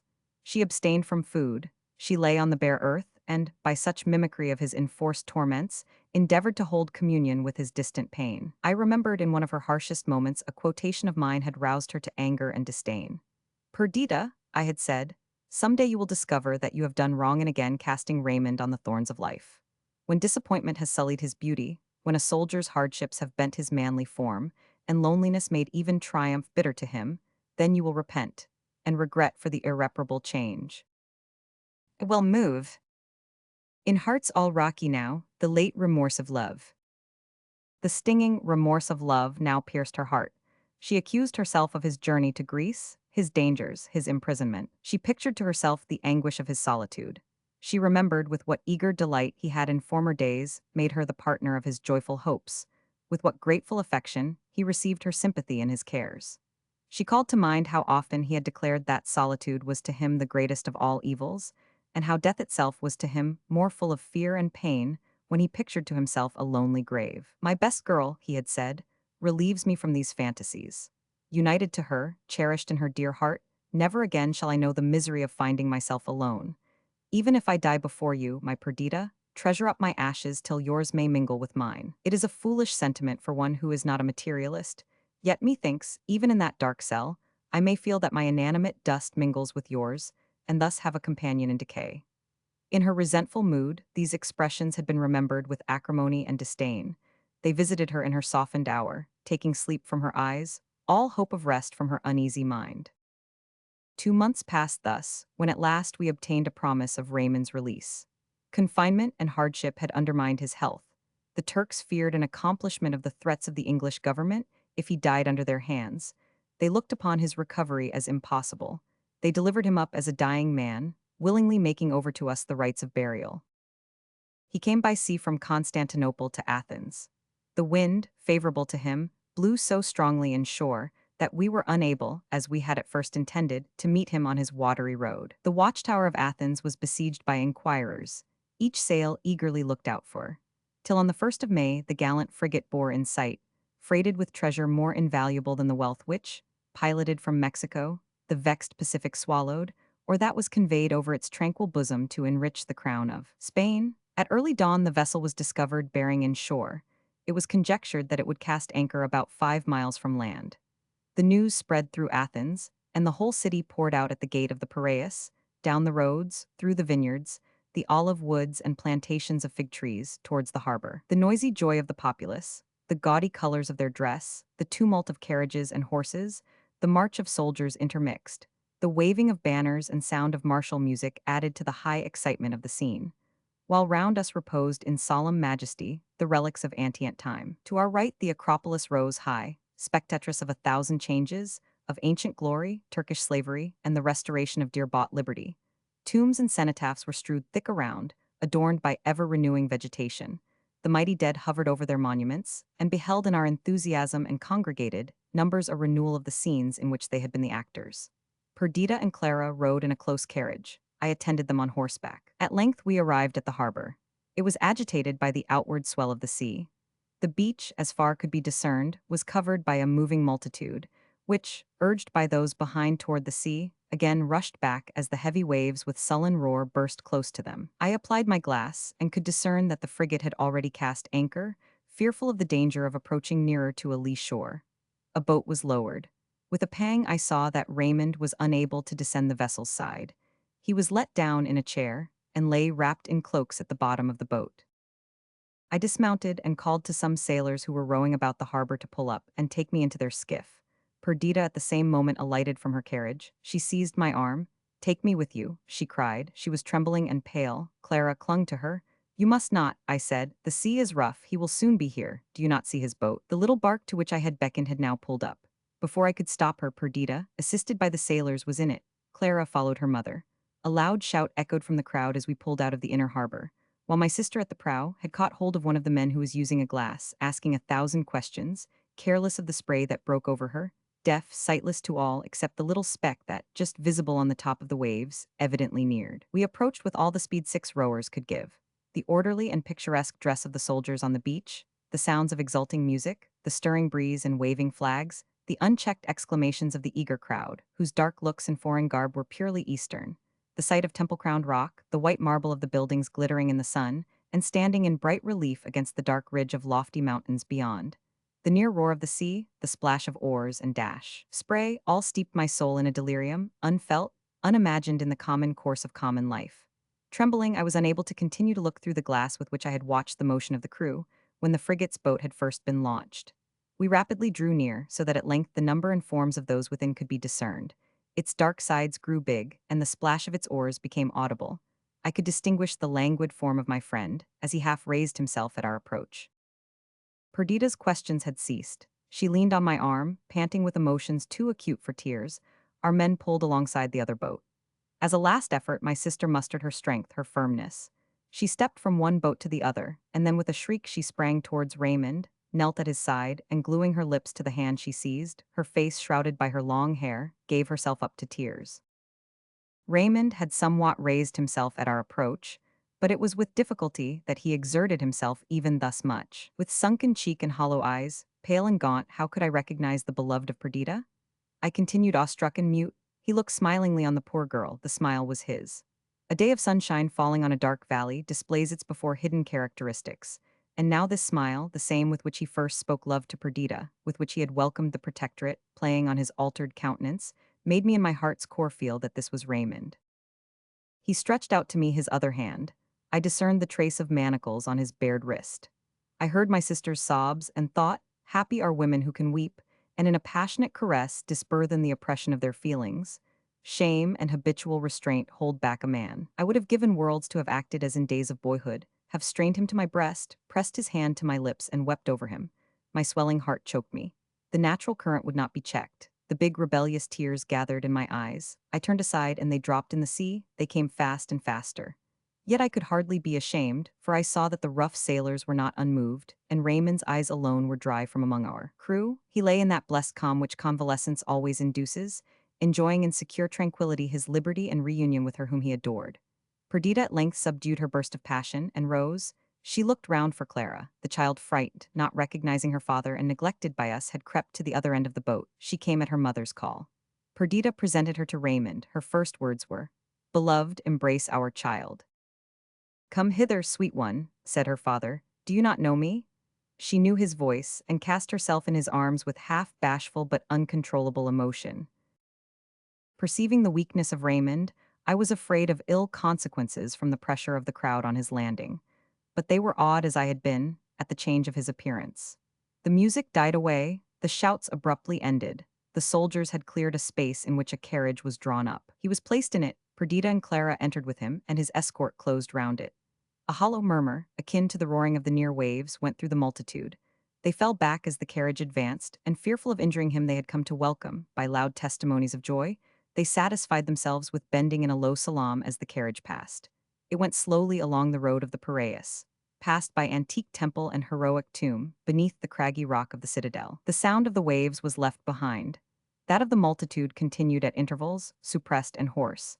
And though in the city, the houses, churches, and public buildings were decorated with tapestry and banners, though the soldiery lined the streets, and the inhabitants in thousands were assembled to give him hail, the same solemn silence prevailed.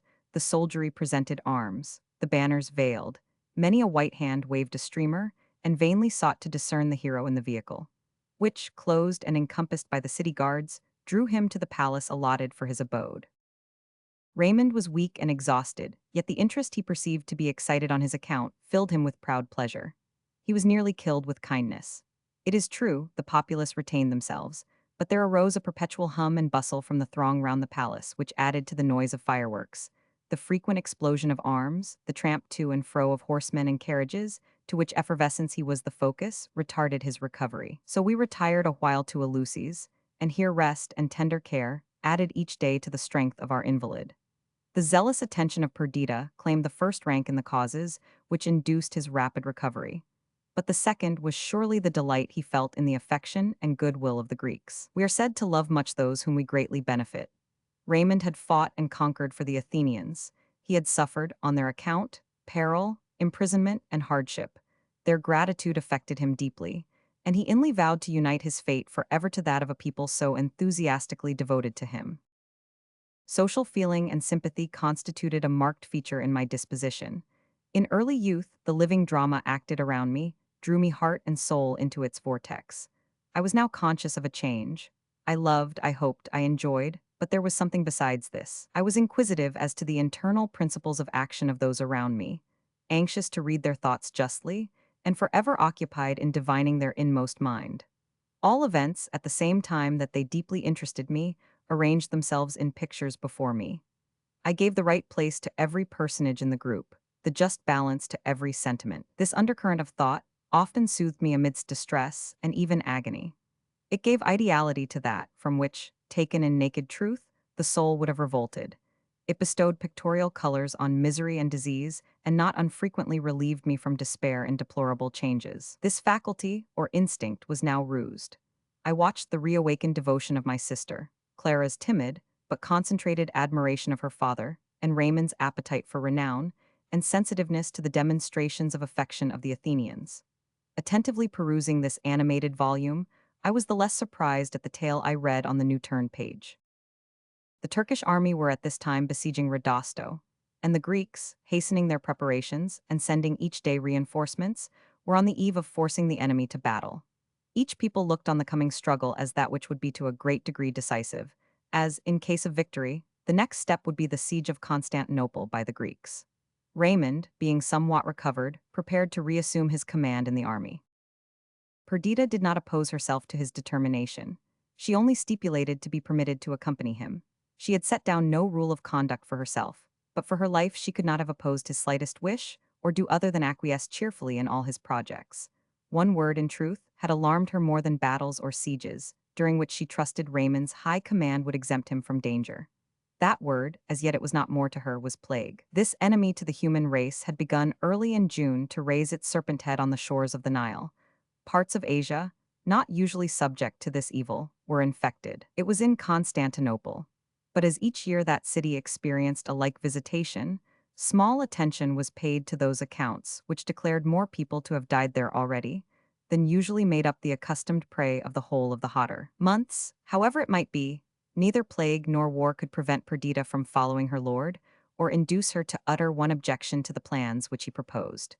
To be near him, to be loved by him, to feel him again her own, was the limit of her desires. The object of her life was to do him pleasure. It had been so before, but with a difference. In past times, without thought or foresight, she had made him happy, being so herself, and in any question of choice, consulted her own wishes, as being one with his. Now she sedulously put herself out of the question, sacrificing even her anxiety for his health and welfare to her resolve not to oppose any of his desires.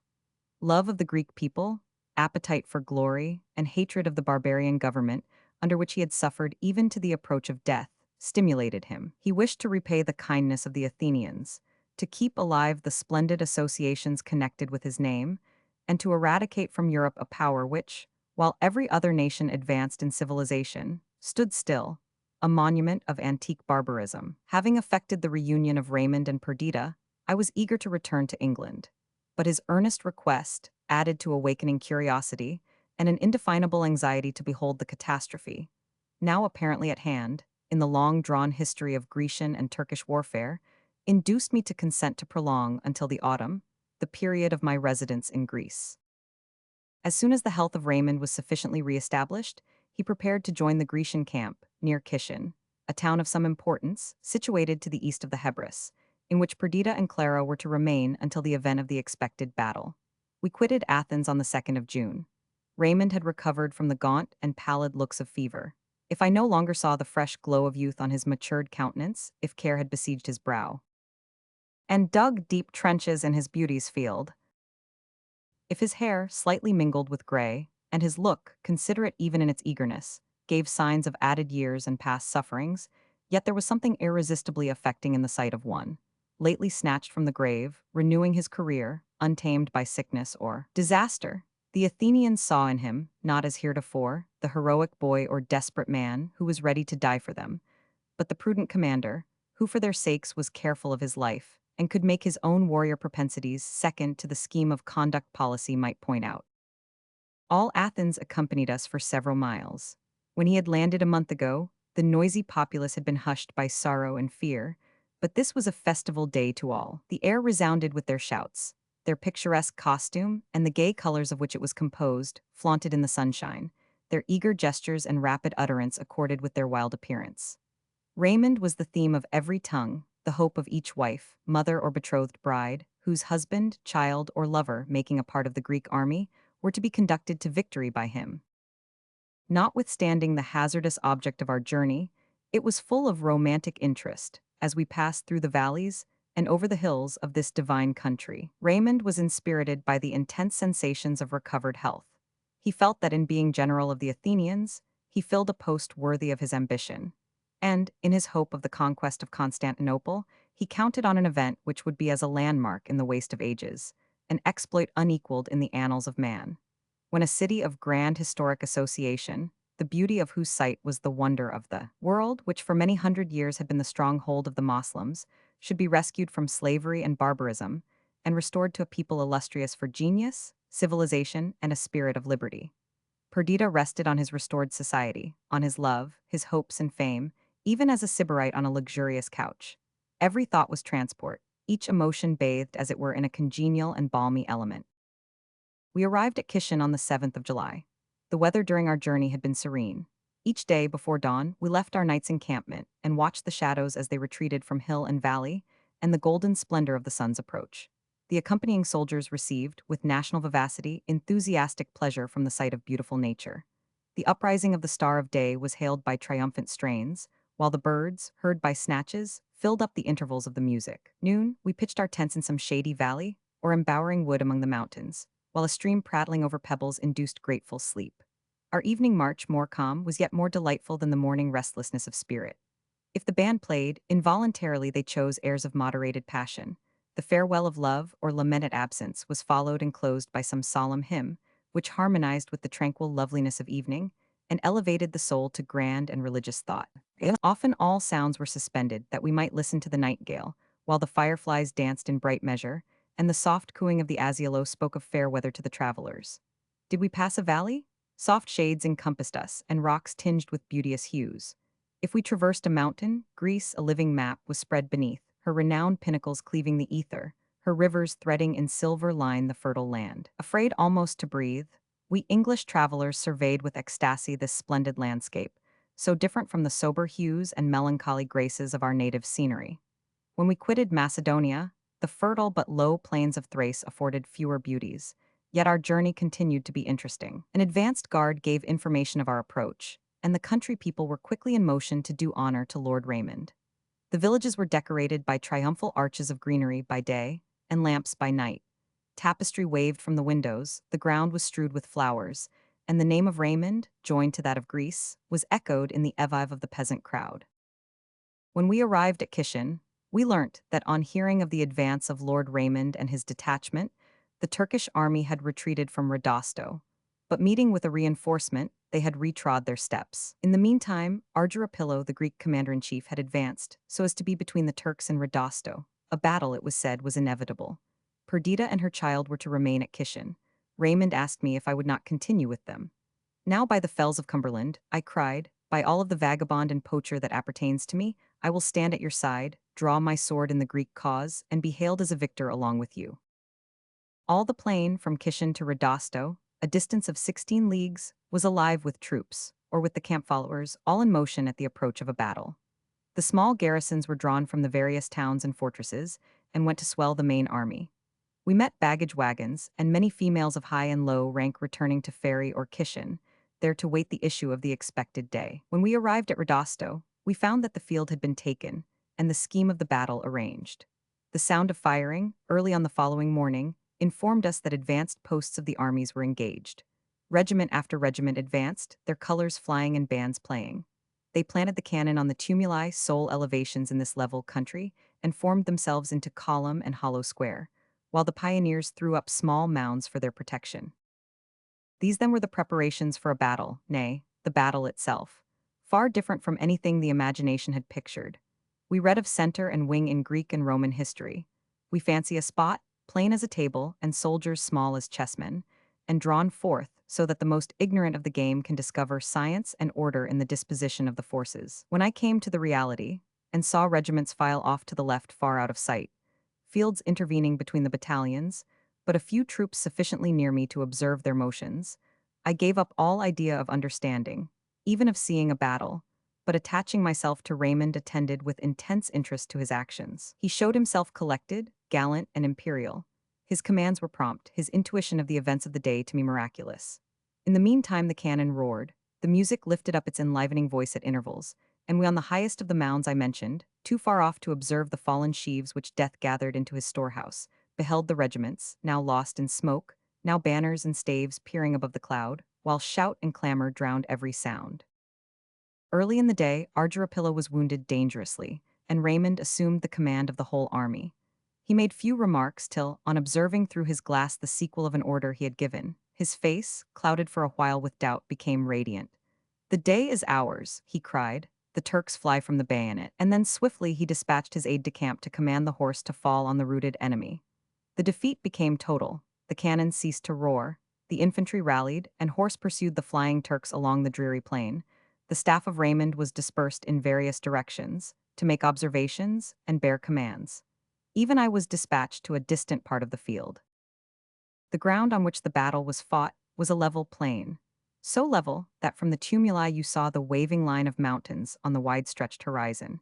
Yet the intervening space was unvaried by the least irregularity, save such undulations as resembled the waves of the sea. The whole of this part of Thrace had been so long a scene of contest that it had remained uncultivated and presented a dreary, barren appearance. The order I had received was to make an observation of the direction which a detachment of the enemy might have taken from a northern tumulus. The whole Turkish army, followed by the Greek, had poured eastward. None but the dead remained in the direction of my side. From the top of the mound I looked far round. All was silent and deserted. The last beams of the nearly sunken sun shot up from behind the far summit of Mount Athos. The Sea of Marmora still glittered beneath its rays, while the Asiatic coast beyond was half hid in a haze of low cloud. Many a casque and bayonet and sword, fallen from unnerved arms, reflected the departing ray. They lay scattered far and near. From the east, a band of ravens, old inhabitants of the Turkish cemeteries, came sailing along towards their harvest. The sun disappeared. This hour, melancholy yet sweet, has always seemed to me the time when we are most naturally led to commune with higher powers. Our mortal sternness departs, and gentle complacency invests the soul. But now, in the midst of the dying and the dead, how could a thought of heaven or a sensation of tranquility possess one of the murderers? During the busy day, my mind had yielded itself a willing slave to the state of things presented to it by its fellow beings. Historical association, hatred of the foe, and military enthusiasm had held dominion over me. Now I looked on the evening star, as softly and calmly it hung pendulous in the orange hues of sunset. I turned to the coarse-strewn earth, and felt ashamed of my species. So perhaps were the placid skies, for they quickly veiled themselves in mist, and in this change assisted the swift disappearance of twilight usual in the south. Heavy masses of cloud floated up from the southeast, and red and turbid lightning shot from their dark edges. The rushing wind disturbed the garments of the dead, and was chilled as it passed over their icy forms. Darkness gathered round. The objects about me became indistinct. I descended from my station, and with difficulty guided my horse so as to avoid the slain. Suddenly I heard a piercing shriek. A form seemed to rise from the earth. It flew swiftly towards me, sinking to the ground again as it drew near. All this passed so suddenly that I with difficulty reined in my horse so that it should not trample on the prostrate being. The dress of this person was that of a soldier, but the bared neck and arms, and the continued shrieks discovered a female thus disguised. I dismounted to her aid, while she, with heavy groans and her hand placed on her side, resisted my attempt to lead her on. In the hurry of the moment I forgot that I was in Greece, and in my native accents endeavored to soothe the sufferer. With wild and terrific exclamations did the lost, dying Evadne, for it was she, recognized the language of her lover. Pain and fever from her wound had deranged her intellects, while her piteous cries and feeble efforts to escape penetrated me with compassion. In wild delirium, she called upon the name of Raymond. She exclaimed that I was keeping him from her, while the Turks with fearful instruments of torture were about to take his life. Then again she sadly lamented her hard fate. That a woman, with a woman's heart and sensibility, should be driven by hopeless love and vacant hopes to take up the trade of arms, and suffer beyond the endurance of man privation, labor, and pain. The while her dry, hot hand pressed mine, and her brow and lips burned with consuming fire. As her strength grew less, I lifted her from the ground. Her emaciated form hung over my arm, her sunken cheek rested on my breast. In a sepulchral voice she murmured, "This is the end of love, yet not the end." And frenzy lent her strength as she cast her arm up to heaven. "There is the end, there we meet again. Many living deaths have I borne for thee, O Raymond, and now I expire thy victim. By my death I purchased thee, lo, the instruments of war, fire, the plague are my servitors. I conquered them all till now. I have sold myself to death with the sole condition that thou shouldst follow me. Fire and war and plague unite for thy destruction. O my Raymond, there is no safety for thee." With an heavy heart I listened to the changes of her delirium. I made her a bed of cloaks. Her violence decreased, and a clammy dew stood on her brow as the paleness of death succeeded to the crimson of fever. I placed her on the cloaks. She continued to rave of her speedy meeting with her beloved in the grave, of his death nigh at hand. Sometimes she solemnly declared that he was summoned. Sometimes she bewailed his hard destiny. Her voice grew feebler, her speech interrupted. A few convulsive movements, and her muscles relaxed. The limbs fell, no more to be sustained. One deep sigh, and life was gone. I bore her from the near neighborhood of the dead. Wrapped in cloaks, I placed her beneath a tree. Once more I looked on her altered face. The last time I saw her she was 18, beautiful as poet's vision, splendid as a sultana of the East. 12 years had passed. 12 years of change, sorrow, and hardship. Her brilliant complexion had become worn and dark, her limbs had lost the roundness of youth and womanhood, her eyes had sunk deep. Crushed and o'erworn, the hours had drained her blood and filled her brow with lines and wrinkles. With shuddering horror, I veiled this monument of human passion and human misery. I heaped over her olive flags and heavy accoutrements I could find, to guard her from birds and beasts of prey, until I could bestow on her a fitting grave. Sadly and slowly, I stemmed my course from among the heaps of slain, and, guided by the twinkling lights of the town, at length reached Rodosto. Chapter 2. On my arrival, I found that an order had already gone forth for the army to proceed immediately towards Constantinople, and the troops which had suffered least in the battle were already on their way. The town was full of tumult. The wound and consequent inability of Argyropylo caused Raymond to be the first in command. He rode through the town, visiting the wounded, and giving such orders as were necessary for the siege he meditated. Early in the morning, the whole army was in motion. In the hurry, I could hardly find an opportunity to bestow the last offices on Evadne. Attended only by my servant, I dug a deep grave for her at the foot of the tree, and without disturbing her warrior shroud, I placed her in it, heaping stones upon the grave. The dazzling sun and glare of daylight deprived the scene of solemnity. From Evadne's low tomb, I joined Raymond and his staff, now on their way to the Golden City. Constantinople was invested, trenches dug, and advances made. The whole Greek fleet blockaded it by sea. On land from the river Kyot-Kabana, near the Sweet Waters, to the Tower of Marmara, on the shores of the Propontis, along the whole line of the ancient walls, the trenches of the siege were drawn. We already possessed Pyrrha, the Golden Horn itself, the city, bastioned by the sea, and the ivy-mantled walls of the Greek emperors was all of Europe that the Mahometans could call theirs. Our army looked on her as certain prey. They counted the garrison. It was impossible that it should be relieved. Each sally was a victory. For, even when the Turks were triumphant, the loss of men they sustained was an irreparable injury. I rode one morning with Raymond to the lofty mound, not far from the top Kapu, Cannon Gate, on which Mahmud planted his standard and first saw the city. Still the same lofty domes and minarets towered above the verdurous walls, where Constantine had died, and the Turk had entered the city. The plain around was interspersed with cemeteries, Turk, Greek, and Armenian, with their growth of cypress trees, and other woods of more cheerful aspect diversified the scene. Among them the Greek army was encamped, and their squadrons moved to and fro, now in regular march, now in swift career. Raymond's eyes were fixed on the city. "I have counted the hours of her life," said he. "1 month and she falls. Remain with me till then, wait till you see the cross on St. Sophia, and then return to your peaceful glades." "You then," I asked, "still remain in Greece?" "Assuredly," replied Raymond. "Yet, Lionel, when I say this, believe me, I look back with regret to our tranquil life at Windsor. I am but half a soldier. I love the renown, but not the trade of war. Before the Battle of Rodosto, I was full of hope and spirit. To conquer there, and afterwards to take Constantinople, was the hope, the bourne, the fulfillment of my ambition. This enthusiasm is now spent, I know not why. I seem to myself to be entering a darksome gulf. The ardent spirit of the army is irksome to me, the rapture of triumph null." He paused and was lost in thought. His serious mien recalled, by some association, the half-forgotten Evadne to my mind, and I seized this opportunity to make inquiries from him concerning her strange lot. I asked him if he had ever seen among the troops anyone resembling her, if since he had returned to Greece he had heard of her. He started at her name, he looked uneasily on me. "Even so," he cried, "I knew you would speak of her. Long, long I had forgotten her. Since our encampment here, she daily, hourly visits my thoughts. When I am addressed, her name is the sound I expect. In every communication, I imagine that she will form a part. At length you have broken the spell. Tell me what you know of her." I related my meeting with her. The story of her death was told and retold. With painful earnestness, he questioned me concerning her prophecies with regard to him. I treated them as the ravings of a maniac.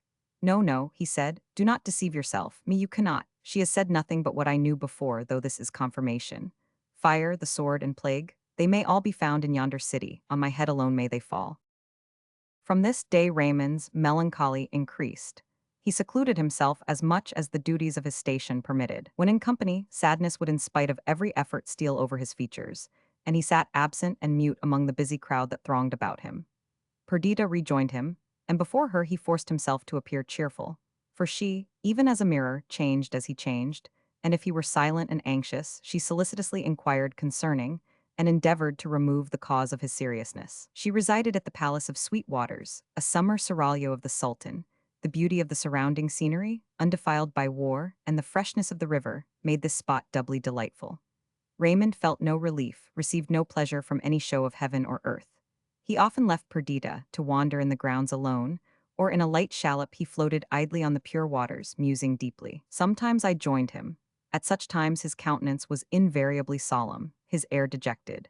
He seemed relieved on seeing me, and would talk with some degree of interest on the affairs of the day. There was evidently something behind all this. Yet, when he appeared about to speak of that which was nearest his heart, he would abruptly turn away, and with a sigh endeavor to deliver the painful idea to the winds. It had often occurred that when, as I said, Raymond quitted Perdita's drawing room, Clara came up to me, and gently drawing me aside said, "Papa is gone, shall we go to him? I dare say he will be glad to see you." And as accident permitted, I complied with or refused her request. One evening a numerous assembly of Greek chieftains were gathered together in the palace. The intriguing Pali, the accomplished Karaza, the warlike Ypsilanti, were among the principal. They talked of the events of the day, the skirmish at noon, the diminished numbers of the infidels, their defeat and flight. They contemplated, after a short interval of time, the capture of the Golden City. They endeavored to picture forth what would then happen, and spoke in lofty terms of the prosperity of Greece, when Constantinople should become its capital.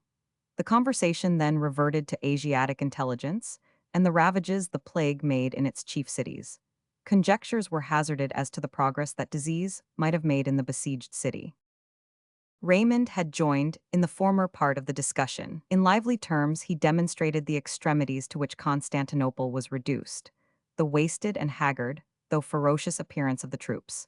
Famine and pestilence was at work for them, he observed, and the infidels would soon be obliged to take refuge in their only hope, submission.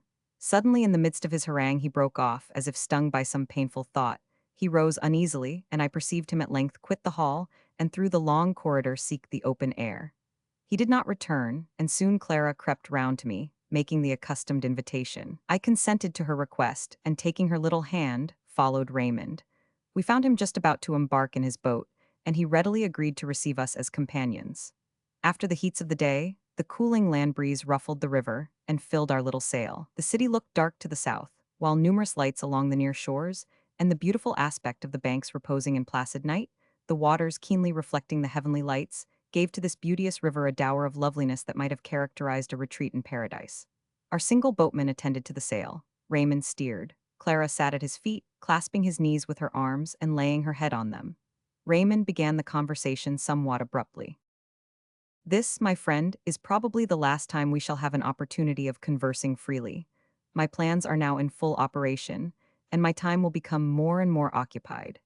Besides, I wish at once to tell you my wishes and expectations, and then never again to revert to so painful a subject. First, I must thank you, Lionel, for having remained here at my request. Vanity first prompted me to ask you. Vanity, I call it, yet even in this I see the hand of fate. Your presence will soon be necessary. You will become the last resource of Perdita, her protector and consoler. You will take her back to Windsor." "Not without you," I said. "You do not mean to separate again." "Do not deceive yourself," replied Raymond. "The separation at hand is one over which I have no control. Most near at hand is it. The days are already counted. May I trust you? For many days I have longed to disclose the mysterious presentiments that weigh on me, although I fear that you will ridicule them. Yet do not, my gentle friend, for all childish and unwise as they are, they have become a part of me, and I dare not expect to shake them off. Yet how can I expect you to sympathize with me? You are of this world, I am not. You hold forth your hand, it is even as a part of yourself. And you do not yet divide the feeling of identity from the mortal form that shapes forth Lionel. How then can you understand me? Earth is to me a tomb, the firmament a vault, shrouding mere corruption. Time is no more, for I have stepped within the threshold of eternity. Each man I meet appears a course, which will soon be deserted of its animating spark, on the eve of decay and corruption. Cada pedra un pyramide levanta. Y cada flor construi un monumento. Cada edificio es un sepulcro altivo. Cada soldado un esclero vivo. His accent was mournful. He sighed deeply. A few months ago, he continued, I was thought to be dying, but life was strong within me. My affections were human, hope and love were the day stars of my life. Now, they dream that the brows of the conqueror of the infidel faith are about to be encircled by triumphant laurel. They talk of honorable reward, of title, power, and wealth. All I ask of Greece is a grave. Let them raise a mound above my lifeless body, which may stand even when the dome of St. Sophia has fallen. Wherefore do I feel thus? At Rodosto I was full of hope, but when first I saw Constantinople, That feeling, with every other joyful one, departed. The last words of Evadne were the seal upon the warrant of my death. Yet I do not pretend to account for my mood by any particular event. All I can say is that it is so. The plague, I am told, is in Constantinople. Perhaps I have imbibed its effluvia. Perhaps disease is the real cause of my prognostications. It matters little why or wherefore I am affected. No power can avert the stroke, and the shadow of fate's uplifted hand already darkens me. To you, Lionel, I entrust your sister and her child. Never mention to her the fatal name of Evadne. She would doubly sorrow over the strange link that enchains me to her, making my spirit obey her dying voice, following her, as it is about to do, to the unknown country. I listened to him with wonder, but that his sad demeanor and solemn utterance assured me of the truth and intensity of his feelings, I should with light derision have attempted to dissipate his fears. Whatever I was about to reply was interrupted by the powerful emotions of Clara. Raymond had spoken, thoughtless of her presence, and she, poor child, heard with terror and faith the prophecy of his death. Her father was moved by her violent grief. He took her in his arms and soothed her, but his very soothings were solemn and fearful. "Weep not, sweet child," said he. "The coming death of one you have hardly known. I may die, but in death I can never forget or desert my own Clara. In after sorrow or joy, believe that you father's spirit is near, to save or sympathize with you.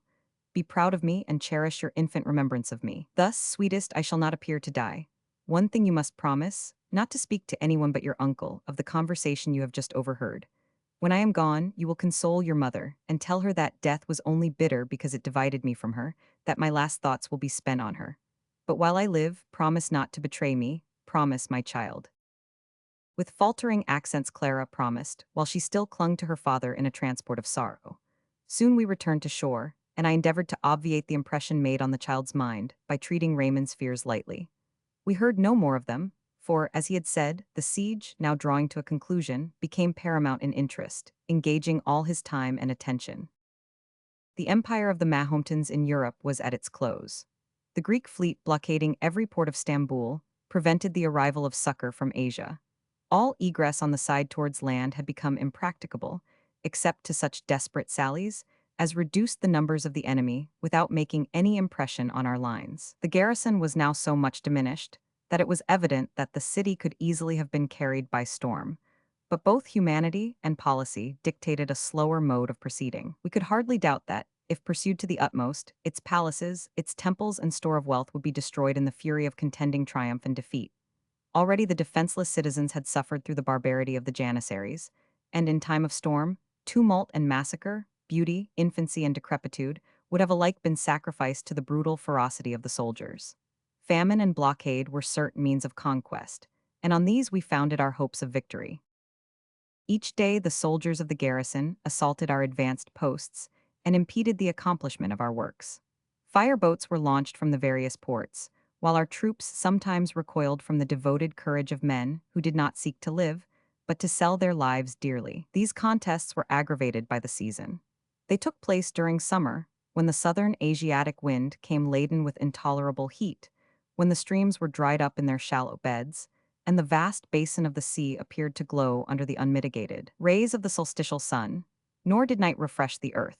Dew was denied, herbage and flowers there were none, the very trees drooped, and summer assumed the blighted appearance of winter, as it went forth in silence and flame to abridge the means of sustenance to man. In vain did the eye strive to find the wreck of some northern cloud in the stainless empyrean, which might bring hope of change and moisture to the oppressive and windless atmosphere. All was serene, burning, annihilating. We the besiegers were in the comparison little affected by these evils. The woods around afforded us shade. The river secured to us a constant supply of water. Nay, detachments were employed in furnishing the army with ice, which had been laid up on Hemus and Athos and the mountains of Macedonia, while cooling fruits and wholesome food renovated the strength of the laborers, and made us bear with less impatience the weight of the unrefreshing air. But in the city things wore a different face.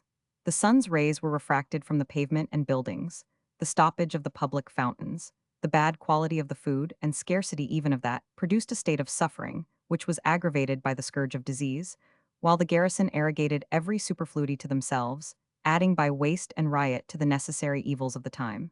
Still, they would not capitulate.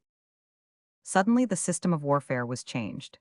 We experienced no more assaults, and by night and day we continued our labors unimpeded.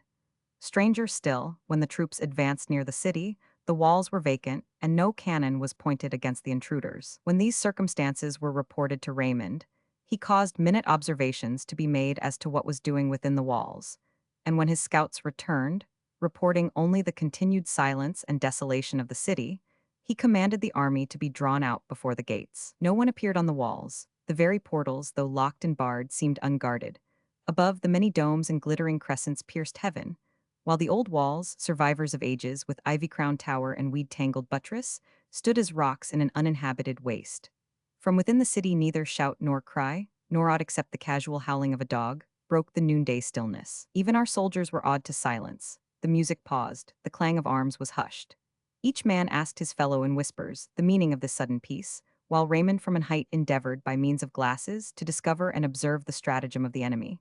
No form could be discerned on the terraces of the houses. In the higher parts of the town, no moving shadow bespoke the presence of any living being. The very trees waved not, and mocked the stability of architecture with like immovability. The tramp of horses, distinctly heard in the silence, was at length discerned. It was a troop sent by Caraza, the admiral. They bore dispatches to the Lord General. The contents of these papers were important. The night before, the watch, on board one of the smaller vessels anchored near the Seraglio wall, was roused by a slight splashing as of muffled oars. The alarm was given. 12 small boats, each containing 3 Janissaries, were discreet endeavoring to make their way through the fleet to the opposite shore of Scutari. When they found themselves discovered, they discharged their muskets, and some came to the front to cover the others, whose crews, exerting all their strength, endeavored to escape with their light barks from among the dark hulls that environed them.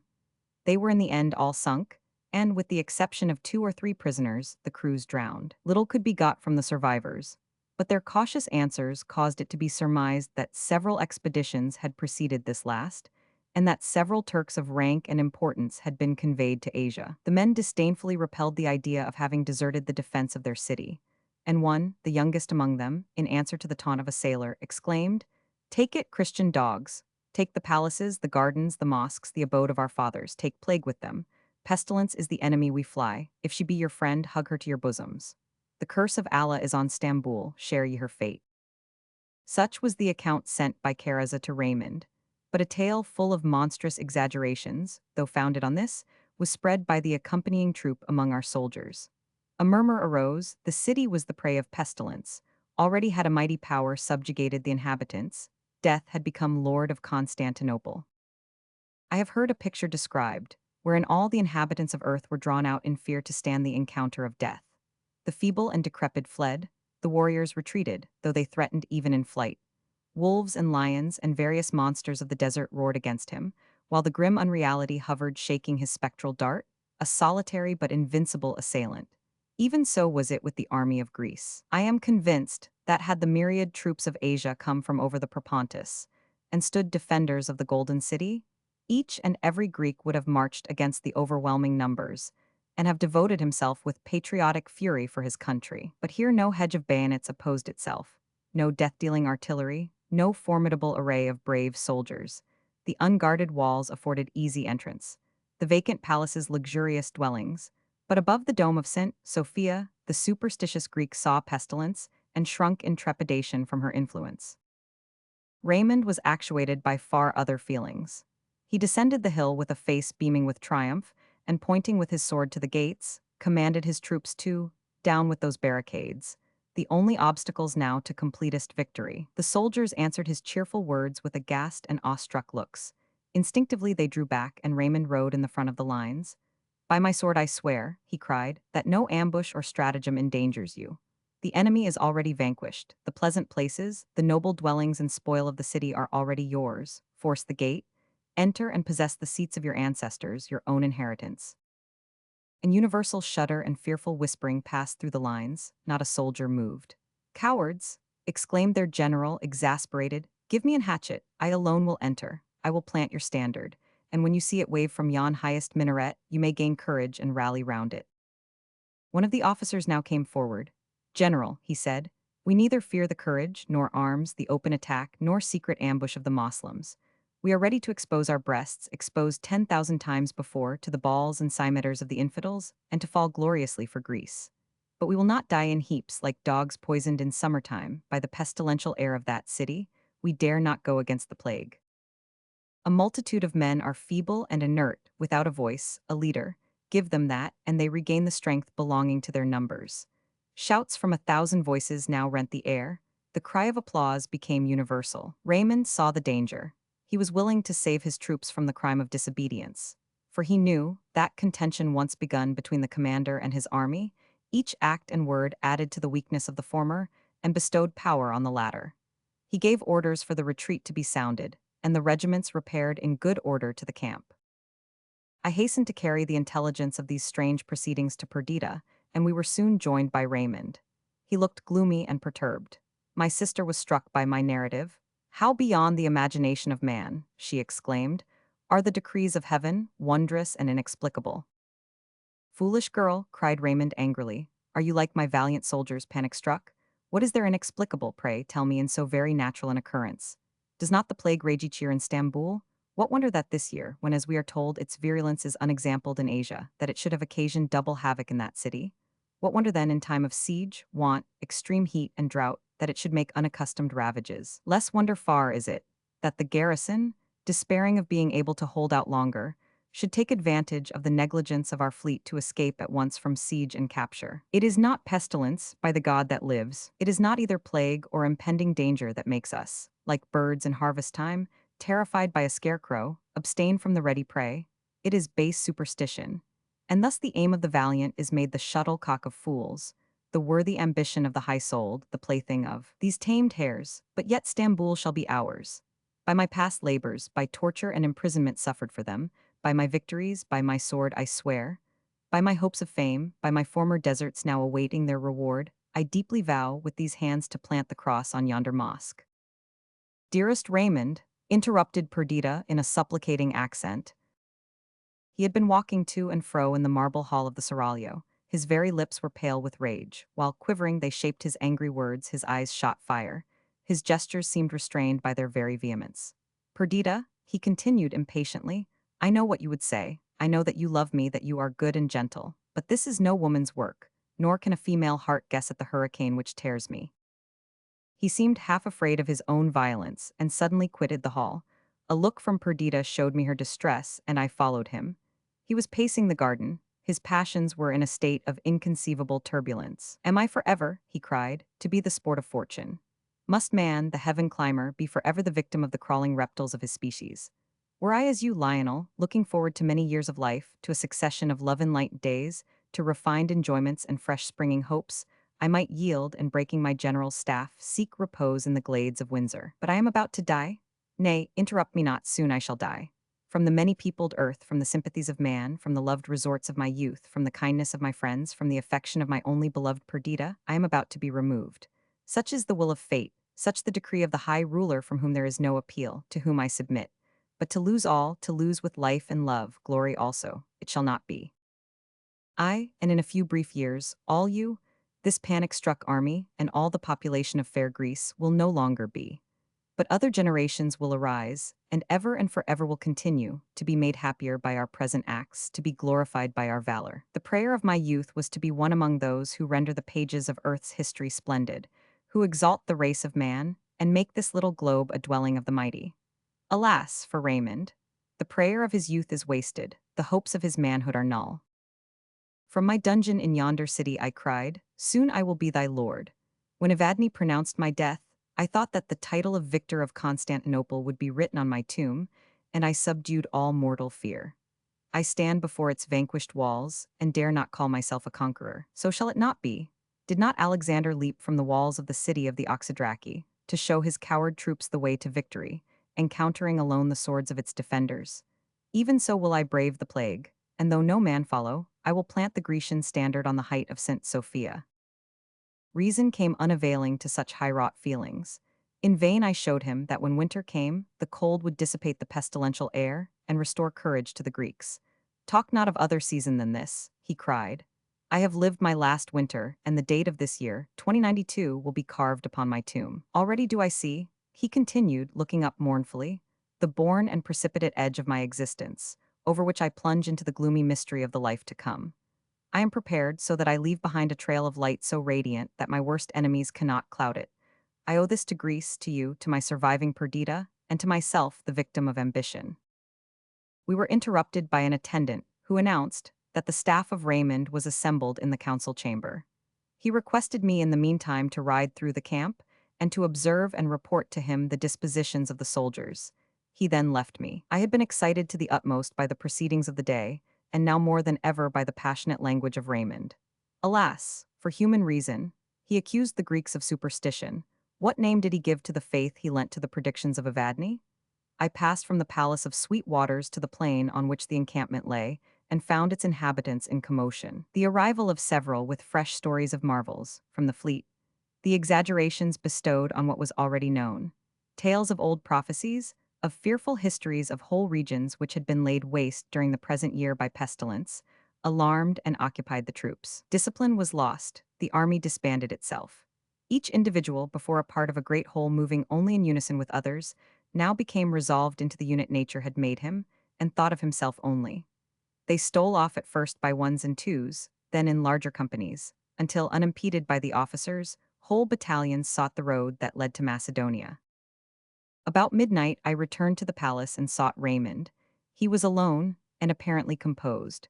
Such composure, at least, was his as is inspired by a resolve to adhere to a certain line of conduct. He heard my account of the self-dissolution of the army with calmness, and then said, "You know, Verney, my fixed determination not to quit this place, until in the light of day Stamboul is confessedly ours. If the men I have about me shrink from following me, others, more courageous, are to be found. Go you before break of day, bear these dispatches to Karaza, add to them your own entreaties that he send me his marines and naval force. If I can get but one regiment to second me, the rest would follow of course. Let him send me this regiment. I shall expect your return by tomorrow noon." Methought this was but a poor expedient, but I assured him of my obedience and zeal. I quitted him to take a few hours' rest. With the breaking of morning I was accoutred for my ride. I lingered a while, desirous of taking leave of Perdita, and from my window observed the approach of the sun. The golden splendor arose, and weary nature awoke to suffer yet another day of heat and thirsty decay. No flowers lifted up their dew-laden cups to meet the dawn. The dry grass had withered on the plains. The burning fields of air were vacant of birds. The sickle alone, children of the sun, began their shrill and deafening song among the cypresses and olives. I saw Raymond's coal-black charger brought to the palace gate. A small company of officers arrived soon after. Care and fear was painted on each cheek, and in each eye unrefreshed by sleep. I found Raymond and Perdita together. He was watching the rising sun, while with one arm he encircled his beloved's waist. She looked on him, the son of her life, with earnest gaze of mingled anxiety and tenderness. Raymond started angrily when he saw me. "Here still?" he cried. "Is this your promised zeal?" "Pardon me," I said, "but even as you speak I am gone." "Nay, pardon me," he replied. "I have no right to command or reproach, but my life hangs on your departure and speedy return. Farewell." His voice had recovered its bland tone, but a dark cloud still hung on his features. I would have delayed. I wished to recommend watchfulness to Perdita, but his presence restrained me. I had no pretense for my hesitation, and on his repeating his farewell, I clasped his outstretched hand. It was cold and clammy. "Take care of yourself, my dear lord," I said. "Nay," said Perdita, "that task shall be mine. Return speedily, Lionel." With an air of absence he was playing with her auburn locks while she leaned on him. Twice I turned back, only to look again on this matchless pair. At last, with slow and heavy steps, I had paced out of the hall and sprung upon my horse. At that moment Clara flew towards me. Clasping my knee she cried, "Make haste back, uncle. Dear uncle, I have such fearful dreams, I dare not tell my mother. Do not be long away." I assured her of my impatience to return, and then, with a small escort, rode along the plain towards the Tower of Marmora. I fulfilled my commission. I saw Karaza. He was somewhat surprised. He would see, he said, what could be done, but it required time, and Raymond had ordered me to return by noon. It was impossible to effect anything in so short a time. I must stay till the next day, or come back after having reported the present state of things to the general. My choice was easily made. A restlessness, a fear of what was about to betide, a doubt as to Raymond's purposes, urged me to return without delay to his quarters. Quitting the Seven Towers, I rode eastward towards the Sweet Waters. I took a circuitous path, principally for the sake of going to the top of the mount before mentioned, which commanded a view of the city. I had my glass with me. The city basked under the noonday sun, and the venerable walls formed its picturesque boundary. Immediately before me was the top Kapu, the gate near which Mahomet had made the breach by which he entered the city. Trees gigantic and aged grew near. Before the gate I discerned a crowd of moving human figures. With intense curiosity I lifted my glass to my eye. I saw Lord Raymond on his charger. A small company of officers had gathered about him, and behind was a promiscuous concourse of soldiers and subalterns, their discipline lost, their arms thrown aside. No music sounded, no banners streamed. The only flag among them was one which Raymond carried. He pointed with it to the gate of the city. The circle round him fell back. With angry gestures he leapt from his horse, and seizing a hatchet that hung from his saddlebow, went with the apparent intention of battering down the opposing gate. A few men came to aid him, their numbers increased. Under their united blows the obstacle was vanquished, gate, portcullis, and fence were demolished, and the wide sunlit way, leading to the heart of the city, now lay open before them. The men shrank back, they seemed afraid of what they had already done, and stood as if they expected some mighty phantom to stalk in offended majesty from the opening. Raymond sprung lightly on his horse, grasped the standard, and with words which I could not hear, but his gestures, being their fit accompaniment, were marked by passionate energy. He seemed to adjure their assistance and companionship. Even as he spoke, the crowd receded from him. Indignation now transported him. His words I guessed were fraught with disdain. Then turning from his coward followers, he addressed himself to enter the city alone. His very horse seemed to back from the fatal entrance. His dog, his faithful dog, lay moaning and supplicating in his path. In a moment more, he had plunged the rowels into the sides of the stung animal, who bounded forward, and he, the gateway passed, was galloping up the broad and Dessart street. Until this moment my soul had been in my eyes only. I had gazed with wonder, mixed with fear and enthusiasm. The latter feeling now predominated. I forgot the distance between us. "I will go with thee, Raymond," I cried, but my eye removed from the glass I could scarce discern the pygmy forms of the crowd, which about a mile from me surrounded the gate. The form of Raymond was lost. Stung with impatience, I urged my horse with force of spur and loosened reins down the acclivity, that, before danger could arrive, I might be at the side of my noble, godlike friend. A number of buildings and trees intervened when I had reached the plain, hiding the city from my view. But at that moment a crash was heard. Thunder-like it reverberated through the sky, while the air was darkened. A moment more and the old walls again met my sight, while over them hovered a murky cloud. Fragments of buildings whirled above, half seen in smoke, while flames burst out beneath, and continued explosions filled the air with terrific thunders. Flying from the mass of falling ruin which leapt over the high walls and shook the ivy towers, a crowd of soldiers made for the road by which I came. I was surrounded, hemmed in by them, unable to get forward. My impatience rose to its utmost. I stretched out my hands to the men. I conjured them to turn back and save their general, the conqueror of Stamboul, the liberator of Greece.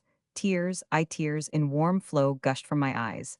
I would not believe in his destruction, yet every mass that darkened the air seemed to bear with it a portion of the martyred Raymond.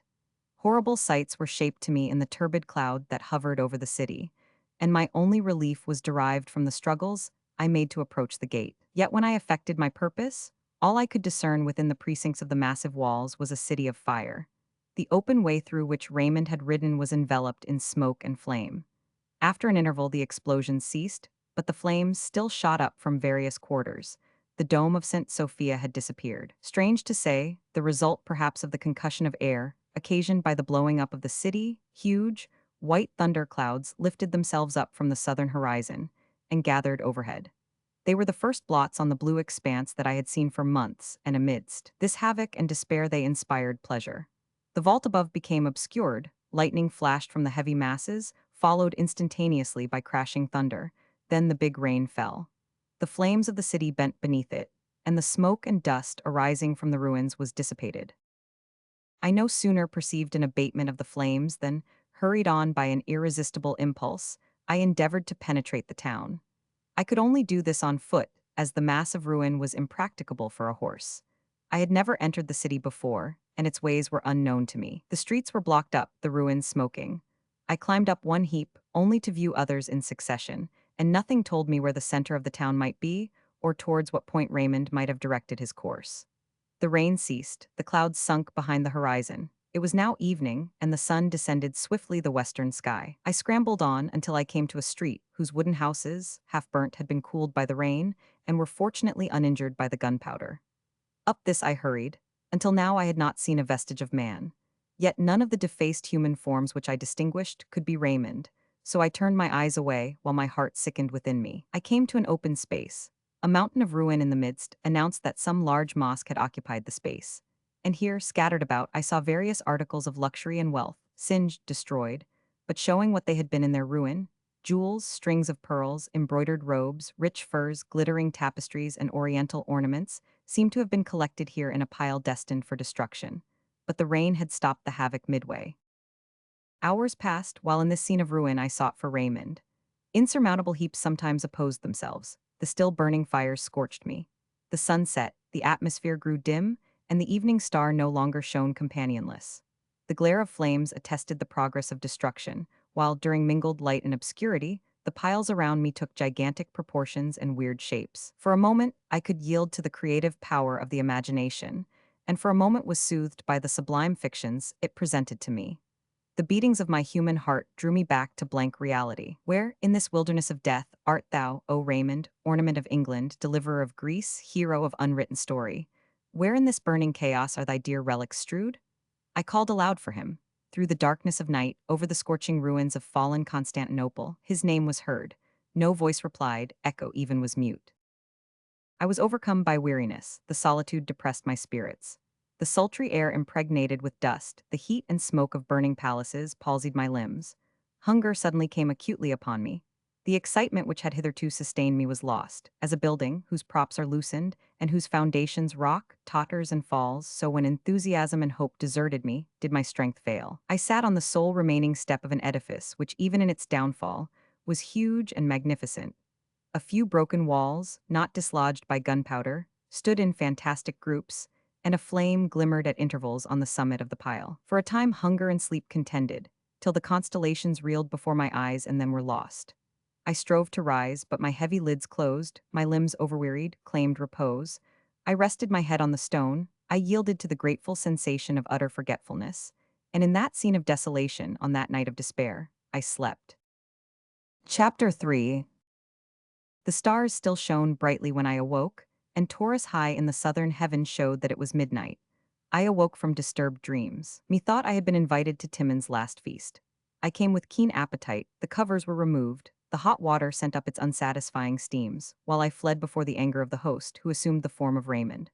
While to my diseased fancy, the vessels hurled by him after me were surcharged with fetid vapor, and my friend's shape, altered by 1,000 distortions, expanded into a gigantic phantom, bearing on its brow the sign of pestilence. The growing shadow rose and rose, filling, and then seeming to endeavor to burst beyond, the adamantine vault that bent over, sustaining and enclosing the world. The nightmare became torture. With a strong effort I threw off sleep and recalled reason to her wonted functions. My first thought was Perdita. To her I must return, her I must support, drawing such food from despair as might best sustain her wounded heart, recalling her from the wild excesses of grief by the austere laws of duty and the soft tenderness of regret. The position of the stars was my only guide.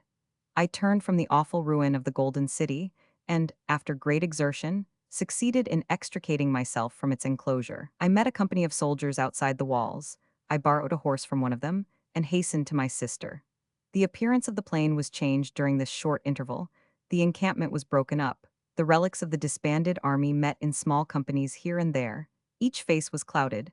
Every gesture spoke astonishment and dismay. With an heavy heart I entered the palace, and stood fearful to advance, to speak, to look. In the midst of the hall was Perdita. She sat on the marble pavement, her head fallen on her bosom, her hair disheveled, her fingers twined busily one within the other. She was pale as marble, and every feature was contracted by agony. She perceived me and looked up inquiringly. Her half-glance of hope was misery. The words died before I could articulate them. I felt a ghastly smile wrinkle my lips. She understood my gesture. Again her head fell. Again her fingers worked restlessly. At last I recovered speech, but my voice terrified her. The hapless girl had understood my look, and for worlds she would not that the tale of her heavy misery should have been shaped out and confirmed by hard, irrevocable words. Nay, she seemed to wish to distract my thoughts from the subject. She rose from the floor. "Hush," she said whisperingly. "After much weeping, Clara sleeps, we must not disturb her." She seated herself then on the same ottoman where I had left her in the morning, resting on the beating heart of her Raymond. I dared not approach her, but sat at a distant corner, watching her starting and nervous gestures. At length, in an abrupt manner, she asked, "Where is he?" "Oh, fear not," she continued. "Fear not that I should entertain hope. Yet tell me, have you found him? To have him once more in my arms, to see him, however changed, is all I desire. Though Constantinople be heaped above him as a tomb, yet I must find him. Then cover us with the city's weight, with a mountain piled above. I care not, so that one grave hold Raymond and his Perdita. Then weeping, she clung to me. Take me to him, she cried. Unkind Lionel, why do you keep me here? Of myself I cannot find him, but you know where he lies, lead me thither. At first these agonizing plaints filled me with intolerable compassion. But soon I endeavored to extract patience for her from the ideas she suggested. I related my adventures of the night, my endeavors to find our lost one, and my disappointment. Turning her thoughts this way, I gave them an object which rescued them from insanity. With apparent calmness, she discussed with me the probable spot where he might be found, and planned the means we should use for that purpose. Then, hearing of my fatigue and abstinence, she herself brought me food. I seized the favorable moment, and endeavored to awaken in her something beyond the killing torpor of grief. As I spoke, my subject carried me away. Deep admiration, grief, the offspring of truest affection, the overflowing of a heart bursting with sympathy for all that had been great and sublime in the career of my friend, inspired me as I poured forth the praises of Raymond. Alas for us, I cried, who have lost this latest honor of the world. Beloved Raymond, he is gone to the nations of the dead. He has become one of those who render the dark abode of the obscure grave illustrious by dwelling there. He has journeyed on the road that leads to it, and joined the mighty of soul who went before him. When the world was in its infancy, death must have been terrible, and man left his friends and kindred to dwell, a solitary stranger in an unknown country. But now, he who dies finds many companions gone before to prepare for his reception. The great of past ages people it. The exalted hero of our own days is counted among its inhabitants, while life becomes doubly the desart and the solitude. What a noble creature was Raymond, the first among the men of our time. By the grandeur of his conceptions, the graceful daring of his actions, by his wit and beauty, he won and ruled the minds of all. Of one only fault he might have been accused, but his death has cancelled that. I have heard him called inconstant of purpose, when he deserted, for the sake of love, the hope of sovereignty, and when he abdicated the protectorship of England, men blamed his infirmity of purpose. Now his death has crowned his life, and to the end of time it will be remembered that he devoted himself, a willing victim, to the glory of Greece. Such was his choice, he expected to die. He foresaw that he should leave this cheerful earth, the lightsome sky, and thy love, Perdita. Yet he neither hesitated or turned back, going right onward to his mark of fame. While the earth lasts, his actions will be recorded with praise. Grecian maidens will in devotion strew flowers on his tomb, and make the air around it resonant with patriotic hymns, in which his name will find high record. I saw the features of Perdita soften, the sternness of grief yielded to tenderness. I continued, thus to honor him is the sacred duty of his survivors, to make his name even as an holy spot of ground, enclosing it from all hostile attacks by our praise, shedding on it the blossoms of love and regret, guarding it from decay, and bequeathing it untainted to posterity. Such is the duty of his friends. A dearer one belongs to you, Perdita, mother of his child. Do you remember in her infancy, with what transport you beheld Clara, recognizing in her the united being of yourself and Raymond, joying to view in this living temple a manifestation of your eternal loves? Even such is she still. You say that you have lost Raymond. Oh no, yet he lives with you and in you there. From him she sprung, flesh of his flesh, bone of his bone, and not as heretofore are you content to trace in her downy cheek and delicate limbs an affinity to Raymond, but in her enthusiastic affections, in the sweet qualities of her mind, you may still find him living, the good, the great, the beloved. Be it your care to foster this similarity, be it your care to render her worthy of him, so that, when she glory in her origin, she take not shame for what she is. I could perceive that, when I recalled my sister's thoughts to her duties in life, she did not listen with the same patience as before. She appeared to suspect a plan of consolation on my part, from which she, cherishing her newborn grief, revolted. You talk of the future, she said, while the present is all to me. Let me find the earthly dwelling of my beloved. Let us rescue that from common dust, so that in times to come men may point to the sacred tomb and name it his. Then to other thoughts and a new course of life, or what else fate in her cruel tyranny may have marked out for me. After a short repose, I prepared to leave her, that I might endeavor to accomplish her wish. In the meantime, we were joined by Clara, whose pallid cheek and scared look showed the deep impression grief had made on her young mind. She seemed to be full of something to which she could not give words, but, seizing an opportunity afforded by Perdita's absence, she preferred to me an earnest prayer that I would take her within view of the gate at which her father had entered Constantinople. She promised to commit no extravagance, to be docile, and immediately to return. I could not refuse, for Clara was not an ordinary child.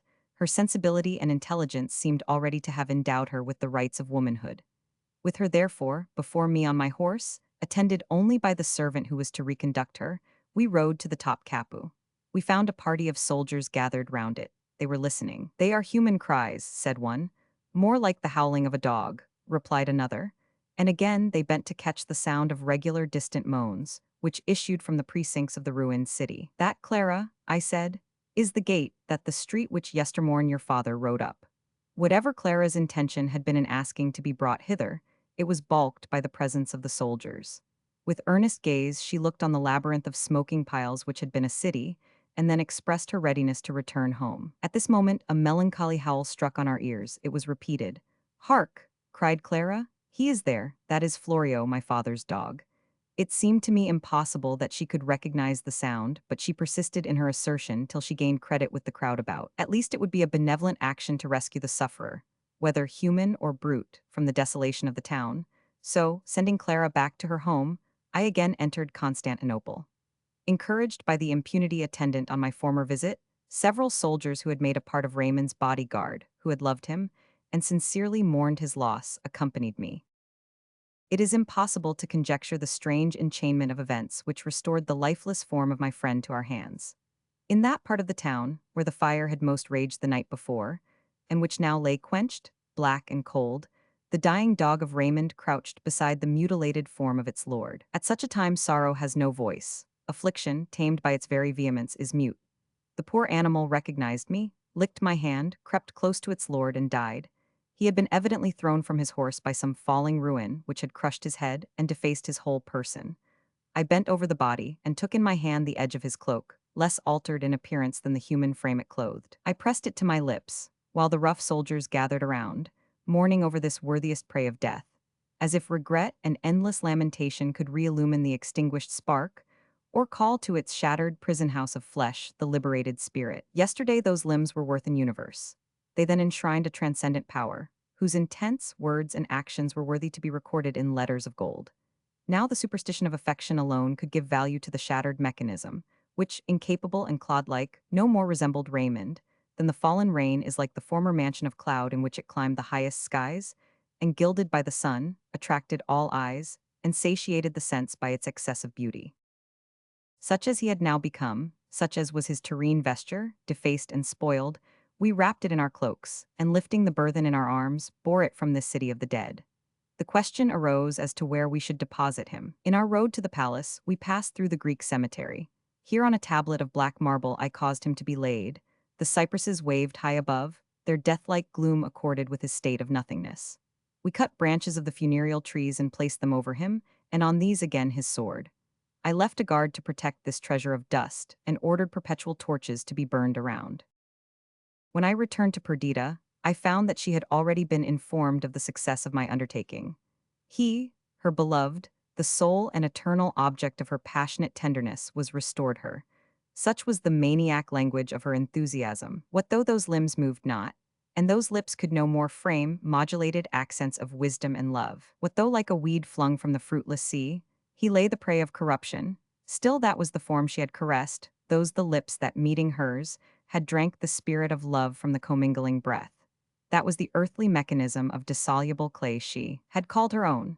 True, she looked forward to another life. True, the burning spirit of love seemed to her unextinguishable throughout eternity. Yet at this time, with human fondness, she clung to all that her human senses permitted her to see and feel to be a part of Raymond. Pale as marble, clear and beaming as that, she heard my tale, and inquired concerning the spot where he had been deposited. Her features had lost the distortion of grief. Her eyes were brightened, her very person seemed dilated, while the excessive whiteness and even transparency of her skin, and something hollow in her voice, bore witness that not tranquility, but excessive excitement, occasioned the treacherous calm that settled on her countenance.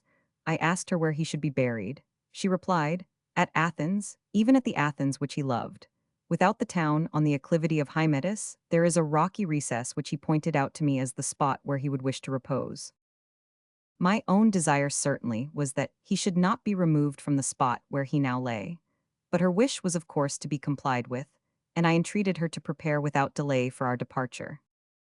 Behold now the melancholy train cross the flats of Thrace, and wind through the defiles, and over the mountains of Macedonia, coast the clear waves of the Peneus, cross the Larissean plain, pass the straits of Thermopylae, and ascending in succession Oerta and Parnassus, descend to the fertile plain of Athens. Women bear with resignation these long-drawn ills, but to a man's impatient spirit, the slow motion of our cavalcade, the melancholy repose we took at noon, the perpetual presence of the pall, gorgeous though it was, that wrapped the rifled casket which had contained Raymond, the monotonous recurrence of day and night, unvaried by hope or change, all the circumstances of our march were intolerable. Perdita, shut up in herself, spoke little. Her carriage was closed, and when we rested, she sat leaning her pale cheek on her white, cold hand, with eyes fixed on the ground, indulging thoughts which refused communication or sympathy.